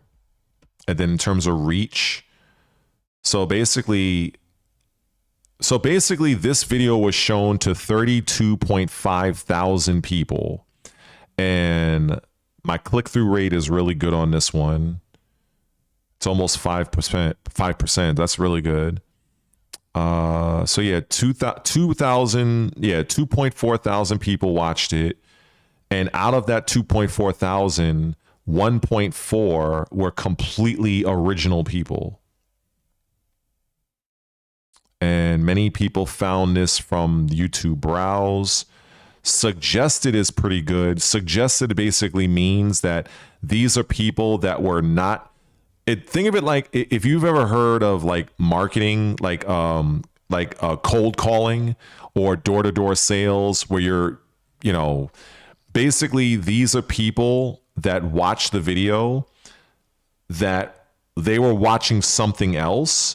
And then at the end of that video, YouTube suggested my video to those people. So that's a good percentage. That 30% of my traffic came from suggested. So that was really good. Browse just means most of browse comes from your already existing audience. Because that appears on their subscriber page and shit like that. But the suggested is also very good as well. And then let me see. And then YouTube search. I mean, somebody on YouTube specifically searched whether Dead or Alive 6 was a cash grab, and then that it just popped up for those people. I don't know what the fuck VK is. Apparently that's an external website, but they got Discord. I don't know how somebody found my shit on Discord. Google search, WhatsApp. I don't even know YouTube videos even popped up on WhatsApp. I didn't even know that. Okay, so it was like one view. Okay, so that's pretty cool. But yeah, there's a lot that goes into this whole content creation shit. And the good thing is that YouTube gives you all the tools in the world to kind of like figure shit out and do what you need to do. So it's pretty cool. But yeah, that's the ins and outs of it, as I'm kind of just, But yeah. In a perfect world, I would have something similar to this almost every video. Like for instance, I would love to have a good viewer, let's say if I wanted to play Pillars of Eternity, right? Let's say, because I own both games. Let's say if I just wanted to play that game, because I was talking about it earlier. Like, if I were to live stream that game, I would be very surprised if I had more than 5 people in the stream watching me. I would be very surprised, because I know it's not a game that many people, well, a lot of people are into it, but the people on my channel, like, they're more fighting game, and it just, it is what it is. So I mean, of course I could do what the fuck I want, but it's just a matter of who's going to really watch it. I'm sure, for a fact, I know, for instance, just call out, one person, the last person, Jules here, maybe she'll probably watch or whatever. And there's a few people that are into those style of games, but it's like, I would love if most of my subscriber base were more like balanced gamers, because I think a lot of my subscriber base, they're primarily fighting game players. Like, that's all whether it's only Tekken or whether it's only this. So that's the thing that I'm aiming to try to build. Like, I would love to have more people that subscribe to the channel. I don't want to say true. Like, I'm tempted to say a true gamer, but I know it sounds fucked up, but it's like, you know, it's kind of like if somebody is like, if all they do is play Call of Duty every fucking day, like, can I, like, I mean, they're a gamer by definition, but all they fucking do is play Call of Duty. Like, that's it. That's their whole life. And that's fine. You know what I'm saying? But it's like, for people like that, they're not going to watch anything else I do. And that's the problem I've had on this channel when it comes to Tekken. If I play Tekken, it's all good. It's all good. I mean, if I play Tekken now, it's probably going to be like a bunch of people that's going to come at me that's saying, oh, well, look who's a hypocrite now. You're going back to playing Tekken, yada, yada. I can already fucking hear it. But outside of that, I'll have the 80 to 60 fucking play. Let me see. Who is in the stream right now? I bet it's like less than 10 people. Let's look at this. Oh, wow. Okay, so it's 10 people here. Probably soon to be 9. I can guarantee you right now, if I was playing, because you can see it on the screen, right? If I was playing Tekken 8 right now, I guarantee it would be over 50 people in the stream. 100%. And that's not, and the thing is, that's not me criticizing people. It's just, that's just what I've come to expect, because most of the people, you know, that are subscribed to my channel, that's pretty much all they want to do is play Tekken 8 and deal with that bullshit ass fucking game. So if I try, and I have, if I want to go and play something else, it's very likely that I'm not going to have that type of viewership. Not because the game is not popular. It's because the people that are already subbed to me, that's really all they want to fucking do is eat, sleep, shit, play Tekken 8. That's it. That's all they fucking see.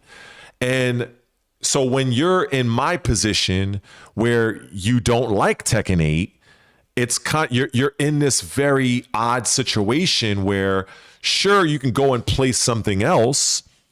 I can play any one of the fucking dozens of role-playing games I have, any of the dozens action game I have, any of the dozens Souls-like games I have. But it's like, I'm probably not going to have that type of viewership. And it's going to take a lot of time to build that up. Because as I play that game, I might come across people who are new that might be like, oh, you're playing this game, you know. And just like what you just said just now, like, you're not going to really watch somebody play Marvel Rivals. Even though it's a very popular game, it looks fun, but, you know, and I've played the game, you know, I've played it before, but it's not something that I'm not good at hero shooters. I'll be honest. I'll play it for fun, but it wouldn't be something I would play like every day. You know what I'm saying? It would be something I'll mess around with here and there. But like you say, you're not somebody that would sit around and watch somebody play Marvel Rivals. And so when you look at it from that perspective, people that subscribe because of Tekken 8, what ends up happening is they either fall into one of two camps. Either all they want to do is play or watch somebody do Tekken 8, or you have those people that don't mind if you play another fighting game, maybe if you play Street Fighter 6 or Virtua Fighter, as long as it's all fighting games. But for that same person, if I were to go and play fucking Elden Ring or Red Dead Redemption or fucking Cyberpunk or something like outside of the fighting game genre, I lose those people. So it becomes a very it's a very tricky thing when you're a content creator, because it's like, you know, it's not. It becomes very frustrating on my end, because I have so many games and I've played so many games that I'm far more than just playing Tekken. Like that's you know, Tekken is not what defines me. But then when you have channels like Little Majin, like Main Man Sui, like Fiddy X, like Shinblade, all they do really is play Tekken primarily. And, you know, and that's fine, but it's just not, I'm just not interested. So when you have a channel base that really wants to see you just play Tekken, it becomes difficult to kind of break out of that. It's not impossible, but it's time consuming, because if I'm playing Cyberpunk 2077, for instance, if I'm live and somebody happens to stumble on the stream and they may like my commentary, they may like my gameplay, and they subscribe, now I'm in a similar situation, because, well, now if that same person sees me play Tekken 8, now they're gone. So it's kind of like, fuck. It's like damned if you do, damned if you don't. So that's why I feel like a lot of this is kind of luck, because you might have some people that might be interested in seeing different shit. You know what I'm saying? Like, many of the people that are subscribed to me, they pretty much did find me from playing Tekken. You know what I'm saying? So, but some of those people, they also play other games. So many of them that only play Tekken, they've already been unsubscribed. They're already done. They're already gone. And then many of them that they've been around me for a bit. They've seen how I do things, whether I'm talking live or do my videos. They rock out with me, not so much what I'm playing. And that's where, if you're a content creator or you're a streamer, that's the position you want to be in. You want people to literally come rock with you because of you, not because of the game. Because the minute you stop playing the game, they're done. They're gone. So that's the hard part. When you have that type of audience where they're showing up because they want to see you, that's where shit is. That's where you're on, I want to say easy street, but that's where you want to be. Because if you're primarily a Tekken player, if you're primarily a fucking whatever game, if that game dies, that's it. Like, in fact, there's a guy that's dealing with that right now. For instance, there's this guy named, he's a very good tournament player named Honeybee Commander. He was primarily a Mortal Kombat creator, and he's an exceptional player, by the way. And he has a very good channel, by the way, Honeybee Commander. And so he's spent a lot of his whole tournament life playing Mortal Kombat and those types of games. And he made a video not too long ago where he said something up to the effect of, Mortal Kombat 1 is kind of dying out, and he's seeing less and less people in the live streams and commenting. And it's sort of like, he has a family. It was a very deep video. I don't want to play too much of it because I don't want him to, I don't know if he'll copyright strike me or nothing, because I don't know him personally, but I know of him in the tournament space. But it was a very good video. It was about maybe 30 to 40 minutes long. And he was basically talking to his audience saying, hey, you know what? I have a family. I'm married. I have kids. I do this content creation thing because it supplements my income. And if there's not many people that's showing up for the Mortal Kombat 1 streams, I have to figure out what to do, because, I can go and play some of the older Mortal Kombat games. I can play MKX, MK9, but it's still not drawing those numbers. And then that's when he referenced Invincible Versus, which, in fact, you know what? Let me just go to him real quick, because I like his channel a lot. Let me see. I thought it was a really, really good video, and in fact, I think I might be able to play it, because I don't think he's gonna copyright me like that. I don't think so. Honeybee Commander. Oh, I think this is it this one? Okay, here we go. And so where was that video?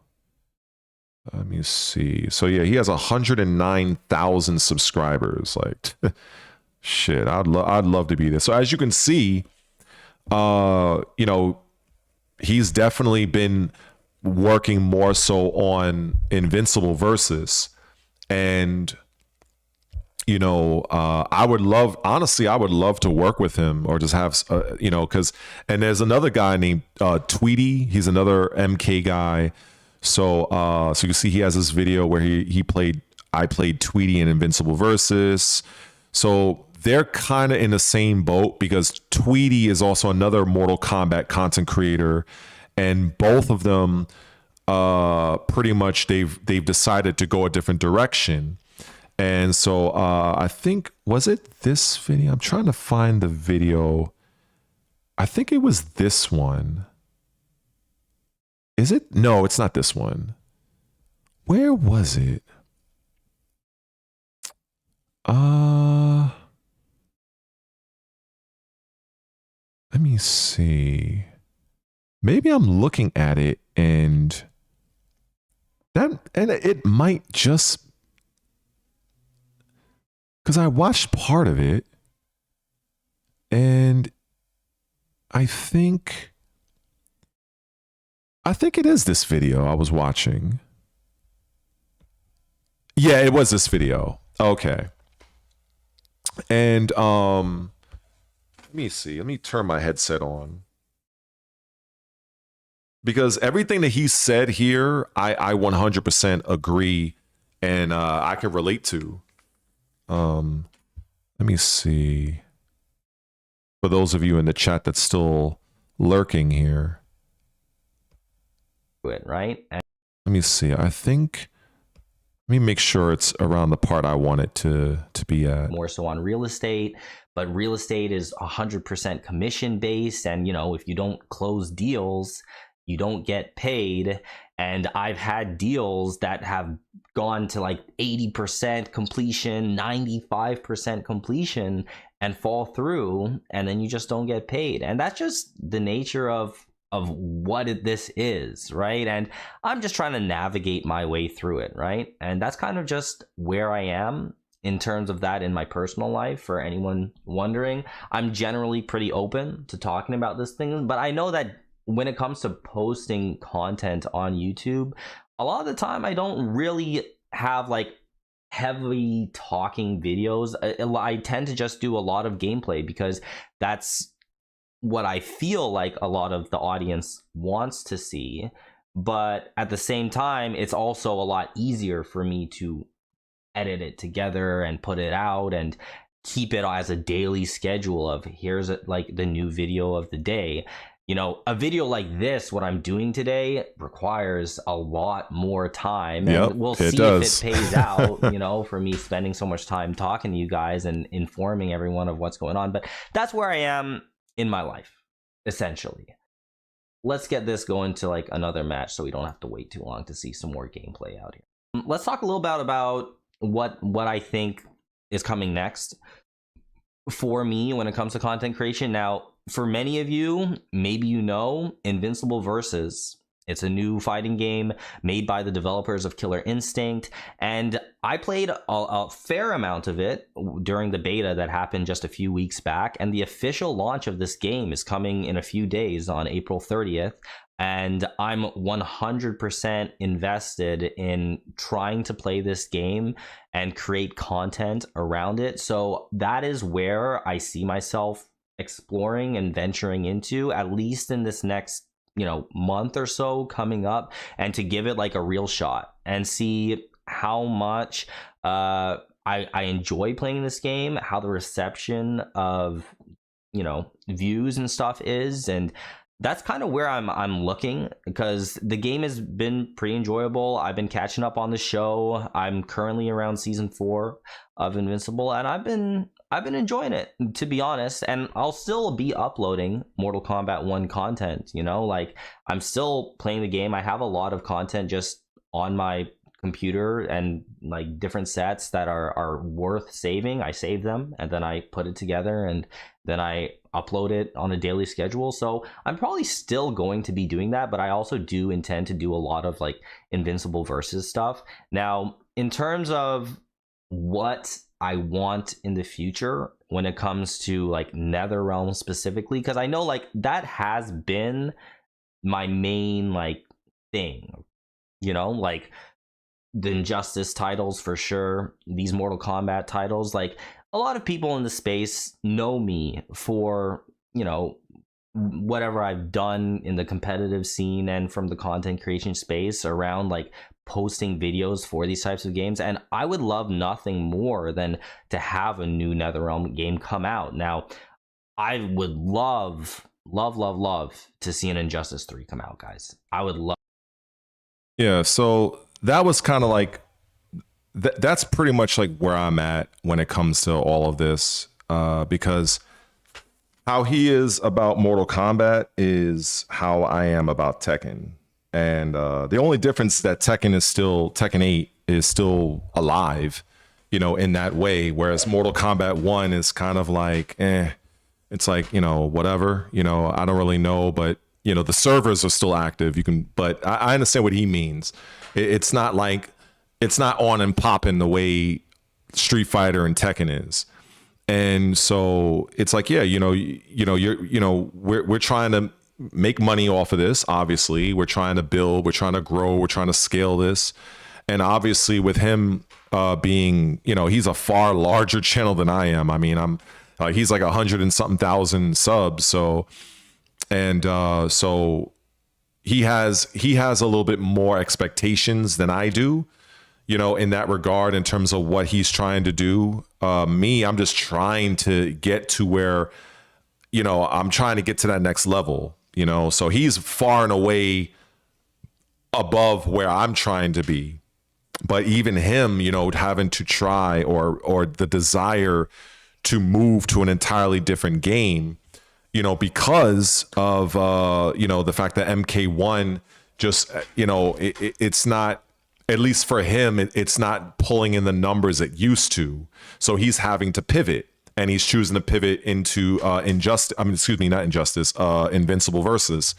And so, that's why when I look at his channel now, I can see that a lot of his, since April 30th,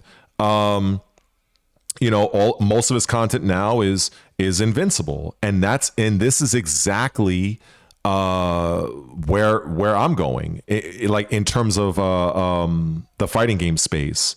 He still has a few MK stuff here, but for the most part, it's Invincible, and that's precisely the direction that that I'm aiming for. I'm just frustrated that by the time I get my Xbox and the time I get the game, I'm not going to have the type of reception he has. Like, for instance, this video has 5.5 thousand views. This one has 6.9. This one has 14,000. I'm not going to have, his type of viewership. In fact, this video, he has Invincible versus all arcade endings. He has 366 views. So for him, this being a 3-day-old video, I would imagine that this is kind of like a video that kind of bombed for him, given the fact that, you have such a large sub count. So, but for me, if I were to get this type of viewership, that would be good for me. You know what I'm saying? So that's just kind of how it goes, for people that may not understand, and so, yeah, it is unfortunate, but sometimes, yeah, you have to kind of pivot at times, and you have to kind of move on to the next thing. Exactly. And so I'm hoping that I can have, well, the only thing I can really do, or anybody, is try to put together the best stuff you can. So for instance, when I look at what he has done here, so he's played a bunch of online matches against people. I can do that. He did a guide of Powerplex as a character he's using. So I can do, so the thing is, you can look to see what other channels are doing, and you can kind of copy the format, but just make it your own. So looking at, I can probably do a playthrough of all the characters, the endings. I can talk about a particular guide on a particular character. Like that's what everybody does in the content creator space. The difference really is what information you bring to the table, how you present yourself and stuff like that. You know, that's really what it comes down to. And then also, you know, I like the way he does his thumbnails here, but this is not really my style. I don't really have these type of skills here, but you know, I might do something to try to liven things up. But yeah, I just really wanted to use him as an example of somebody that is a very large content creator, but is forced to pivot to an entirely different game as his primary for the time being. And so far, I think he's doing a good job of it. And maybe if I grow a little bit, I'll probably reach out to him myself, and maybe we can kind of get some matches together and do some content. You know, that's the name of the game. You know, so but I know I don't think I've met him. I've seen him at a few older events back when I was playing Tekken 7 and he was playing whatever Mortal Kombat game was live at the time, but I've never really interacted with him. But yeah, he's definitely a very good player. And you know, I definitely respect his content and stuff. But yeah, sometimes you have to do what you got to do, you know, and that's just the name of the game. Now, I don't have to do that with Tekken. That's the difference. Like Tekken, I could still keep playing Tekken. The problem is I just don't like the game. And I feel like that is 100% going to show. And I know there's a lot of people that will just want to watch just to see me get frustrated. And I've seen it. You know, people love my suffering streams. And the thing is that it's not really like, I don't call it a suffering stream just to be funny.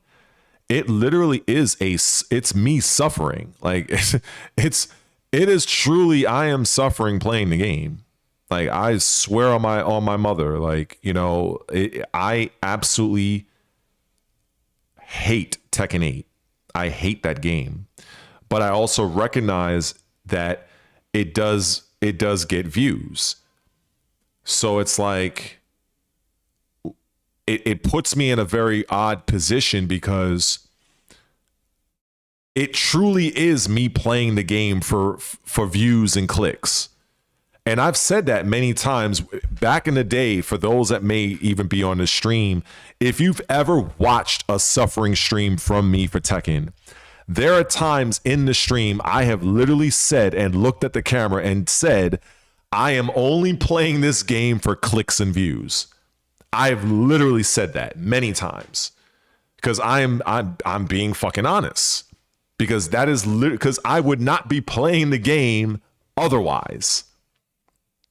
And so, but because I've made so much videos calling out other content creators that are hypocritical in that they find fault with Tekken 8, but yet and still they're still playing it, they're still doing this, they're still doing that. If I were to go back and play the game, now I'm the hypocrite.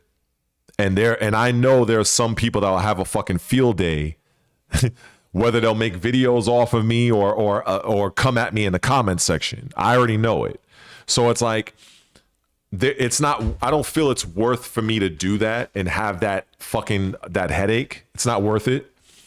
The only thing I can say, for instance, like, when I did the season 3 update and I talked about the season 3, I think I installed the game for that stream when Tekken 8 season 3 started. I did a stream for it. I remember I was very sick at the time too. And then after the stream ended, I uninstalled the game and I just moved on. I was like, fuck that, I'm done. But the patch was fine, right? You know, I mean, it was an okay patch. I did give the developers some credit, you know, but now there is another patch coming for Tekken 8. I think I don't know the exact date, but it happens this month. So assuming I have my Xbox at that time, I will likely do, a video on that. But the point is that I'm basically covering the news of Tekken 8. I'm not really making content and streaming the game, playing it. That's the difference. Like, I'm literally treating it like any other news article. Like, oh, okay, this game had a new patch, or Guilty Gear had a new patch. Like, that's the difference. You know what I'm saying? I'm not actively playing Tekken 8 to try to get that viewership. That's where I kind of put the brakes on. But maybe season 4, if they happen to bring my main character back, Lei Wulong, that's different.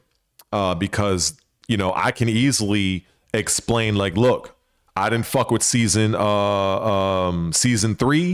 I covered the news, I covered the patches, but now season 4, they've done X, Y, and Z to the game. They're finally bringing back my fucking main character. So I'm actually going to do a stream where I'm going to be finally playing Lei Wulong.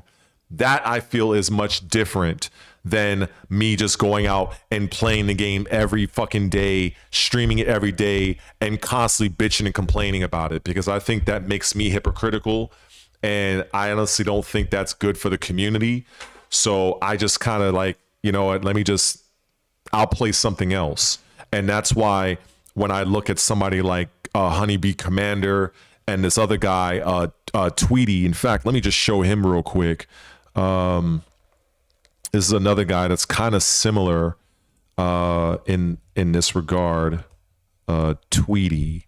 So he's primarily a Mortal Kombat. In fact, he has MK in his name. So he's a much smaller channel compared to Honeybee Commander, but the man still has basically 40,000 subs.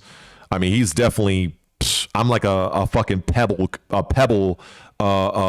channel size wise to him.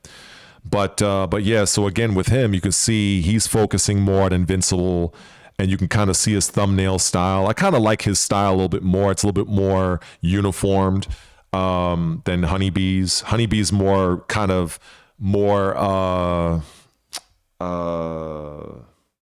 it's not as uniformed. So, but it's everybody has their own style. This is something I could probably see myself doing. Have a picture of the character, maybe a few words. I liked it. Simple. It's to the point, but I would probably do it my own way. So looking at so his videos here. So most of his stuff in the past was mostly Mortal Kombat stuff. So him and Honeybee Commander on that front were pretty much the same. So they are good channels for me to look at for inspiration. And again, maybe with him as well, I'll probably reach out to him at some point, and maybe we can get some games going and do some content, so that's kind of like the plan. Let me see. Yeah, that's another thing with Tekken, the Kunimitsu character. That Kunimitsu was one of the latter characters that was released in Tekken 7, and that was one of the main issues that that people took with season 1. Season 1 of Tekken 8. There was a guy that leaked the actual the characters, and originally it was going to be Eddie, Lydia, Marduk, and Fakamram. That was going to be the season 1 originally, and because there was so much backlash when Lydia was released, because Lydia was the last character released for Tekken 7, so now you have Tekken 8 season 1. Now we're buying Lydia again, and so that was really the main issue that kind of forced Namco to kind of shift gears.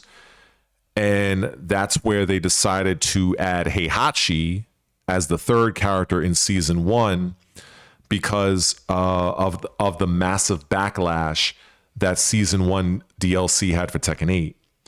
And I 100% believe that.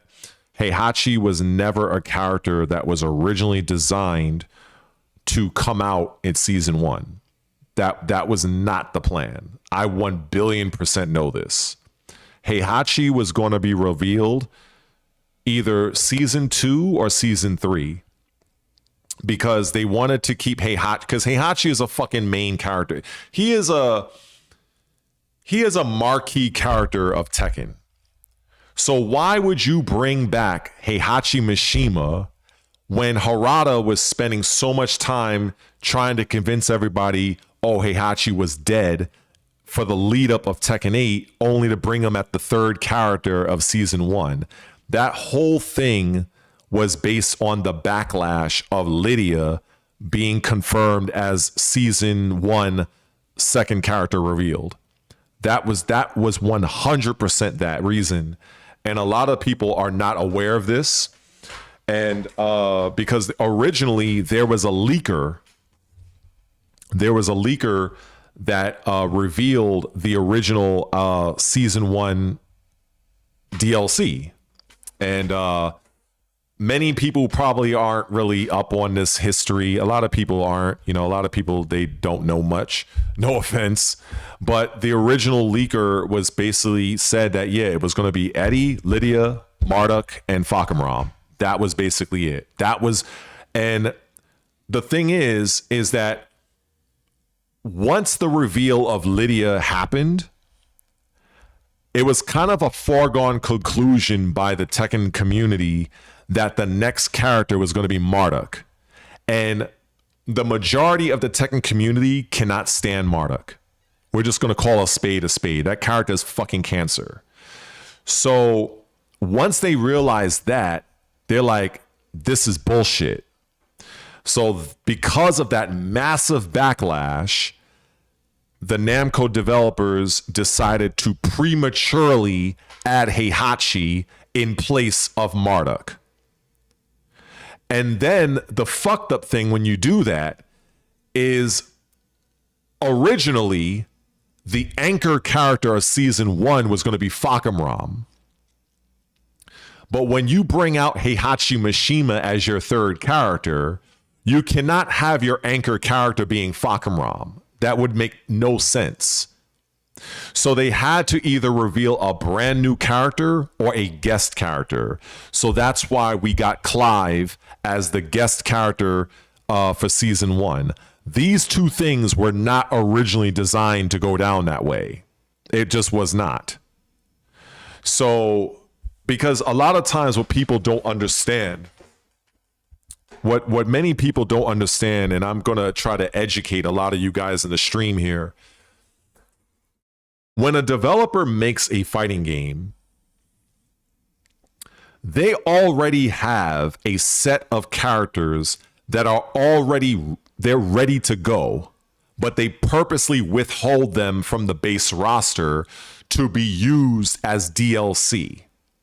And then they have another set of characters that are kind of like maybe 75% done, and another set of characters that's like about 50% done. So it kind of goes in line with like season 1, season 2, season 3. That's how these games are handled.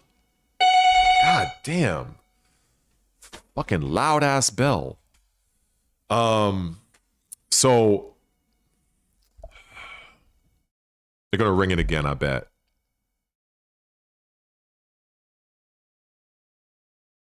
I can't stand when motherfuckers do not have keys. They're fucking house guests and they're ringing every fucking bell in the building. I hate that shit. That's some project shit. But anyway, so Heihachi was already ready to go. He was already set aside. So the backlash was so intense at that time that Namco had to do something. Because I can tell you right now, beyond a shadow of a doubt, if they would have stuck with the original plan and Marduk would have came as the 3rd character for DLC, the Tekken community, it would have gotten really ugly. It would have got real ugly, really ugly. So Marduk, Fakam Ram were 100% done. That's the reason why they were originally planned to be DLC 1. So the people in the Tekken space, the Tekken developers, they know that a lot of people in the Tekken community can't stand Marduk. So introducing him, they're looking to pick the best time to bring him back.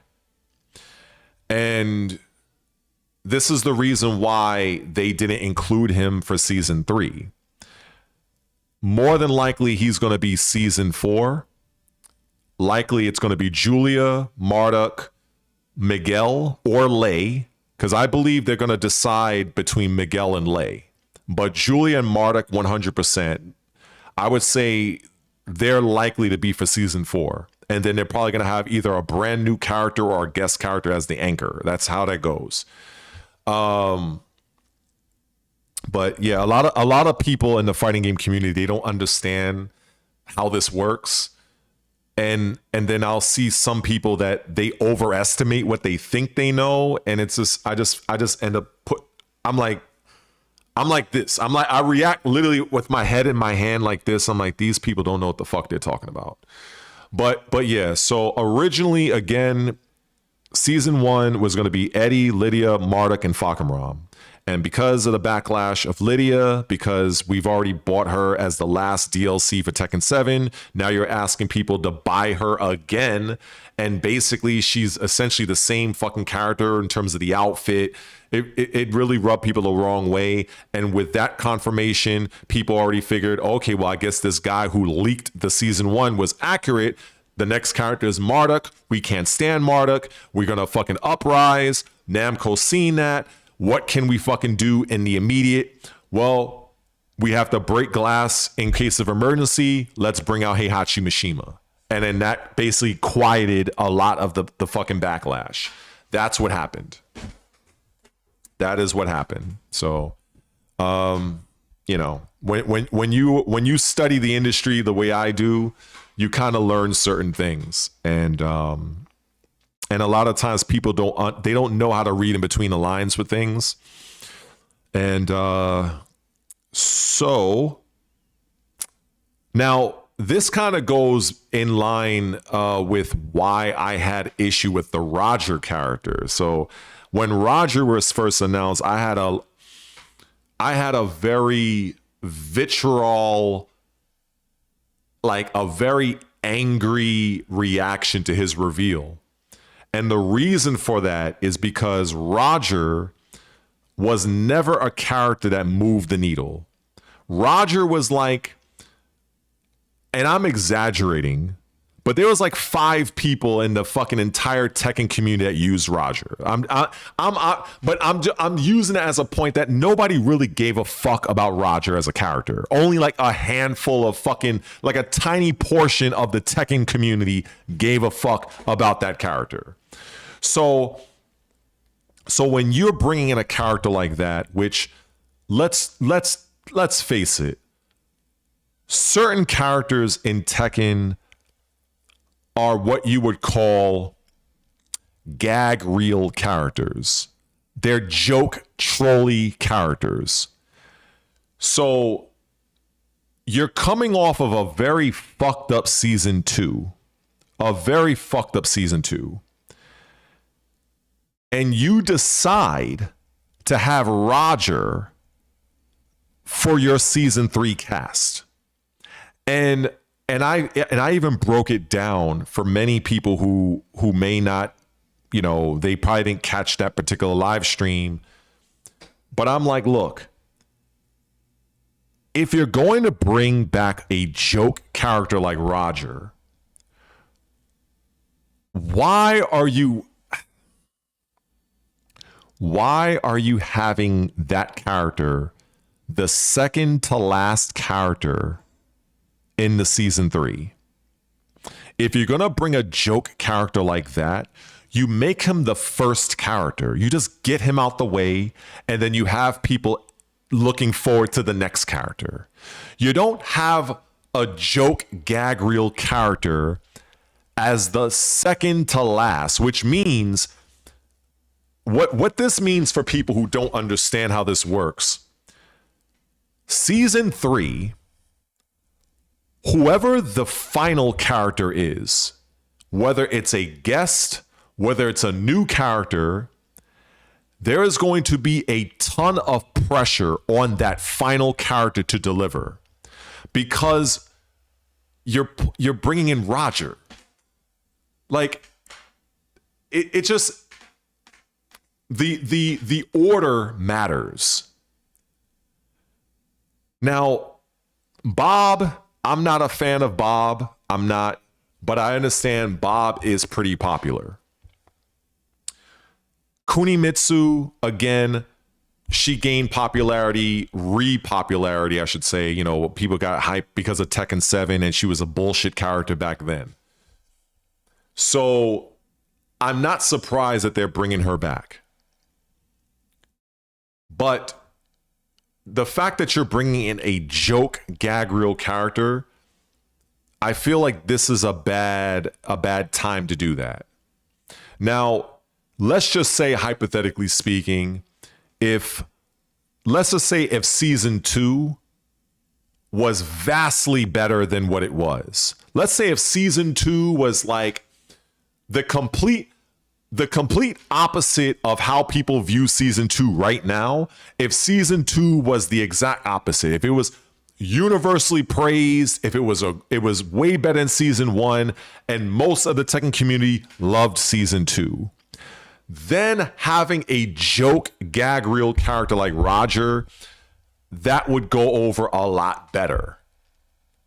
But you're bringing this bullshit character during a time where your season 3, you have to knock it out of the park, because your season 2 did not go very well. It's this aspect that a lot of Tekken players, they don't understand.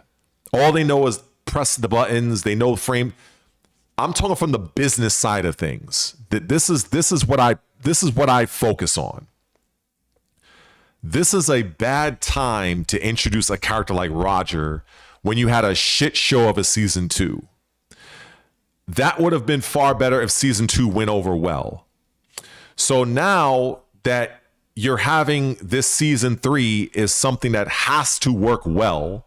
It has to go over well with the community. You're putting a lot of pressure on that last character for season 3. And if that season 3 final character is shit, I can guarantee you that the majority of the Tekken community is going to look back on season 3 as a shit show of a season. The vast majority. And I guarantee you, because I've seen this done in many other situations. This comes down to business. This comes down to organizing characters according to popularity and based on the success, or should I say the reception of the prior season. The prior season of Tekken 8, season 2 is shit. You can like season 2, that's your prerogative. But I'm going overall, the general consensus of season 2, it was in the toilet. And whoever is over at Tekken in marketing, they actually believed that adding a joke character that never moved the needle, nobody gave a fuck about Roger.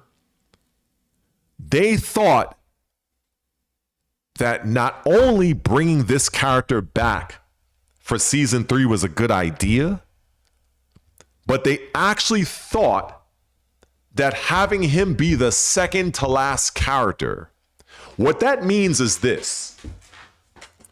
That means if you are playing Tekken 8 and you're on the fence and you're like, you know what? Like, how can I put this? That kangaroo character comes out, I think it's fall of this year. So if you have no interest in the Roger character, which the vast majority of the Tekken community, they don't. They have no fucking interest in this character, with the exception of like a handful of people that probably main the character to troll people online, because that's really the only reason why you use a character like that. It's just a troll. That's it. I'm calling a fucking spade a spade. I don't know. I've been around this franchise for a long time. Characters like Boskanovich, Gun, Alex, Roger, who else? Fucking Eliza, all these fucking joke, gimmicky, hokey characters. You pick Lucky Chloe. They're basically gag reel characters. They're characters you pick when you want to troll. It's like picking Dan in Street Fighter. Dan in Street Fighter is a troll character. It's a character you can say, ha ha, I beat you with Dan. That's what those characters are designed for. They're not characters that are serious characters. So the players that focused on those characters, they just wanted to troll. That's it. So that's basically the history of those types of characters. That's just what it is. I'm sorry if that may be offensive to some people, if that's like a rude awakening, but that's just what it is.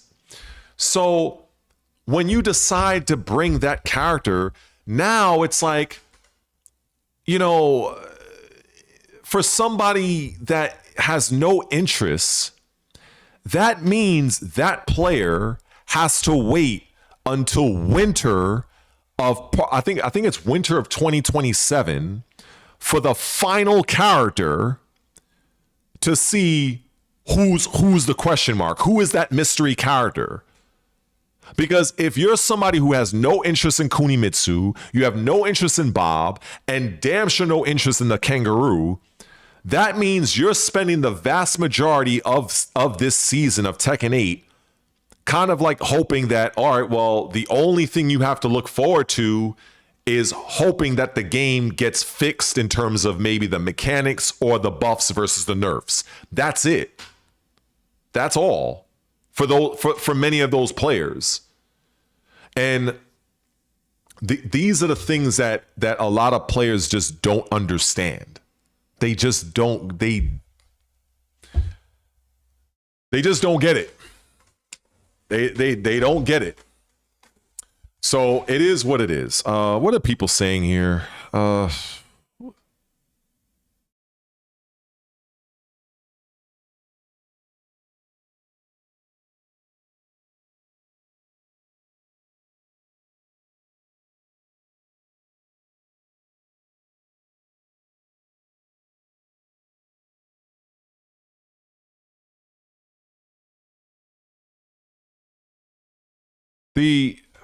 Let me see something. Kunimitsu was a character that there really wasn't that much differentiation between her and Yoshimitsu. And she was also one of the more least played characters, because a lot of times when now this is like something different. A lot of people don't know this, but I actually made a video about this actually maybe about a month ago on how companies choose which characters are going to appear in the game. They look at how many times a character was played. They look at if there was any online play. They look to see how many players have a specific rank with the character. They look at how many times a character was used in tournament, like if it's an online event, or even back then, I should say, more of an offline event. So they look at a lot of different factors. They look at like community, like the community forums, like back in the day, maybe Tekken Zaibatsu and stuff like that. So they follow a lot of this sort of that's how they create the profile to determine which characters get included, which characters are not. Now, there is an exception to this rule when it comes to Anna Williams. Anna Williams was one of the least played characters in Tekken 7, but they decided to bring her back. Now, the reason why they decided to go against the norm is because Anna Williams is the sister of Nina Williams. And also, they had the idea to take the character in an entirely different direction. This is the reason why she has the fucking rocket launcher, and for Tekken 8, it kind of works because a lot of characters have a lot of weird shit, right? You got Law using the nunchucks, you got fucking Nina using her pistols. So, you know, I'm trying to explain things to you guys so that you guys can understand this.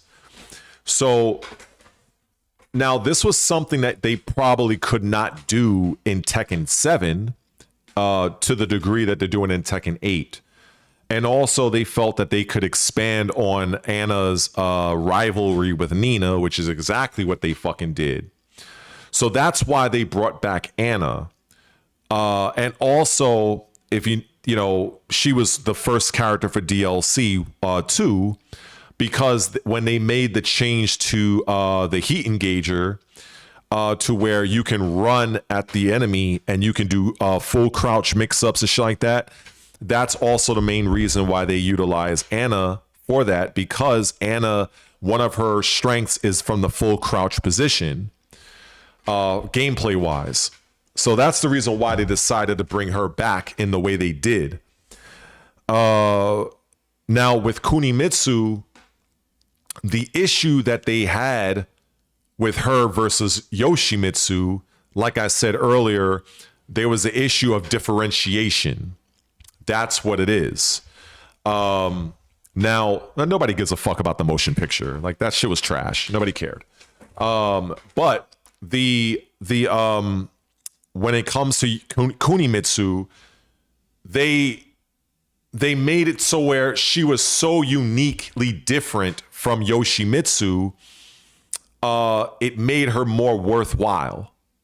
It's kind of like what they did with Ken and Ryu. Most people liked using Ryu. And because Ken was kind of like a pally swap, so that's where Capcom decided to actually give differentiation between Ken and Ryu.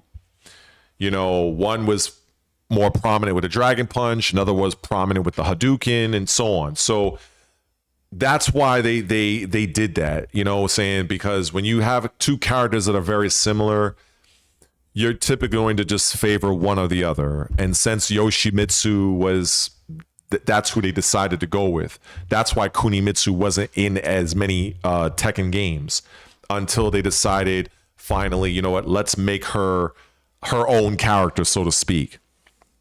That's pretty much what happens there. And then a lot of times when it comes to these, like you know, somebody mentioned a motion picture, that's all trash. A lot of times when it comes to movies being adapted by video games, a lot of times the developer of the video game has little say in what fucking happens. This is why when you look at shit shows like Resident Evil, like those movies have fuck all to do with Resident Evil. They just did their own thing and just slapped the title Resident Evil on it. So, you know, whatever they choose, and the same thing with Double Dragon, the first Street Fighter movie, it was a shit show. They just bought to use the license, but the developers can decide, you know what, hey, we're just going to take the characters in our own direction. And a lot of times, with the exception of very few movies that are adapted, most of them are absolute shit. The Mario Brothers movie was shit. The Mortal Kombat movie, like, I'm not going to go into that, but more often than not, video games that are adapted to movies, 90% of them are dog shit. So you have very few that are done properly. So I never looked at the Tekken movie as anything. I don't even acknowledge the existence of that shit. But you have a few people who don't know any better that do, and so it's like, kudos to them. that's like its own fucking thing. You know, it's whatever. It's like some people who actually like the second Mortal Kombat movie. Like, Godspeed to them. You know, some people, they like what they like. You know, it is what it is. That's why I say it's fine to like a bad game. It's fine to like a bad movie, but it doesn't change the fact that it's bad. You can like, I've liked some bad games. I've liked some bad movies in the past, but you know, it is what it is. But yeah, a lot of people don't really understand a lot of these things, a lot of the decisions that go into bringing guest characters. They don't understand the licensing fees. They don't understand how the contract is organized. They don't understand that it's just, I deal with this many times from people in the comment section. I deal with it many times with people on fucking Twitter. It's like people, they overestimate what they know, and they really want to have that seat at the table where they feel like what they think they know, that's what it is. And when you have people like myself that we do the research, we've been in those rooms, we've been in the industry, we know shit that you don't. So when I try to educate some of those people, most of them, they're like, oh, well, you can't tell me nothing. You can't say this. You can't say. So it's like, I'm like, you know what? Fine. I know these people don't know what the fuck they're talking about, but they believe that they got some inside track. I laugh at those people. When I see them in the comment section, when I see them in the live chat, when I see them on Twitter, I'm like, these people have no fucking idea what they're talking about. They have no, and it's just, it's like, it's kind of like if you're in class and you're like the class clown and you're trying to show up the teacher and you're trying to act like, oh, you know what's going on in the classroom. But then when the teacher calls you out and say, okay, then why don't you come up to the front of the class and why don't you teach all of us? Tell us what, teach us. And they fall on their face. I've seen it so many times. I love it. It's entertaining for me. It is absolutely entertaining. It's like, this is just something that when it comes to fighting games,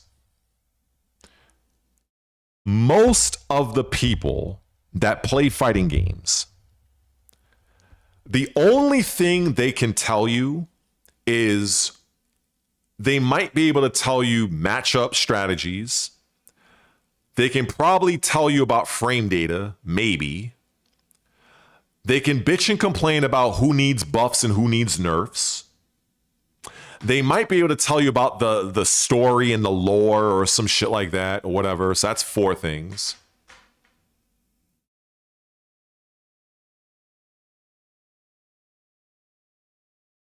And that's it. They can't tell you why a game is designed in the way why it is.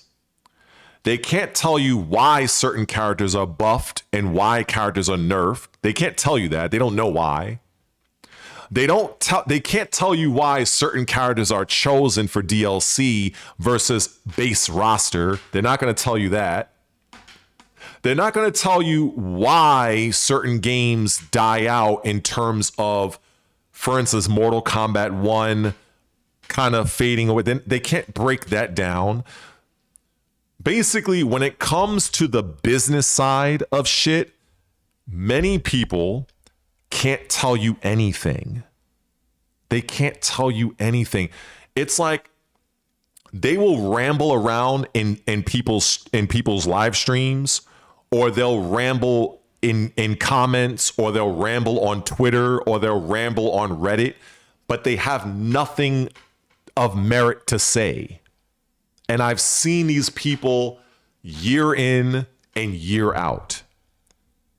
It's like when I talk to people about, like, there's this one fucking idiot. I gotta show this guy. This was perfect. I had to share this on my Twitter because I didn't want to lose sight of it. This guy, I'm gonna enjoy this one. I purposely saved this one. So I actually quoted this one. Let me see. So this guy, gaming addict.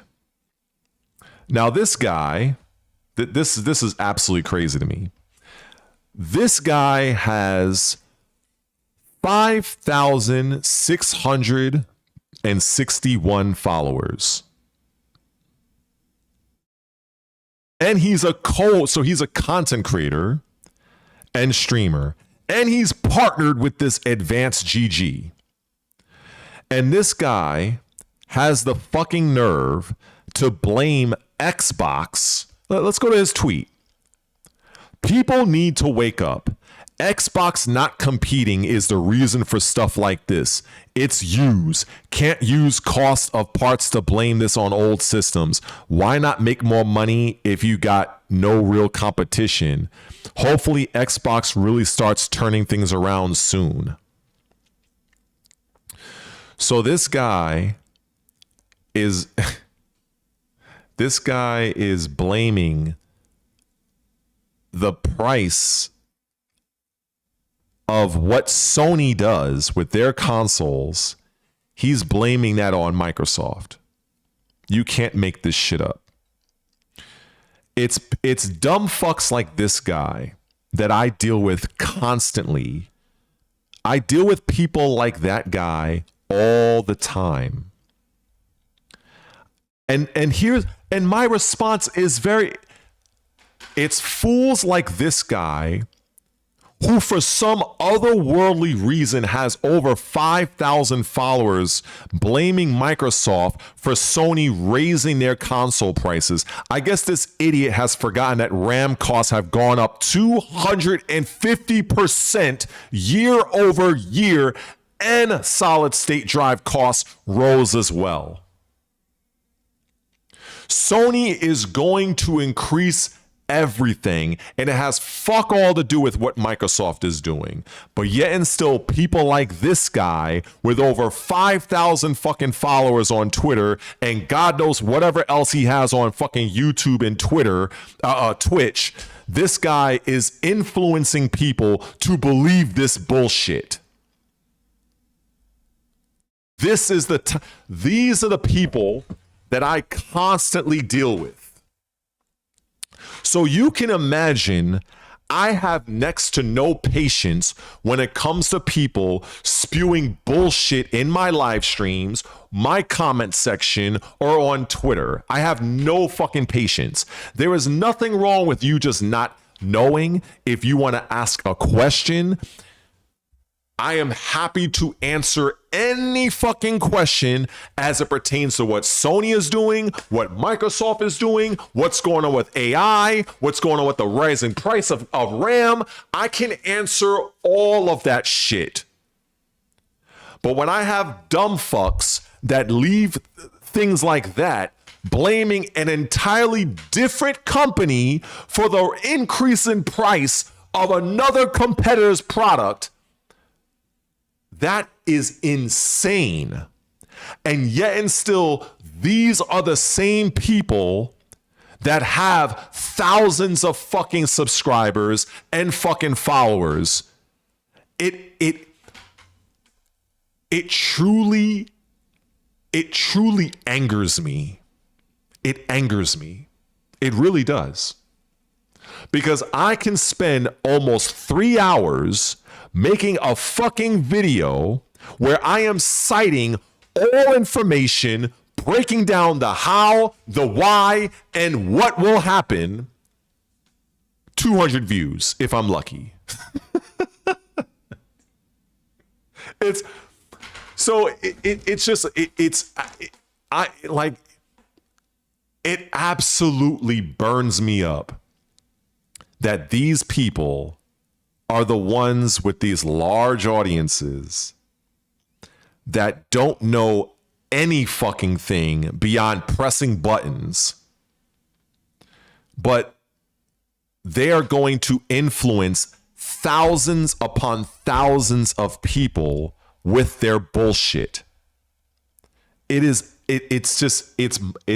a mind fuck. It truly is a mind fuck. And it really does frustrate me to no end.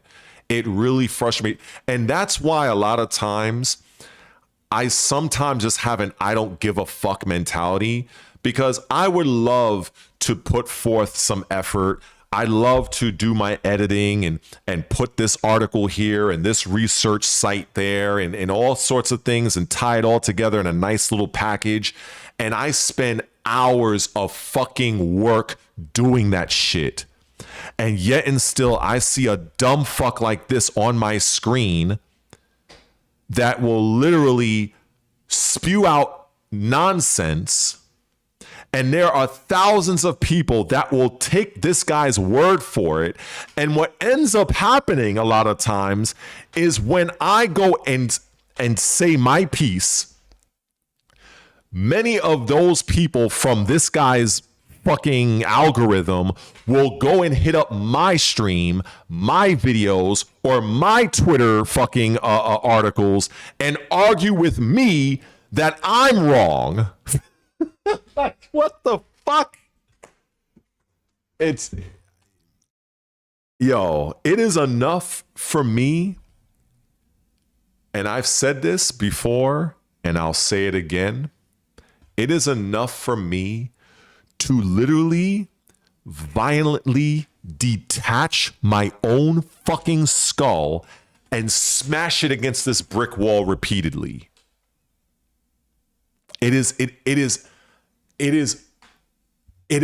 unbelievable that you are that stupid to not recognize, as a content creator, as a fucking streamer or whatever you are, that there is a RAM shortage due to companies mass purchasing RAM cartridges and chips for AI data centers. That is driving up the cost of RAM 250% year over year. And you are that stupid to think that Sony and Microsoft, who rely on RAM, that they're going to just keep their console prices the same? Get the fuck out of here, you fucking dumb fuck.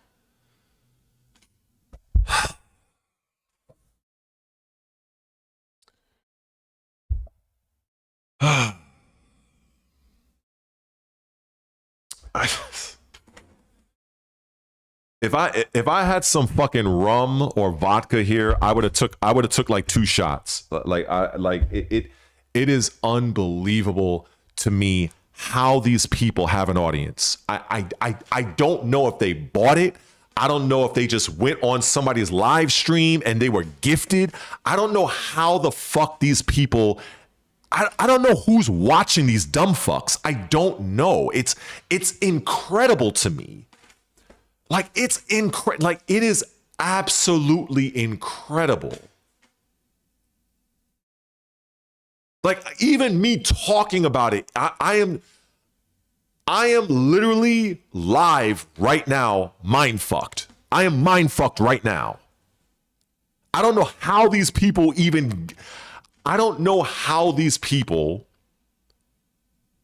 grew. I don't know. I don't know who looked at their channel and said, you know what? That's good shit. Like, I don't know who. They must be even dumber than them. Maybe. I don't know. It just, like, I'm just, it's wow. Like, I am literally mind fucked.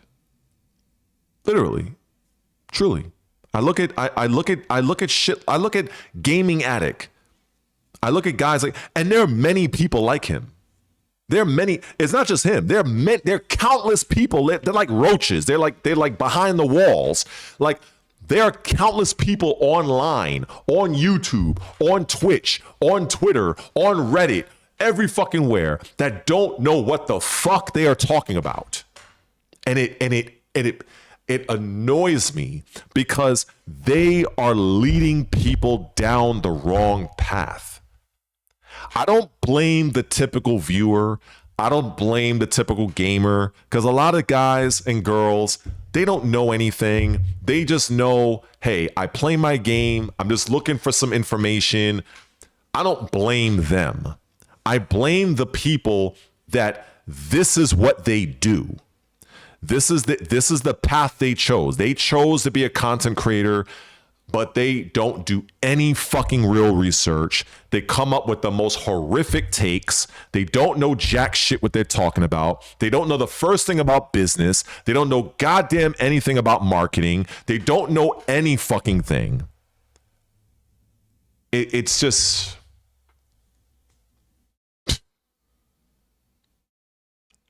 I think I can literally rant about this for like 2 hours. Like, I can literally rant about this, but I'm trying to. I don't want to go that route because I feel like it does absolutely nothing. It just does absolutely nothing. But it frustrates me. It really fucking burns me up. It burns me up to no end. Like, these are the people that other people listen to. It's like, wow. Man, oh man.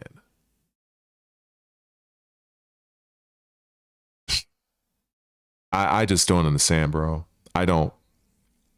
And the thing is, I was never one to be on Twitter, but, you know, because I do this, you know, it is good to be on it, because you do get information from like the source, you know, from like, so if Rebel Wolves, for instance, let me show you what I mean here.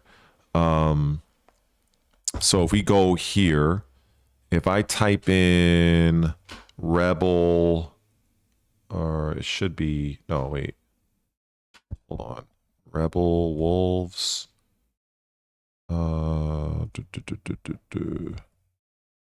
here we go, Rebel Wolves, right? So this right here, this is the developer of the Dawnwalker. So at least here, I'm able to watch and be updated in real time on what these people are doing, you know, with their game and stuff like that. That's what Twitter is really good for me. You know what I'm saying?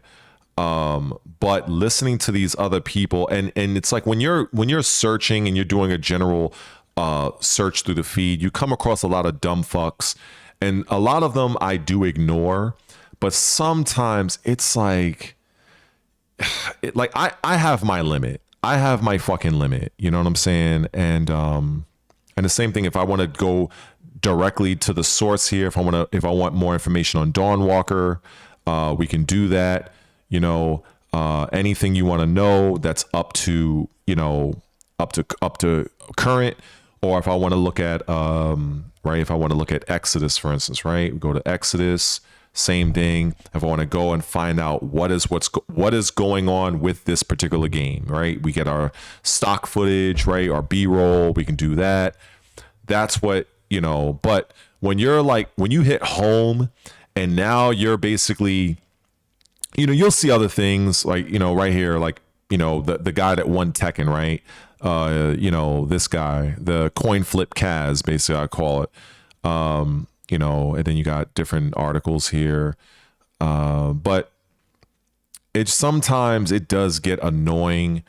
You know, just reading certain people's takes. It's like, bro, these guys really don't know what the fuck they're talking about. And the thing is, there's so many things I can make a video on, but a lot of times it takes a lot of time. And it's like, is it really worth my effort? And I think that's what I talked about when I showed the Honeybee Commander YouTube channel. For those that's still in the chat, I showed him and how he's deciding to move away from Mortal Kombat content to Invincible. So when you see people like that, you know, it's, you know, I don't know. But yeah, it's absolutely ridiculous when you see people that they don't know anything about the gaming industry, and they don't know where to even get the information. It's just really, it's absolutely insane. You know, a lot of people, they just don't know anything. And I try to be patient. I try, but it's like, you know, I do this on a daily basis. Many times when I'm not live, I'm sitting here or in my room, and I'm combing different articles. I'm asking questions. I'm finding different rumors. I'm corroborating to see what's likely, what's bullshit, what's rumor. I'm looking at facts and figures. I'm looking at statistics, especially when it comes to the gaming industry. And I can make a whole video about that, which I have. And I was actually surprised that the last video I did, where I was even talking about this whole thing, I was surprised I even had about, what, 600 views on this? Let me see. Let me look at all the videos. And it was,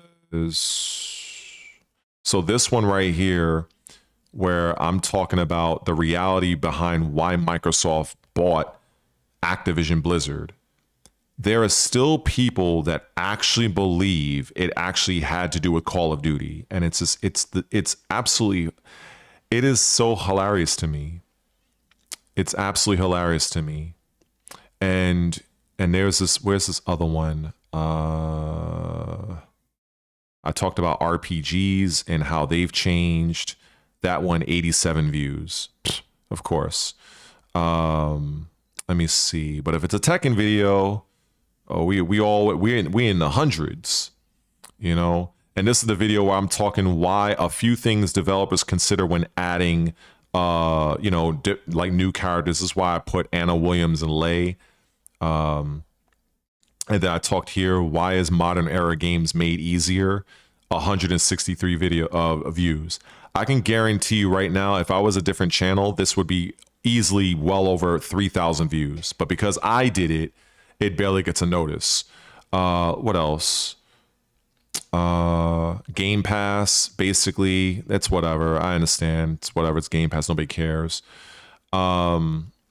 This one kind of surprised me. Sony raising console prices. I talked about that. That was a month ago. And so I talked about the real reasons behind that. I was surprised that got over 700 views. So I was shocked. So yeah, it's just a lot that I will talk about when it comes to the industry and what's going on in gaming, that those particular, on my channel, the majority of people don't give a fuck. But when I go to other channels, I can see that the viewership is there. People do care. People do give a fuck. I mean, shit, you should care what's going on with PlayStation 6. That's going to be your next fucking console, right?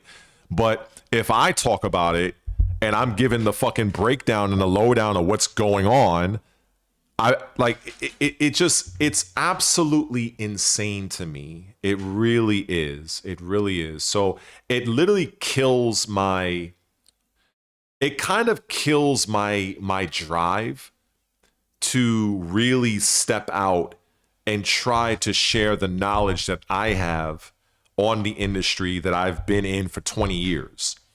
And it's absolutely wild to me. You know, and it's just, I don't know. So sometimes I wonder, like, what, like, is this even fucking worth it? Like, is this really worth my time? And so I have to hack my brain and create a reason. And that's what ends up happening. And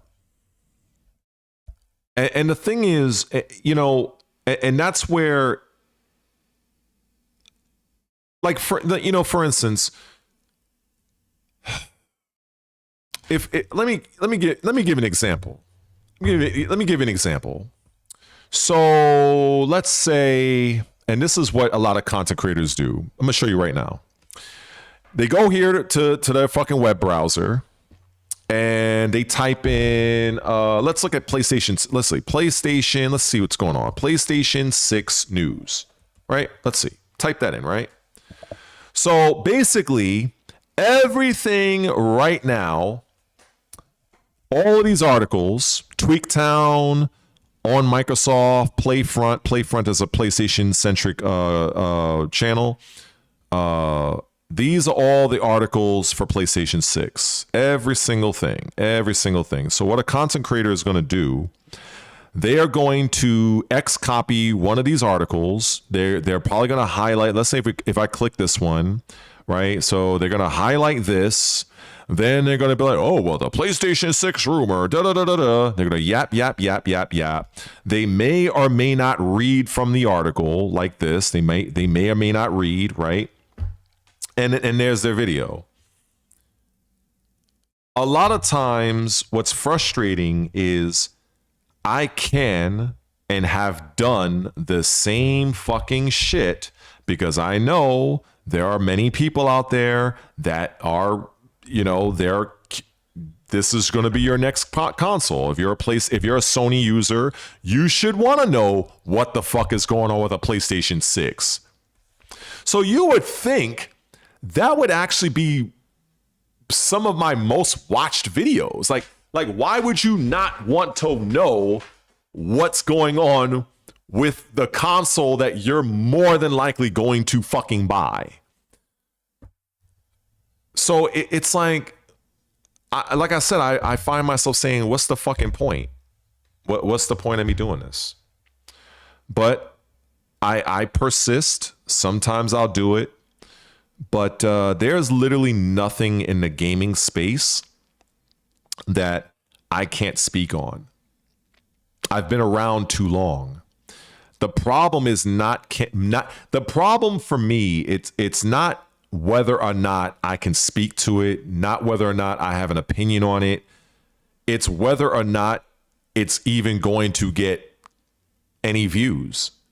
Because the amount of time and effort it takes to make these type of videos, especially for me by myself, it takes even on my best day, this is going to take me at least an hour to do.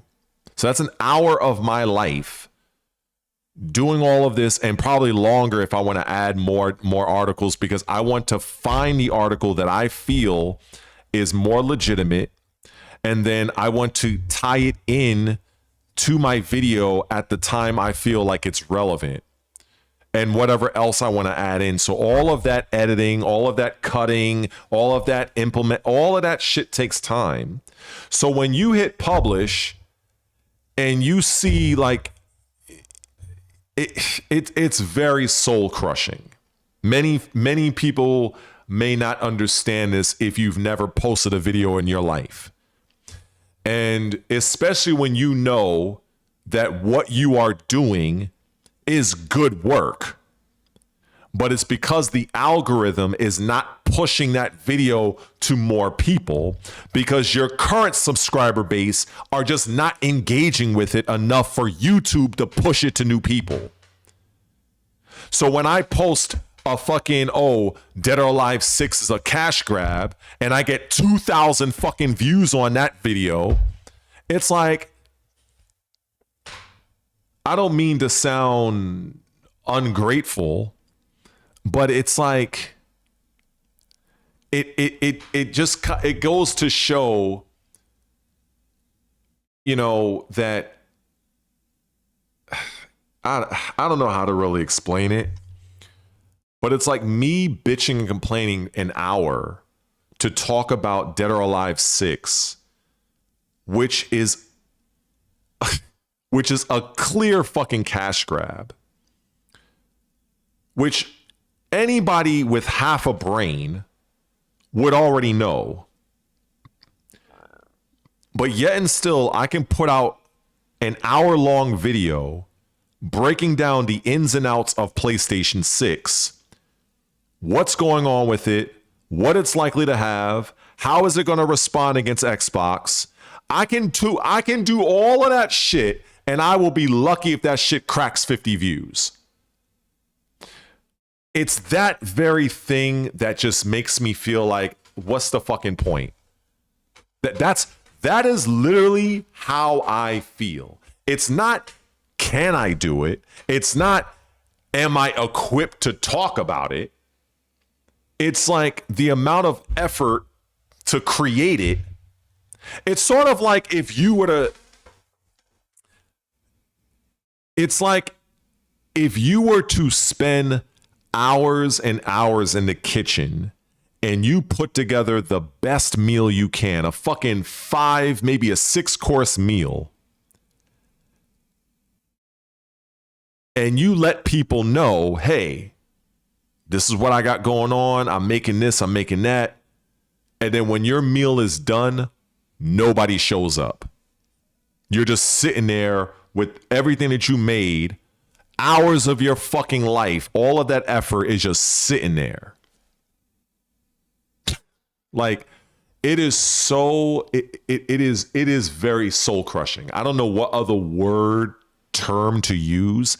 And it literally makes you feel like, why in the fuck should I even bother?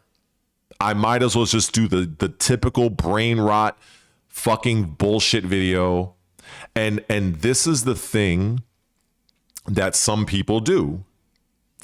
And it works for them sometimes. This is why you'll see some channels, they will do the same bullshit over and over and over again. That's precisely why. And, you know, I'm not interested. I'm not interested. And I guess it would be fair. It's a fair argument to say, maybe that I should be doing that.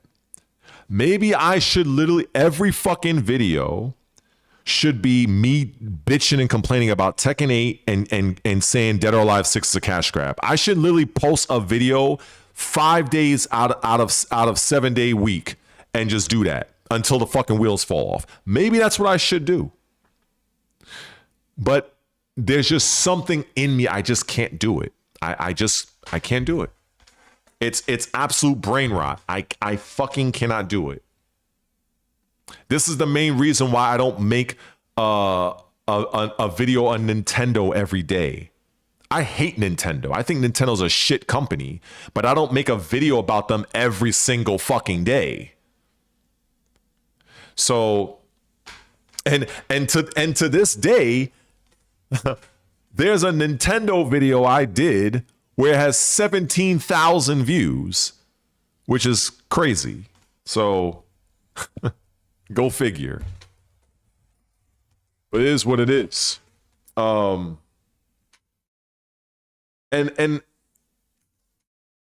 the only real way that I feel that is to break out of this is if I'm talking about console related stuff in the gaming industry, I would need to be on somebody's larger podcast, like a Colt Eastwood, for instance. He's a very large Xbox content creator. I would have to be on like a channel like him, maybe even like one of those things like what's that channel? I think it's called Side Scrollers. Channels like those that are more like variety channels, but in gaming. That is probably the only or one of the only ways that I could probably break through. Because if I have to rely on my current subscriber base, no offense to those that actually do engage, but there's a lot of people that don't really engage with my shit. If I have to rely on that, my channel is going nowhere. And the thing is, I've kind of looked at it from that point of view for a few months now, because when I looked at it, I'm like, you know something? You know, because, you know, as a content creator, you can see your analytics, and it's like, this is where you kind of get into that mode of, all right, well, you're just going to do the exact same thing. But then it's like, well, some people are fine with that. I'm not. I'm not fine whoring out the same fucking thing every fucking day. I cast a wide net. I cast a wide net. Now I can, you know, like for instance, I know about boxing. I know about combat sports. I train as a boxer. I can talk about that, but I can't go as deep as I can in boxing or as I can in gaming. I could talk about personal fitness because I'm a fucking certified personal trainer, but I can't go as deep as I can in gaming. So while and even with professional wrestling, I've been watching fucking wrestling since I was a kid. You know how many times I thought about making videos about what's going on with WrestleMania and the shit show that was this year? But I didn't bother. So it's like, if I'm going to stay grounded, I can stay within the gaming space, but I can't. I refuse to stay in one particular game or the next. I can't do it. And I know it's possible to do it because I see all you got to do is look at other channels. Look at other channels. Now, obviously, they've been doing it for a long time. So I'm realistic in my expectations. But I know that it's possible, because if they did it, then why can't I? So I try to look at it in that way of, you know what? My time will come. Because if there's one thing I know beyond a shadow of a doubt, is when it comes to the gaming industry, and I know it's gonna sound fucking cocky, conceited, all fucking shit. I already know this. But there are very few people in this space that can rival what I know. There's very few people. It's seeing people talk about Microsoft specifically. Like, these people, they are like, I like, for instance, I watched a video not too long ago where they were talking about Microsoft's latest, I don't know, I think it was their financial reports. It was some report Microsoft put out recently where they were kind of down across the board. And we're talking about like 1%, like 1%, like, oh, they're down by like 1% in gaming and 2% in this. And I'm like, you are aware this is a $1 trillion fucking company. And are you that desperate to try to make Microsoft and Xbox specifically look bad by trying to highlight, oh, well, you see, they had negatives across the... Again, this is a company that trades at $413 per share. Do you really think 1% means that they will literally make that back up in the next fucking week? And then the funny thing about this, and this was from a and I was kind of surprised because I was a little disappointed in this guy. He's actually a very prominent Microsoft channel, by the way. And I was kind of like, I don't know what you fucking doing. And I knew the minute he said it, he was going through, I think it was the subscription, like Game Pass. He was talking about the sales and this and this and this. And then he came back and said, and console, Microsoft is down by 32%. He literally said it similar to that. And I knew he had to say it that way because otherwise, if he didn't add that part, his whole video would have fell apart. And the funny thing about this is Microsoft has already acknowledged months ago that their hardware at present, this generation, is not their fucking priority. That's like anybody that goes to the fucking gym. If all you are focused on is working your legs, is it going to be that much of a surprise if your upper body is kind of lagging behind? Is it really that much of a fucking surprise? It shouldn't be. But for people that come out with these articles, they want to keep highlighting this shit.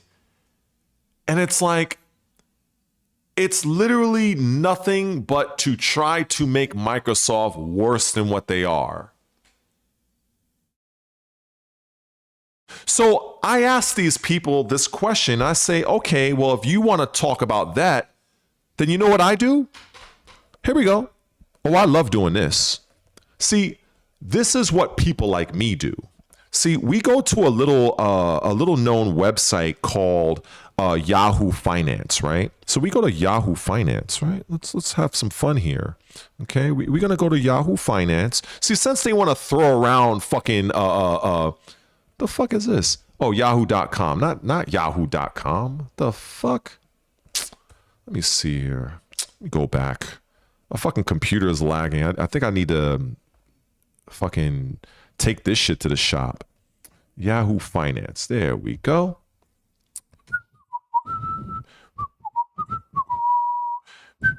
Since people like to fucking throw out fucking like numbers and shit, I have no. Let's look at numbers. Let's see. Good old Microsoft, right? Let's look at numbers.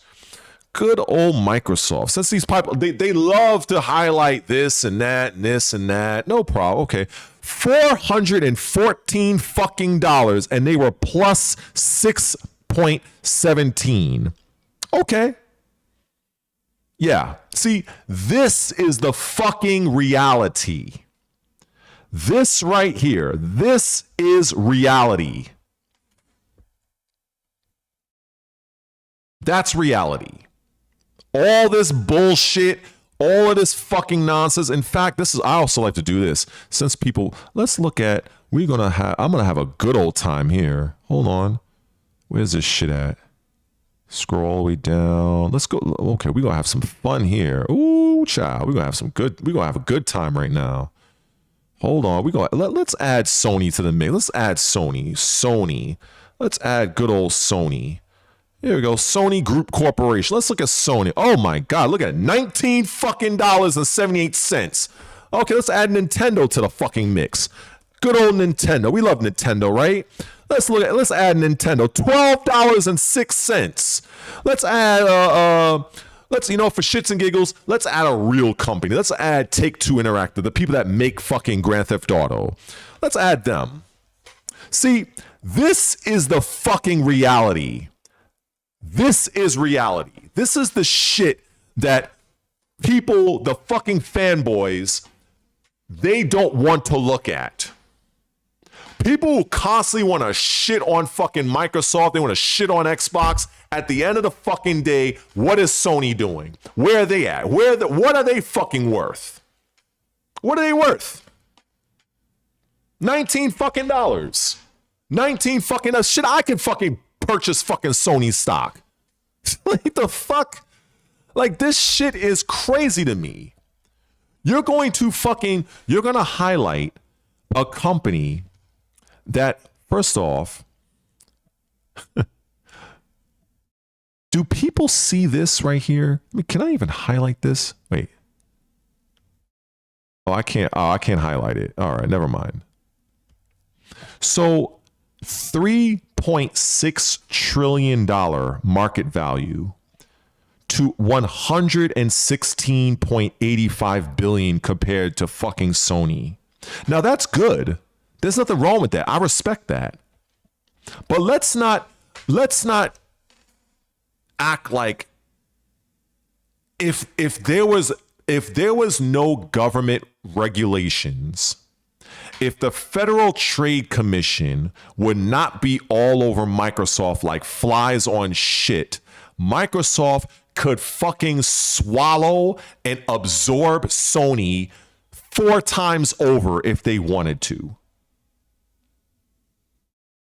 They can absorb Nintendo if they really wanted to. But like I said, if it wasn't for certain government oversight and basically bureaucratic red tape bullshit, Microsoft would absorb both of these fucking companies.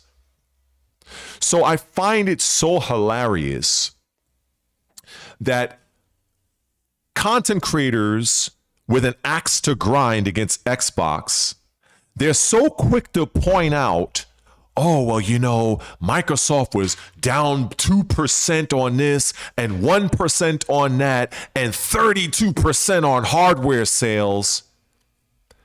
And I'm over here looking, this is the shit that you look at. This is what matters. This is what matters.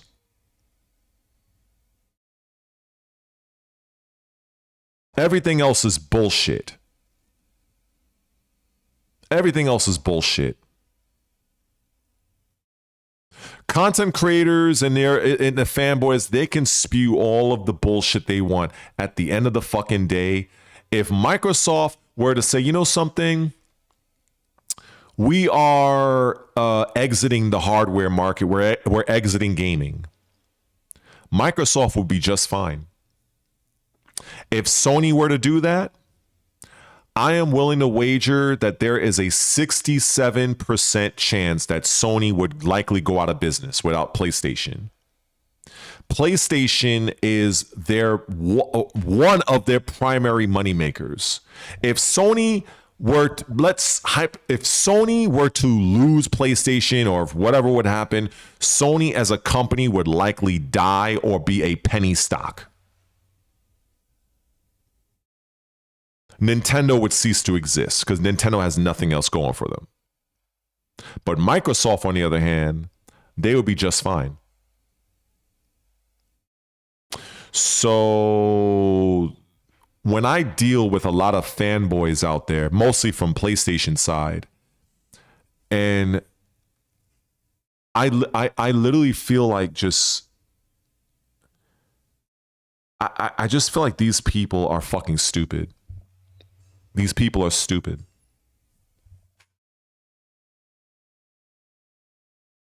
They're absolutely stupid. And I just find it so it's just wild to me. It's absolutely wild.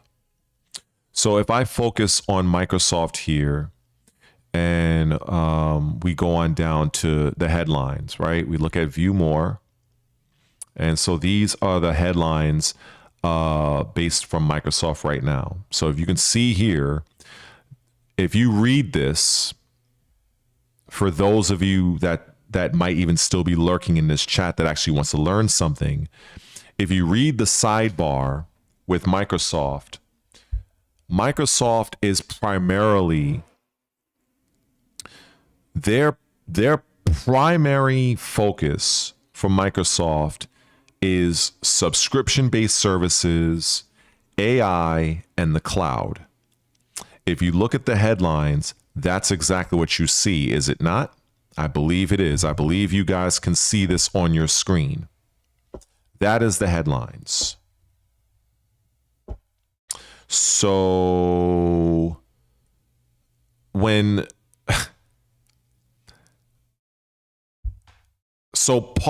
ironically, part of the reason why RAM is so expensive nowadays, you can actually blame Microsoft. It's kind of funny. Microsoft is one of the companies that are purchasing a lot of RAM for their AI data centers, along with companies like Oracle, Amazon, and other companies. They're doing the exact same thing. Meta from Facebook, they're doing the same thing. So it's driving up the cost of RAM. And the main thing that you need in consoles and fucking computer technology, you need random access memory. So what ends up happening is that the companies that are they're the ones that are supplying RAM, they have pre-existing orders that they need to fulfill for other companies that, quite frankly, take precedent over other businesses, such as PlayStation and so on and so forth. That's how this works. But are you going to have a fucking fanboy break this down? No, you're not. Chances are you're really not. They're going to blame Microsoft basically for the rising cost of PlayStation consoles. Oh my God. Oh my goodness. This shit it's enough to literally make me just claw my fucking eyes out. It is unbelievable.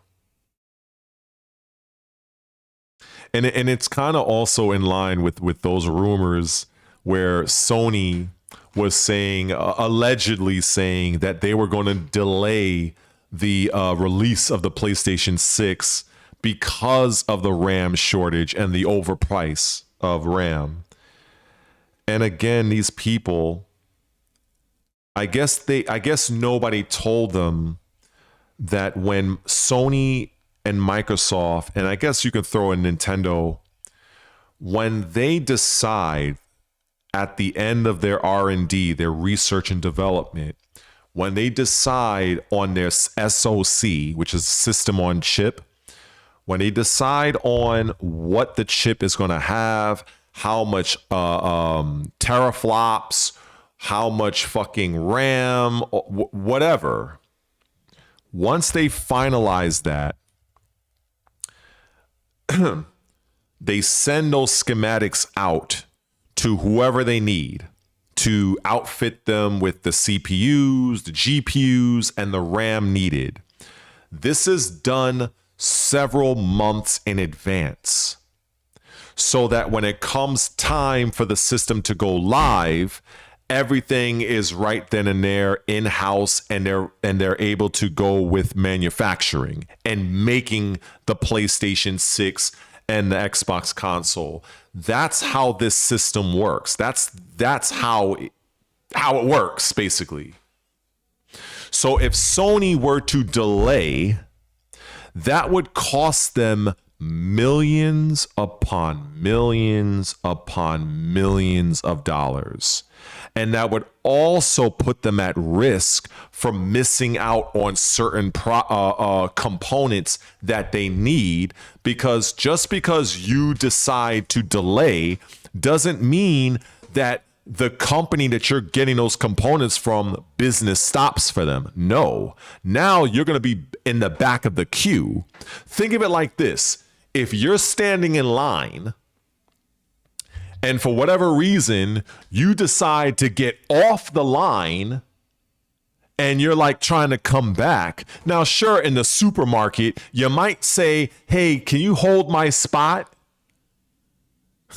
That doesn't work in the real world of business. When you move, somebody else gets into your spot.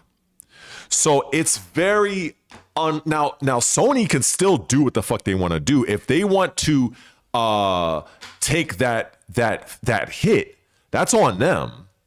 I wouldn't recommend it, but that's on them. But the likelihood of them delaying is like, I would put that in single digit percentage, single digit, if that. So that's why when I was looking at these rumors and they were going all over the internet, oh, PlayStation, Sony might delay the PS6. I looked at these content creators, these people pushing this shit left and fucking right like the human centipede. I looked at this and laughed. It's like,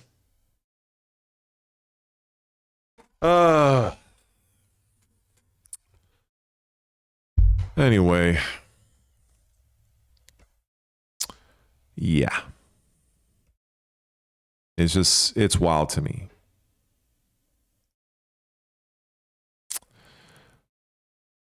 But let me see here.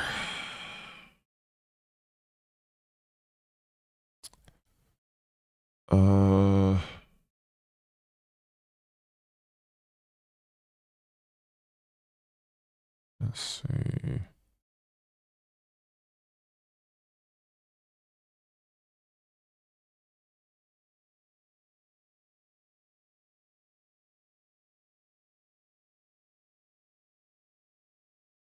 Yeah. Just kind of scrolling through, see who said what. I do appreciate the vote of confidence from some of you. Do appreciate that. I think at the end of the day, it just, it really just comes down to just pushing, and then, then it's just when you're putting out new content and shit like that, it's the fucking thumbnail, it's the title, and so there's so many different components and variables that it's kind of tough. This is why, like when I said before, to kind of double back on this, where if you're a much larger channel, the rules kind of don't apply to you because you already have a very large active portion of your audience, of your subscriber base. So when you post a video, you can literally put out almost like very low effort thumbnail, low effort title. And that large portion of your audience they'll watch the video for however long, they'll like it, they might hype it, they might share it, they might even leave a comment. So all of that collectively will send that particular video to many other people. That's why a lot of the larger content creators, they're kind of like on easy mode, because all they really have to do is sit on their ass, hit record, yap, and also they have people that do all of that thumbnail shit. Most of them, they're not even doing their own editing. So it's like this, it's a snowball effect. And it's no shade throwing to them, but that's just the facts. Like you think Maximilian dude does anything? Like all he does is he hits record and he yaps and that's it. Like he has a team of people that does everything else. So he can literally just make pretty much anything, like whatever. Like he could just do whatever he wants. Now, of course, he does stay kind of within a particular niche, right? He's mostly in gaming. So obviously, if he were to kind of like make a bunch of content talking about fishing, that might be a little odd. Or if he starts talking about cars or something like that. But yeah, it's just very, it gets kind of annoying.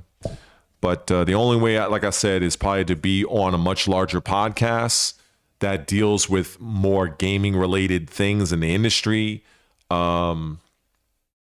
This is why I say like people like Lil Majin, Fighting GM, Anakin, a lot of the Tekken content creators, that they they have a bit of success in the game competitively.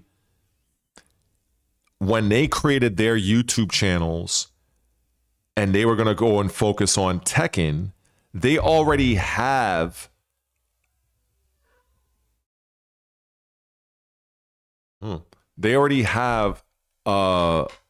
like a large portion of people that already knew them.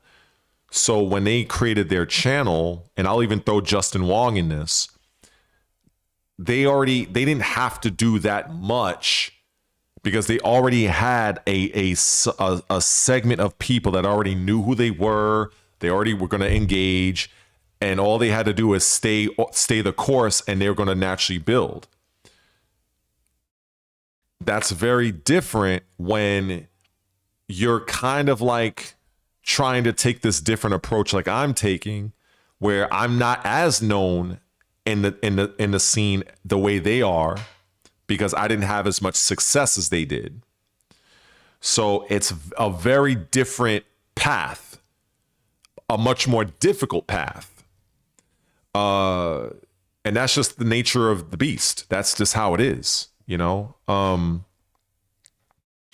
It's like and I've said this before, it's like you take somebody like Ronaldo. I use him as an example. The guy got 1 million subscribers on YouTube in an hour. You know, like he didn't have to do anything really, you know, because he already came to the platform with millions of people already knowing who he was. So if you dumb that down a little bit, well, significantly a lot, for a Tekken player that is a competitive player that had some success, you know, at going to tournaments, being on people's live streams and stuff like that, people kind of already know you. So when you make that YouTube channel, it's kind of easy. Like you already, like, that's it, you know? So it is what it is, you know?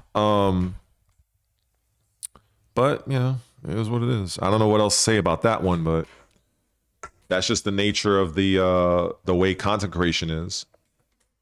Like you can literally, if you're known in a particular game, make a channel, people they're gonna flock to your channel. Now, of course, that doesn't mean, you know, that's the end all, right? You still, you know, you are putting work in creating your content and stuff like that, but you have it's much easier to build up your base when you already have something established on the outside that you're just merely bringing from outside over onto your channel. So on that front, you know, yeah, it's much different, very different. You know, when you are starting a channel, like for me, you know, when I started this channel, you know, I've competed, I've traveled my fair share in the Tekken scene. It's just that I didn't really win anything, you know, and also my most active time was what, Tekken 5.0, which quite frankly, Tekken 5.0 was horrible for Lei because you had so many other characters you had to deal with. You had to deal with a lot of bullshit broken characters. There was no real patches going on back then for Tekken 5 until Tekken 5.1 came out. And I wasn't, you know, my own fault. I wasn't willing to jump off of Lei and just pick a top tier. If I would have picked a top tier, 100% I know that many of those tournaments I lost, I would have won. It's just the nature of the beast. This is how it goes. And then it's funny that by the time, and this is the thing that's so ironic, by the time Lei came to Tekken 7, and actually through a couple of patches, Lei actually ended up being in a very good spot. I had already walked away from competitive play. Like I think I stopped playing May of 2018, and Lei came out on my birthday in September of that same year. And at that time I was already working. I was working full time. I think I was working overnight. So there was no way I was going to meet make any fucking tournaments. I wasn't really making that much money, and there was a whole lot of other shit going on. But it's just wild that when I finally stopped competing, that's when my character actually got pretty fucking solid. And the thing is, the funny thing is, around that same time, a lot of people were bitching about Akuma. Akuma was pretty stupid. And the thing is, I found the perfect strategy to deal with Akuma in Tekken 7. And I never wanted to tell anybody because I felt like, you know, eventually I'm gonna get back in the scene, and I don't want people to, you know, claim my shit for their own, even though, and I had that thought process. That's why a lot of the stuff that I learned with Lei during Tekken 7, I didn't like. The only people that knew were the people that I may have played against in Xbox Live. And since most of the Tekken community was either on PlayStation and then eventually on PC, it was kind of like a great spot for me to kind of play in secret because, you know, everybody, like if you played on PlayStation, chances are everybody fucking seen you. But people weren't really regarding Xbox as anything, even though we had good players on Xbox side. But most of the time they weren't looking in that direction. So a lot of the strategies that I came up with using Lei at that time is shit that people have no idea to this day that I came up with. And one of the strategies was how to deal with Akuma with Lei in Tekken 7. And one of the main reasons why Akuma was such bullshit is because of the jump in mix-ups, jump in grab, jump in fireball, jump in dive kick, all of that shit that he was able to do, where he do down, either it was down heavy or down two, flip, mix, whatever. And so eventually I used, I might as well fucking say it right now. So basically, I'm gonna put a fucking timestamp on this just in case. So this was a strategy that I used with Lei to deal with Tekken 4 Nina, and it worked in Tekken 5 as well because, and if Lei was in Tekken 8, it would work on. But anyway, what I'm saying is, Nina's down forward 1-2. Most of her offense comes from that. It's basically every Nina player is going to run that shit as their base, along with sidestep 1, Hayashida step, and then mix up from there. Many people probably have noticed that, maybe if you watched any high level Nina players. Well, the thing is, with Lei has a move. It's back 3. Lei takes a very large step backwards and hits you with an inside crescent kick that does an insane amount of damage. Well, in order to avoid the pressure of Nina Williams, when I used to play against a guy named Jin Master many, many years ago, I would constantly smack him in the face with that, because as Nina is trying to do down forward 1, down forward 1, down forward 1, she's advancing. As I go backwards and kick with the left kick, she will run straight into the kick on counter hit. Massive damage. So what ends up happening is I would end up forcing Jin Master to, he wouldn't be so willy-nilly and brain rot to run that over and over again.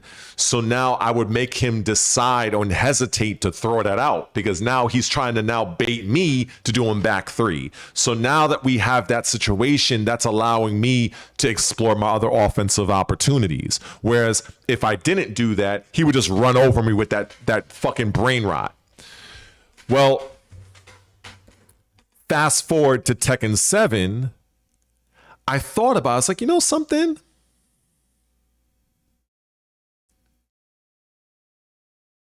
I put Akuma in practice mode, and I did the typical, that French, the super Akuma, which I will always say the only reason why he was relevant in Tekken 7 is because of Akuma. I'm going to keep it fucking, that's a hot take. Clip it out. I don't give a fuck. I'm calling like I see it. The only reason why he was ever anything in Tekken 7 was because of Akuma. That is word to everything I love. And I've watched so many tournaments where he was in it. And many times I couldn't stand it because I was like, this guy is only getting by because of fucking Akuma. I could not stand that shit. But anyway, so I would see what he would do to people, and I recreated what he would do, and I played it back to me.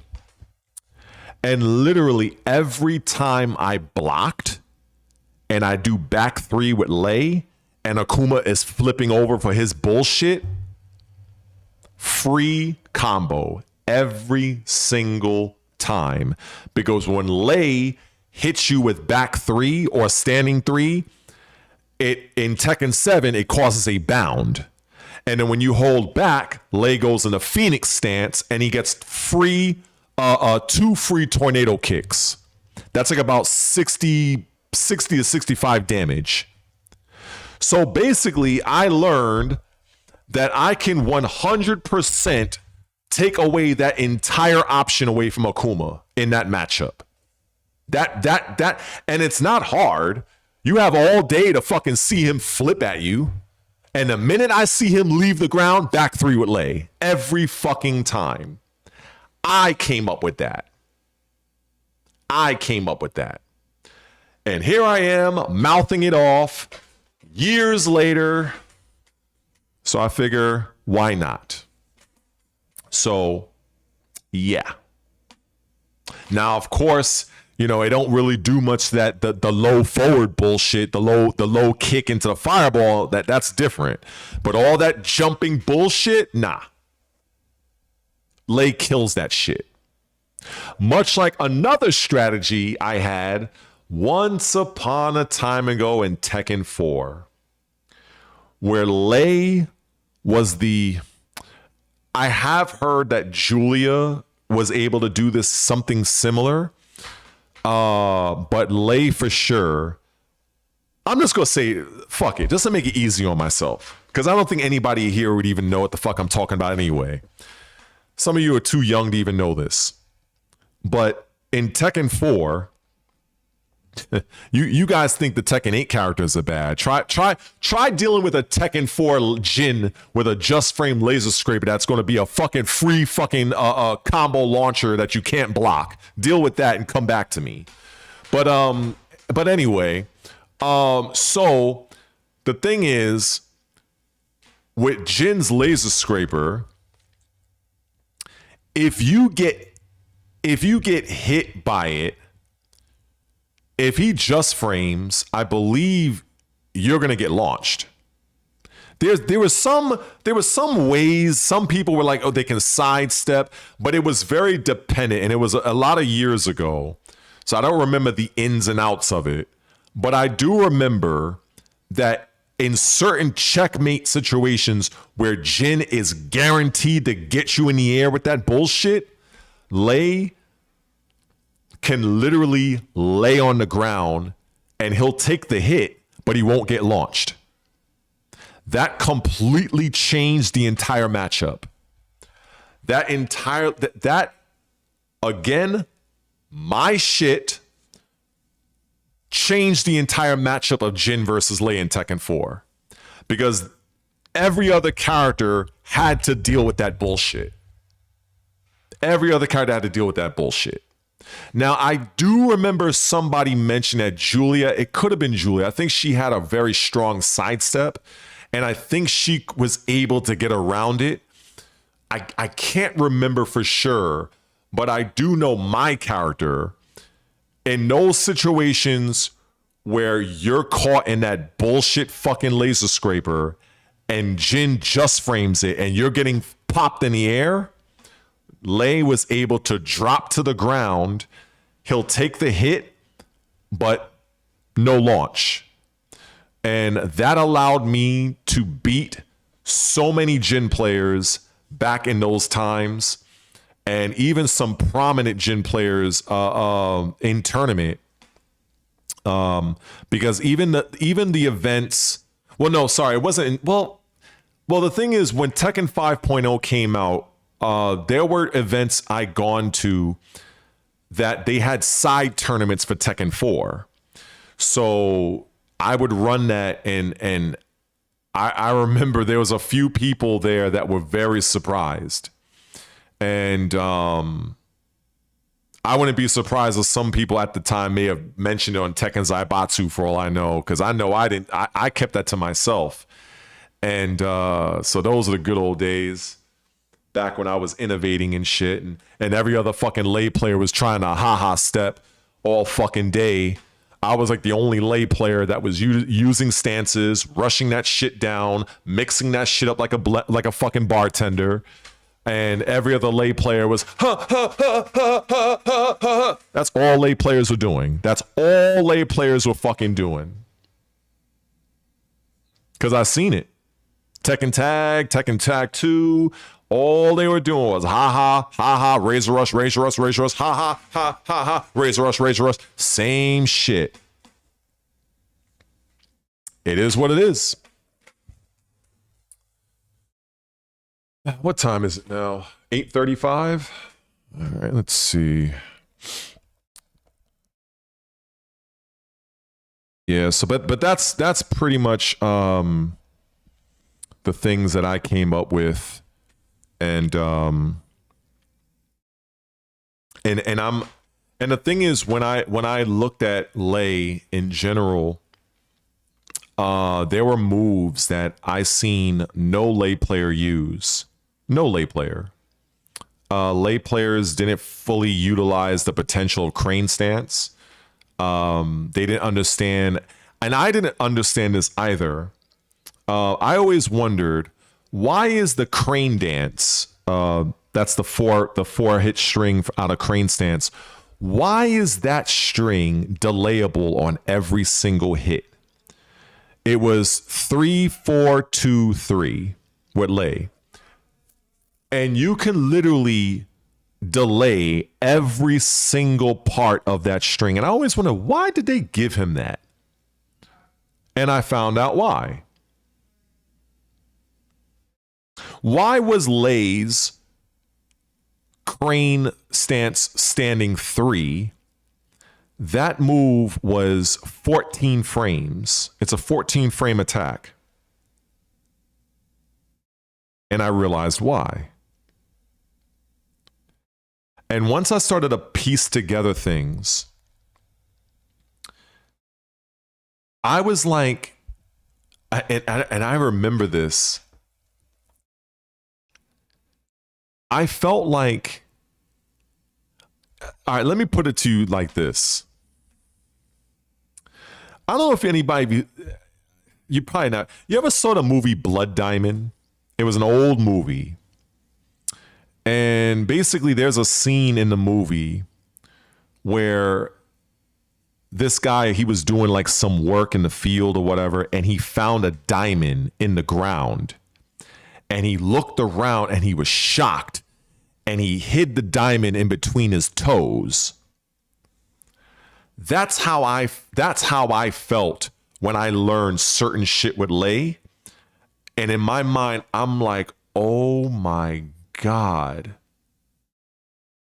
I think I'm the only one that knows this shit. And every tournament player lay that I seen, whether it was Tetsuo, Ranka, Sukin, Leet, fuck, who else? Ani Stampa, Exalted, every fucking Akon from the UK, every fucking lay player, I would watch them in tournament, and I'm like, they really have no fucking idea on how to. It was, in another way, it's like I found the way to go to Super Saiyan 2 and everybody was still on Super Saiyan 1. And I'm just like, in my mind, I'm thinking, should I tell people? But then in the back of my mind, I kept thinking at the time, I might go to a tournament and I don't want people to fucking say that, oh, they discovered this and not give me my fucking credit. So I felt like, you know what? Let me go to an event and let me demonstrate that in person. But then every time an event came up, I don't know if it was a fucking omen or whatever the fuck, literally every time there was an event that was coming up, whether it was New York, I couldn't get the day off work, whether it was something in Philadelphia, something in Virginia. And I was like, there was always some fucking hang up. And I was like, fuck. So over the years, I just kept a lot of this shit to myself. And I still feel like shit. I kind of feel like I remember one time I was doing a particular strategy with I think there was an event I did go to, and God, I can't remember. And see, now I can't remember if it might have been Tekken 6, because there's some of them. See, that's the thing. Some of the moves that I came up with certain ways on how to use them, Lei had them in other games, in other iterations. But it was really something when I found, like, just in the neutral, for instance, how to leverage Razor Rush and the properties of the first punch, the first Razor Rush 1 punch, the just how the properties are with that move, and understanding, like, there's so much, man, like, and I'm like I can say this, for instance, right? You know how many times I've seen Lei players literally lose in tournament and get sent to fucking losers bracket because they just had to do a fucking down back 4? They had to do that rave sweep every fucking time. I remember one time I was talking with Fab, NYC Fab, and I think we were at an MLG event for Tekken 6.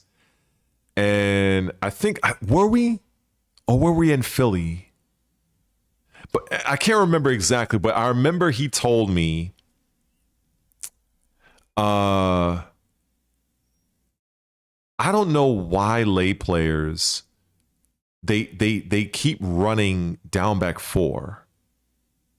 And he got it. This is why I've always respected him, because he understood. He was like, doesn't Lei have that foot stomp move?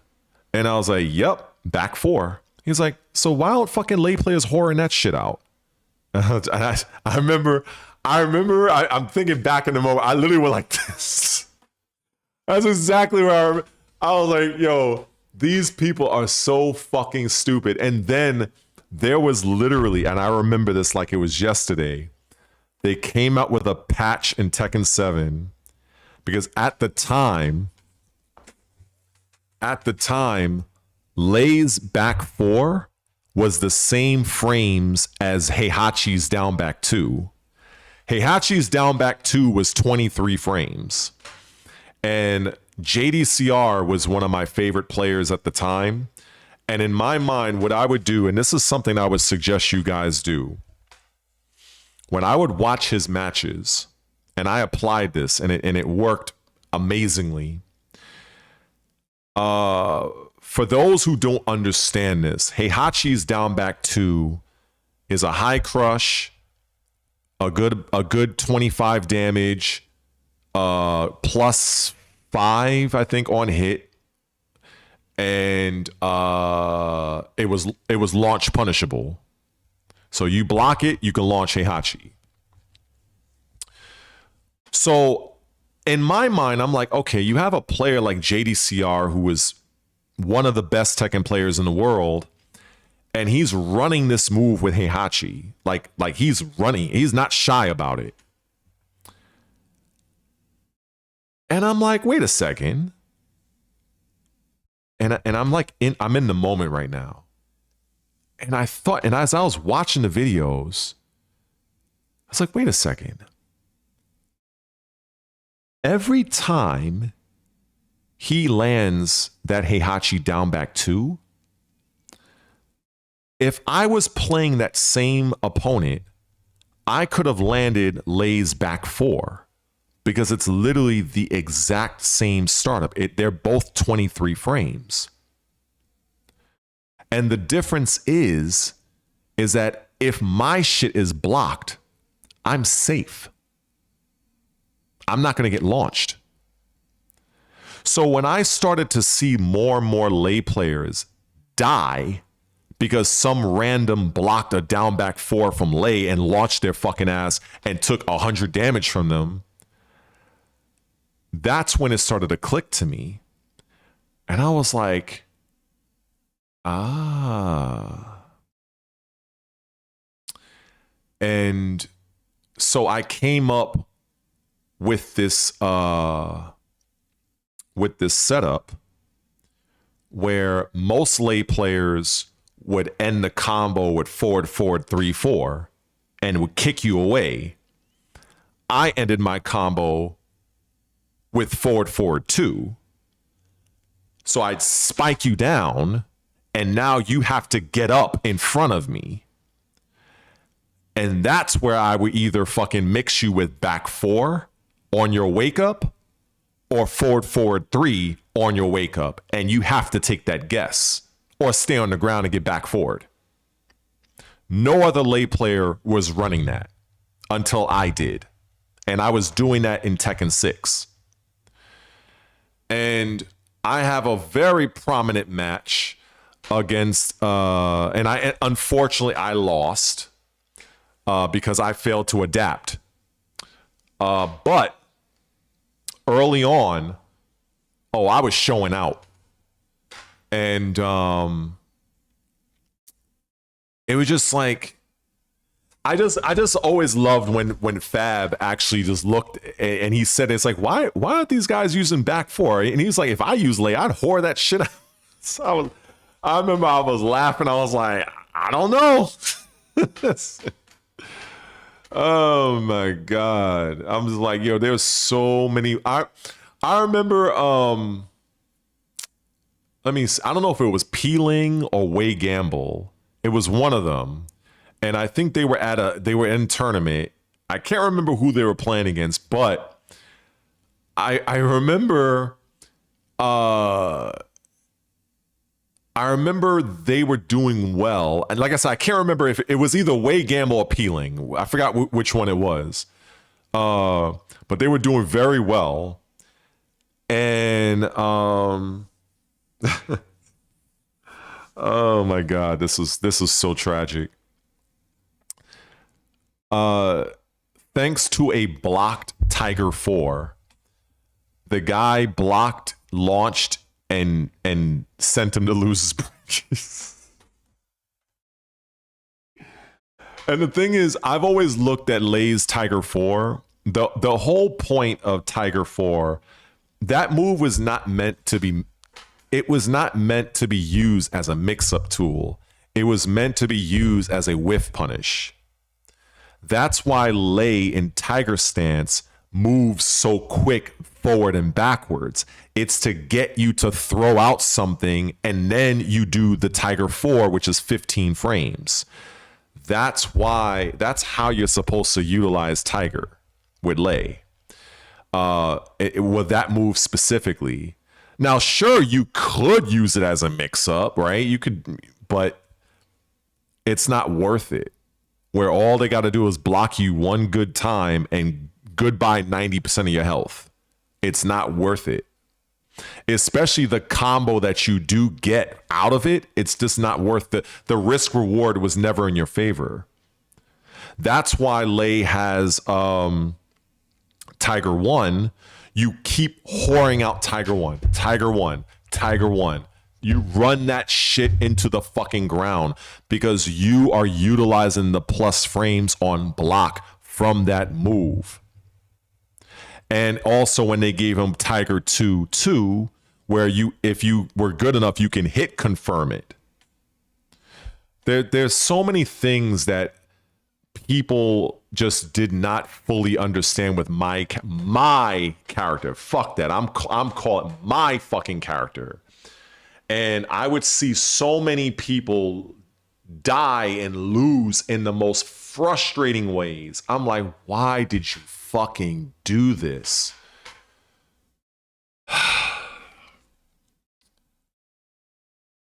But it is what it is. And how about Lei? Huh.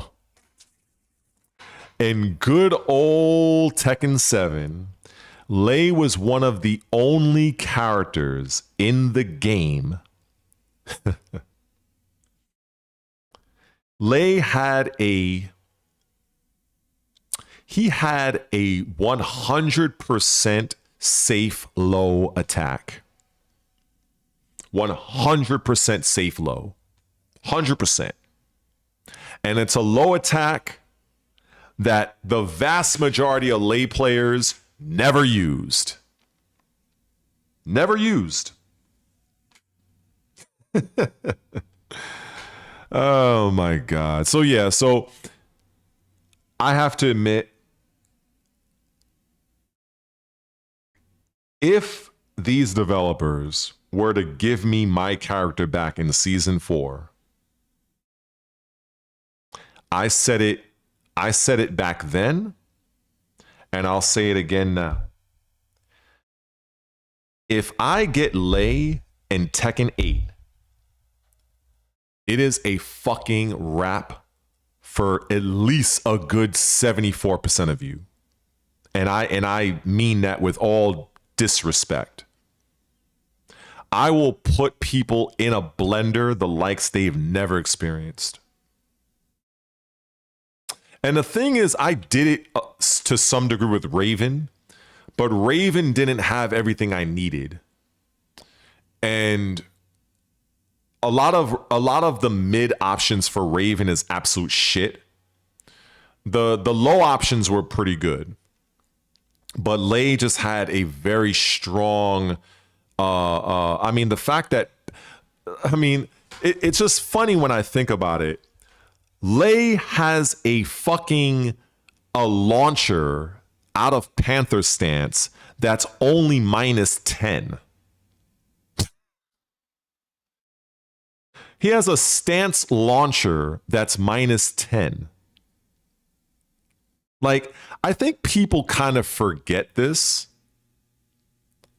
And this is where, even when I go to like talk about Steve Fox, which is my other character, and I'm like, do Steve Fox players understand that you have a -10 launcher outside of Peekaboo?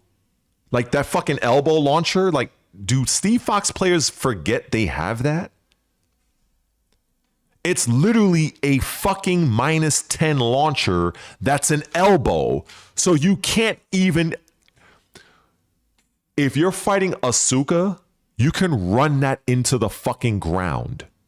You cannot parry that move. I am... And while, yes, you cannot parry also up to the fucking Shoryuken punch, but that's launch punishable. I find it so interesting that Steve Fox players, it grinds my gears. I'm like, you guys know that. Oh my God. But anyway, it is what it is. All Steve Fox is now is a fucking British Fengway. Over here, over here, over here. That's literally all Steve Fox is in this game. So I'm just like, well, okay. That's it is what it is.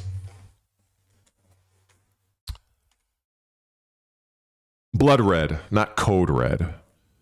But it just it's just wild to me that players they don't understand the utility of certain moves in the game of Tekken. And I guess that's the thing that really annoys me, is that, you know,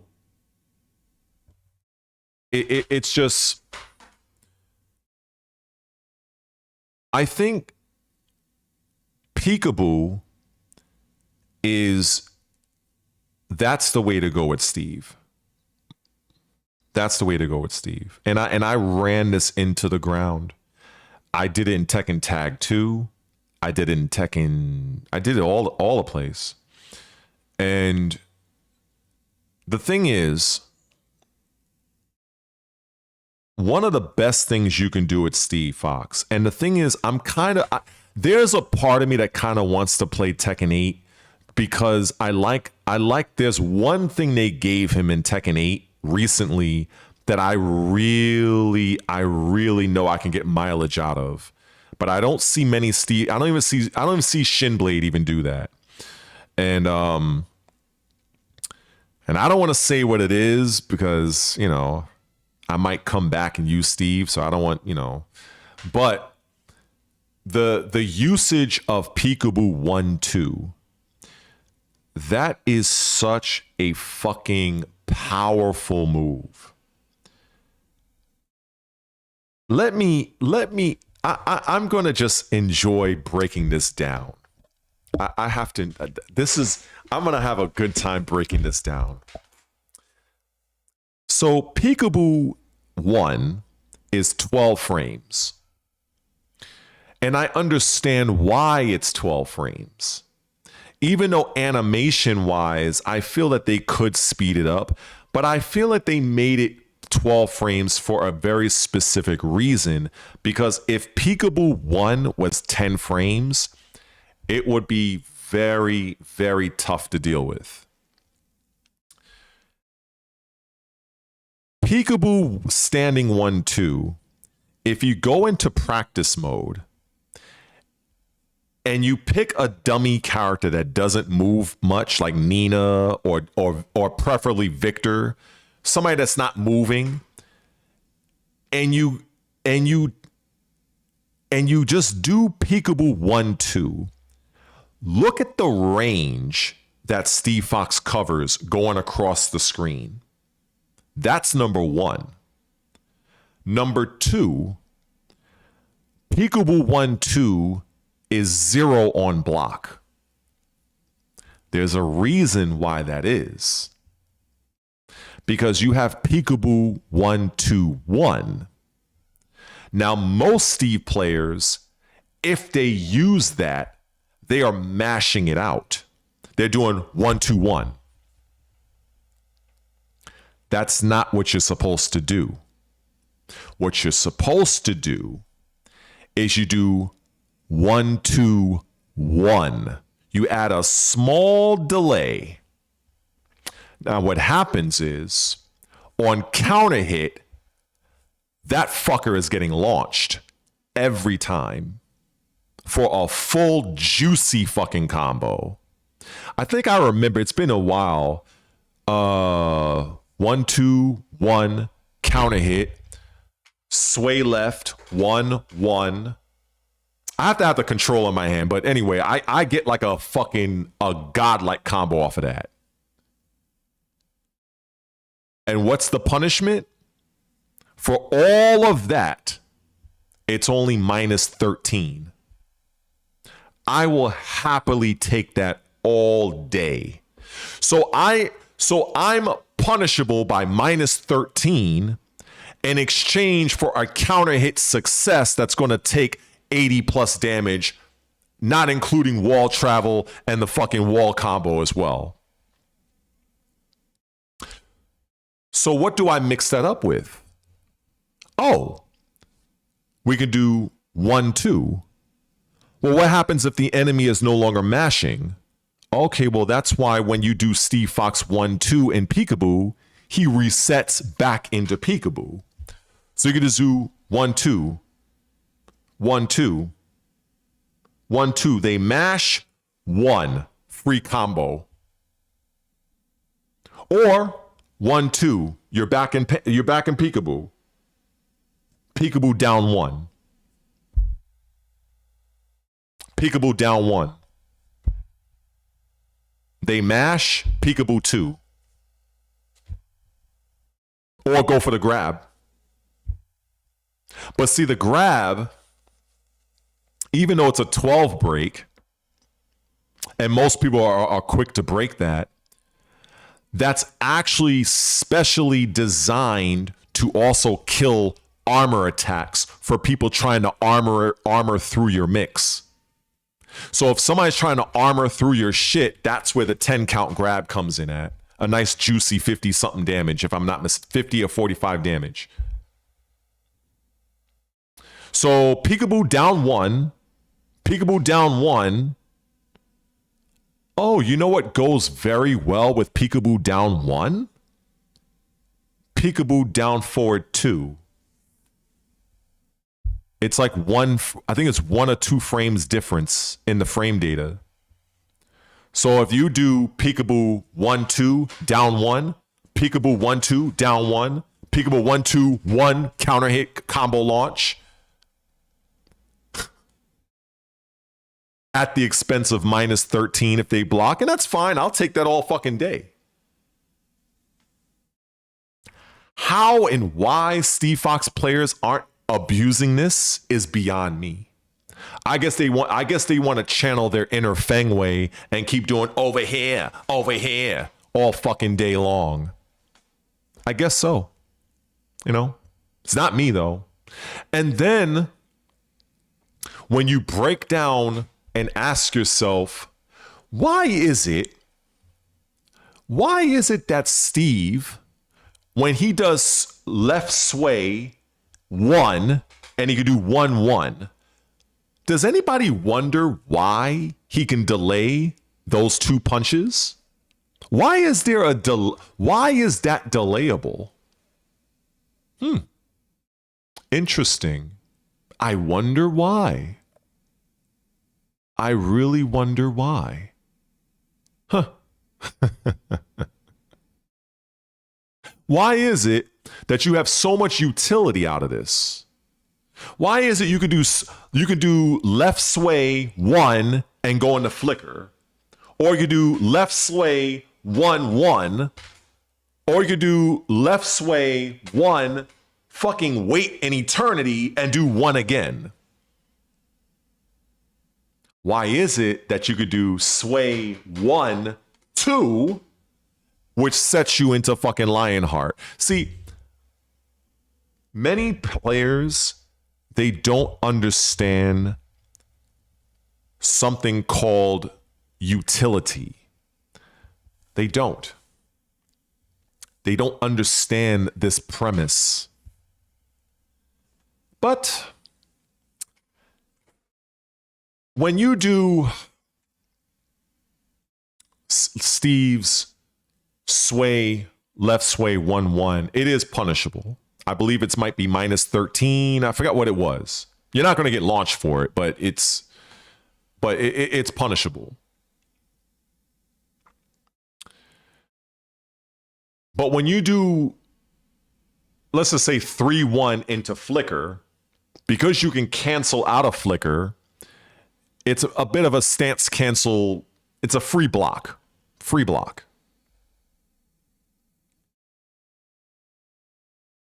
Then when you do that and you duck cancel real fast and repeat your offense and oscillate, duck cancel, go into down forward 1, now you're in peekaboo, going right back to peekaboo 1, 2 in the mix-up I said before.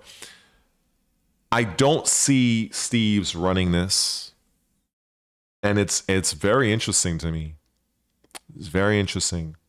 Everybody wants to be Fengway. That's all they want to do. And I guess that's the thing that put me off of Steve Fox when I first saw him in Tekken 8. I was like, what is this fucking Lionheart shit? Like, I was like, it's Fengway. It's fucking Kempo step. That's what it is. Fucking over here is back 3+4 with Fengway. It's the same fucking shit. And I'm like, they literally didn't know what else to give Steve.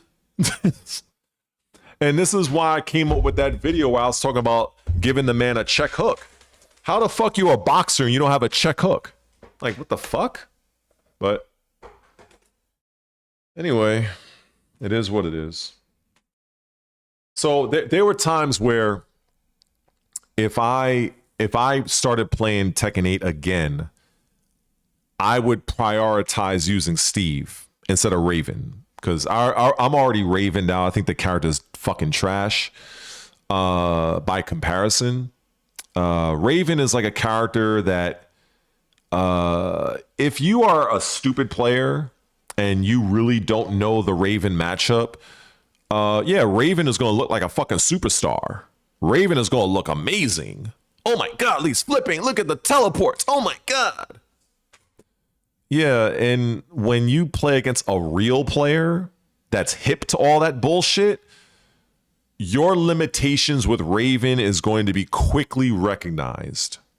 You are going to be forced to do so many risky launch punishable shit that it's like, it's just not worth it.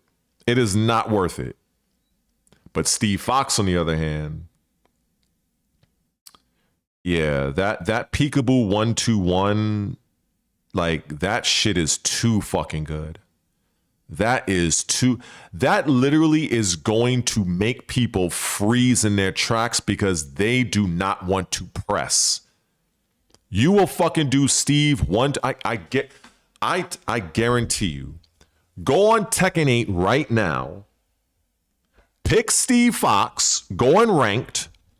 Do peekaboo 1-2, slightly delay it, and mash 1 on that third press. I guarantee you 80% of the people you fight against are going to mash and get launched and lose a fucking half their fucking life every time until they start to grow a brain and stop pressing buttons. And what's going to happen is every time they block that peekaboo 1-2, they're going to be standing still like a deer in the fucking headlights every time. And maybe the smarter ones, they might try to sidestep and do other shit, but they ain't going to press a button. They're not going to press a button. So if you think I'm saying is bullshit, try it for yourself. And be sure to leave a comment on one of my videos and thank me for it. I appreciate that. I will say you're welcome right off the bat. Because again, what's going to happen is it's basically like what I would do with Raven. And that's the reason why I wanted Raven to be able to do back turn 3-4 and have the option to remain back turned. Because with Raven, my strategy was back turn 3-4-4. They mash, the follow-up connects, back turn 1+2, guaranteed every time for Raven. That is Raven's best fucking anything. That is the best shit he has. Oh yeah, down forward 1, yeah, down back 2, yes, Aqua Spider. I get it, I know it. Believe me, I know. But that back turn 3-4. Oh, they're gonna start respecting that shit. But unfortunately, unlike Steve can just stay in the peekaboo and reset the situation every single time. Raven, I have to manually go back into back turn to reset the situation. That's the big difference. And also Steve gets more out of it if his works. But Raven, it's solid, but it's But it is what it is. It is what it is. That Steve Fox thing is one of the best things that he has. And it's a strategy that you can use all the way going back to fucking Tekken Tag 2. He had the fucking same move. It operates the same way. Same shit. And that is why I was basically fucking begging the Tekken developers, just allow Raven to stay back turned after 3-4. Why the fuck am I forced to go back into his default fucking stance when I do those 2 kicks? And I'm like, if you would give him that one change, I don't care about a new move. I don't care about anything. Just give Raven the ability to remain back turn after those first 2 kicks, because that is going to force the opponent to stop pressing buttons and is going to allow Raven to utilize his other back turn stance mix-ups.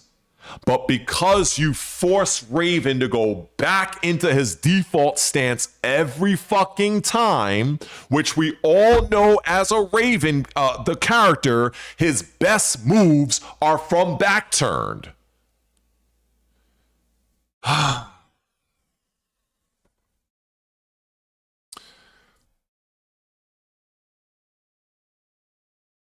It's just it's so frustrating. It's so frustrating. It truly is. It would literally be nothing for the develop. All it would just be is just a slight change of the animation. That's it. That's all. Because Raven, every single move Raven has from back turned, with the exception of back turn forward 1, back turn 2-2, back turn 1, and a couple other moves, but back turn forward 3, the knee lift, you can hold back and he goes back in the back turn. Back turn 2-1. If you hold back, he stays back turned. Why does he not have that option to stay back turn after standing 3-4? So it's very frustrating. Very frustrating.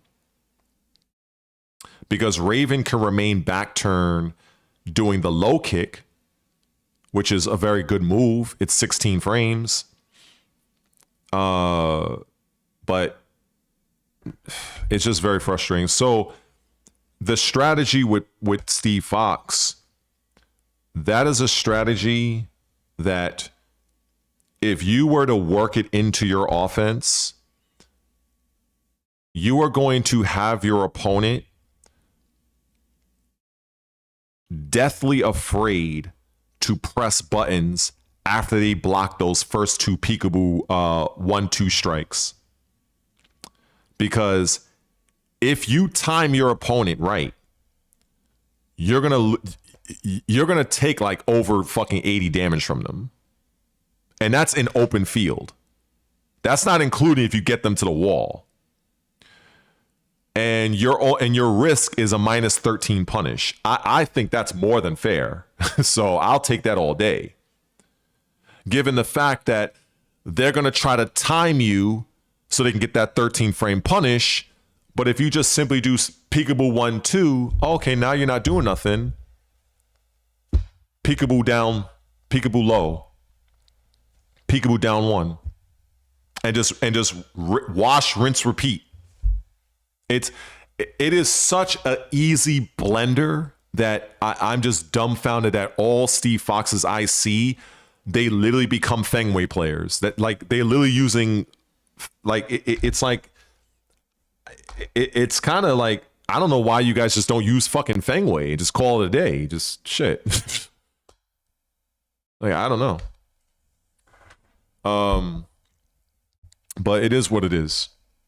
Yeah, so that's I can't believe me. I had no fucking thought I was going to be talking about a Tekken fucking strategy in this stream. But shit, miracles happen, I guess. Miracles fucking happen. And look at that. 19 people in the stream wanting to sit under the old blood red learning tree. You know what? Here's another thing. I'm going to tell you what is also Steve Fox's best neutral tool. And am I really going to give this away for free? I can't believe this. But you know what? Fuck it. I don't play the game anymore. So here you go. I am about to give you guys Steve Fox's best move. The best move you can do in neutral with Steve Fox. With utility, by the way. In fact, you know what I think I should do? Maybe, can I put this in here? Wait a second. I was gonna do something silly and just put it and just type it in the chat, but wait, can I? Hold up.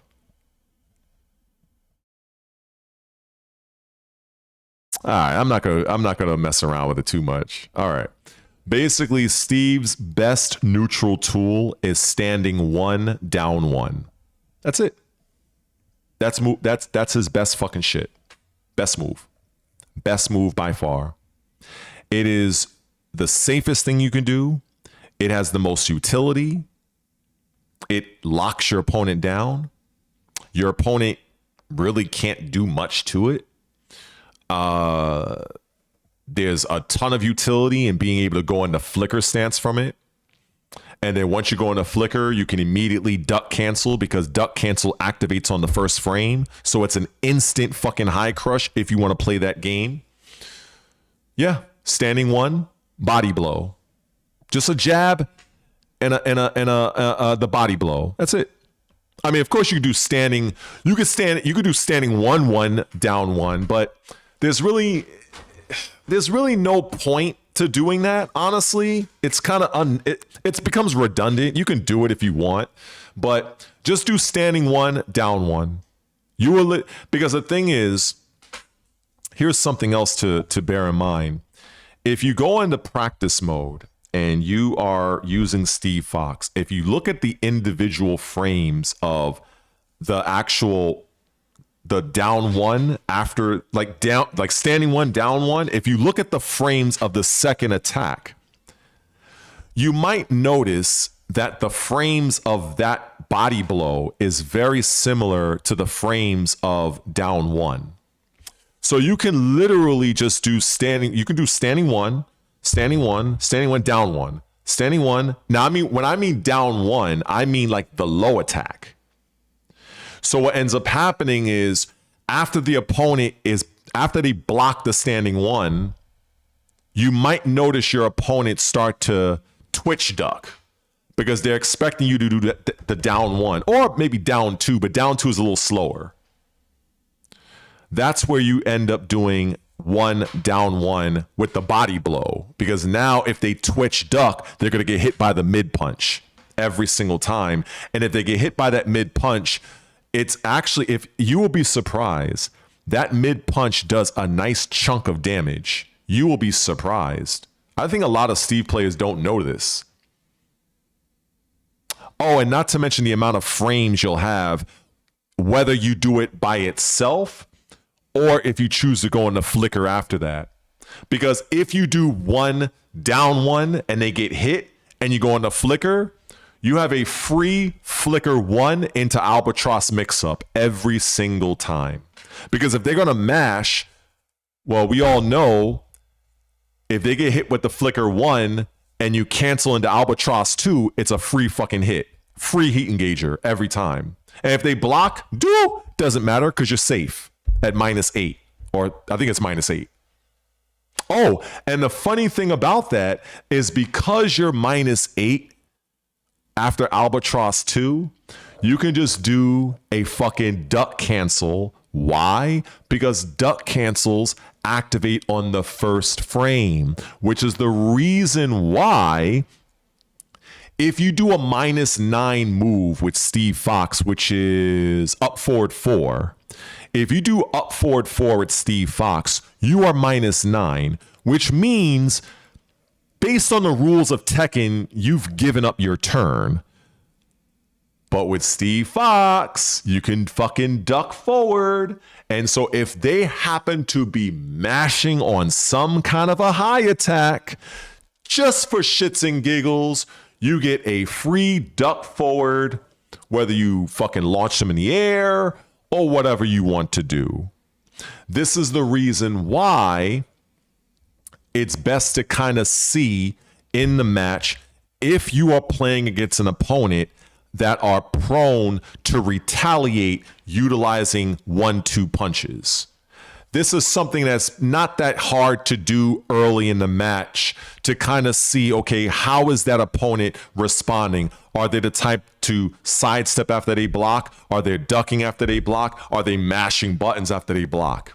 This is where it comes down to conditioning and ascertaining what type of player that you're dealing with. I don't know. Maybe people don't talk about this sort of shit. I don't know. Maybe they do. I don't know. But yeah. So, yep. So yeah. So standing 1, down 1. I think it's called jab body blow. I think that's what's called in the fucking command list. And it is such a powerful move. I think by itself, it's -6 on block. Which again, you can duck cancel if you want. So yeah. And if you go on the flicker, you can stance cancel and block anyway. So it's a fucking, so basically you are establishing jab pressure, which typically is the safest thing you can do in Tekken. But you're also adding an added layer that is built-in mix. And the way that you utilize this to the fullest is by simply just doing standing 1 and down 1, which is the low attack, if you want. You could do that a few times, and eventually your opponent is going to try to start looking for it. And you can see this by when they block the standing 1, you're going to notice your opponent every now and then, you're going to see them do this. Because they're looking for that low. And when they're doing that, I mean, if you're a risk taker, that's where you can probably do your back 2 if you want, but that's punishable on block, so it's up to you. But 1 down 1, I tell you, if you look at the damage of that second hit, I think it does like 25 damage. It's actually surprising. It's actually pretty surprising. It does a nice little chunk of damage. And it's completely fucking safe. Now, I will say, it is possible. It is possible for certain characters that have amazing side steps, like Lily, for instance. I have recorded that Lily, if she blocks standing 1 into the body blow, it is possible for Lily to sidestep that body blow. But it's a very circumstantial sidestep, because it's kind of like she has to already be off center to kind of get that little advance side. Like if you're like dead on with her, probably not going to happen. But if you're slightly off to her side, it is possible that she can step it. So that's like, if you want to say it's a bit of a weakness, but ain't nobody going to fucking do it. The only time people are going to do something like that is if you are absolutely whoring that shit into the ground. So much so that when you beat them, they're going into the fucking the Tekken replay, and they're gonna be fucking on some professor type shit and try to figure out how to beat the shit. It's so crazy. It is so crazy. In fact, I almost feel bad I wasted so much time playing Raven, but I guess call it that I just wanted a new challenge. But yeah, I don't see no Steve Fox players really taking advantage of that move, because Steve has had that move for years. I mean, I think he's had it since Tekken 4. And I always wondered, why the fuck does he have this? And I never really paid attention to it. I never really, like, even back in Tekken 5, Tekken 6, when I'd use them, I'm like, I never really used it. Even the Steve players I fought against, whether it was Trungy or what's his name? Fab or fucking Shinblade. I've never seen any Steves use that little 2-hit move. And I'm like, and I think I kind of fucked around with it late, like maybe I would say midway through Tekken 7. And I was like, all right, there got to be a reason why they have him use this move. And I was amazed at the damage that little fucking follow-up move took. I think it does 25 damage on normal hit. I think. But it ain't no 17. It's like 20 to 25 damage. And you get hella plus if it lands on hit.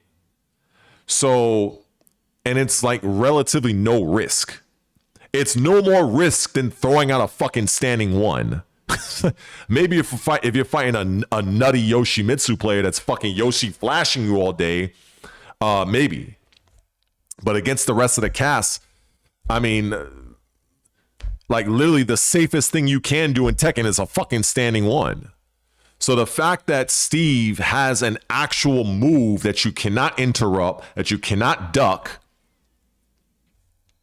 run that shit into the fucking ground. Run it into the ground so much that the opponent is tired of looking at that shit. That's what I would do. In addition to the other peekaboo, the shit that I said earlier. But you know, people gonna do what they're gonna do. Let's see. Yeah. So, yeah. Oh, and another good move. Now, I have seen Shinblade do this from time to time, and a few other Steve players. The significance of his when he does that high attack into, I think it's up back 2, into the, like, he can cancel it out and do the mid body blow. That's also a very good move, because not only is it safe on block, however, another reason why it's good is because, like I said, you can duck cancel right after, because if you have at least one frame, you can duck cancel. So if the opponent happens to mash a high attack after they block that, which some people, they might just do it off just off of habit, that's a free duck into whatever you want. It's like there's just so much like utility and strategy that it's just so much stuff. Even with Nina, I see people, there were strategies that I had with that character where it's like you can literally just run very interesting loops with Nina. And I did see what's his name? There was a guy that picked her in top 8, But I think he picked her only because like it was kind of like a last ditch effort. But he ended up doing very well with her. I forgot who it was. Anyway, it's not important, but he did some cool things, and it's just funny that here's something else. Go into practice mode and pick Steve and pick Nina and pay close attention to the startup frames of Steve's forward 2 and Nina's forward 4. You're going to notice something very interesting of those both of those moves. I'm not going to say nothing, but again, go to practice mode, pick Steve, then pick Nina, and look at the frame data, the startup frames of Steve's forward 2 and Nina's forward 4.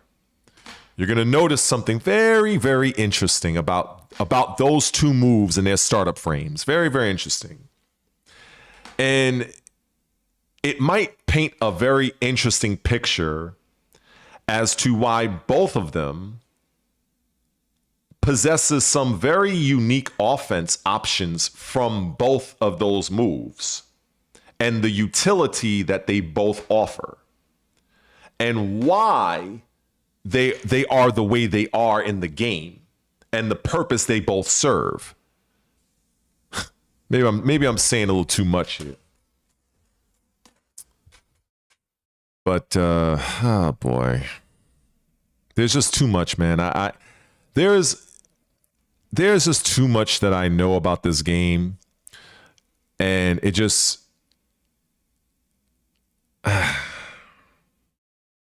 like for instance, with Steve, for instance, right? Steve has forward 2-1 or forward 2-2.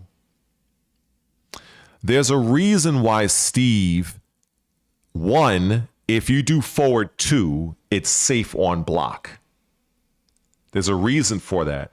Some characters, they have strings and mixes within the string, but if you do the first part of the string, it's unsafe. But Steve, on the other hand, his forward 2 is safe on block. I think it's -8 or -9 on block.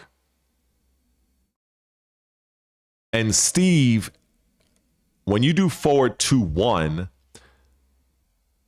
there's a very lenient delay. You can literally do forward 2-1 if you want. It's a very generous delay for that move. And the same goes for forward 2-2 if I'm not mistaken. And it's done like that for a very specific reason, for very specific mixes. The same thing with a move like, say, Steve's while standing 2-2.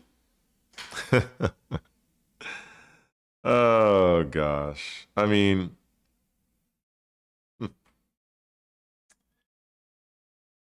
well, anyway, I think I've earned a meal. So I planned on ending this stream a while ago, but I think that's it.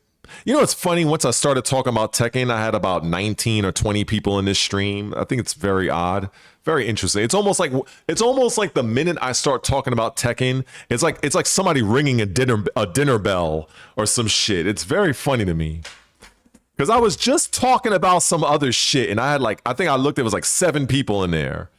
But anyway, hopefully you guys, you got something out of this. Believe me, it's been a while since I played Tekken 8. But if I had the game in front of me, and I was in the lab, believe me, there's a lot more other shit I could show that would probably benefit many of those Steve Fox people. But I do have some videos on my fucking channel, members, so you can go check that out. But yeah, Anyway, I think that's about it. And I am about to get up out of here. I need some food. I've been sitting in this chair for almost 8 hours. So with that, salute to you guys. Thanks for helping me kill Sunday. Hopefully tomorrow I'll hear something about my Xbox. Hopefully they'll tell me I can pick the fucking shit up. And then I can start playing the game I really want to play, which is Invincible Versus. So I'm out of here. Hope you guys have a good night. And I'm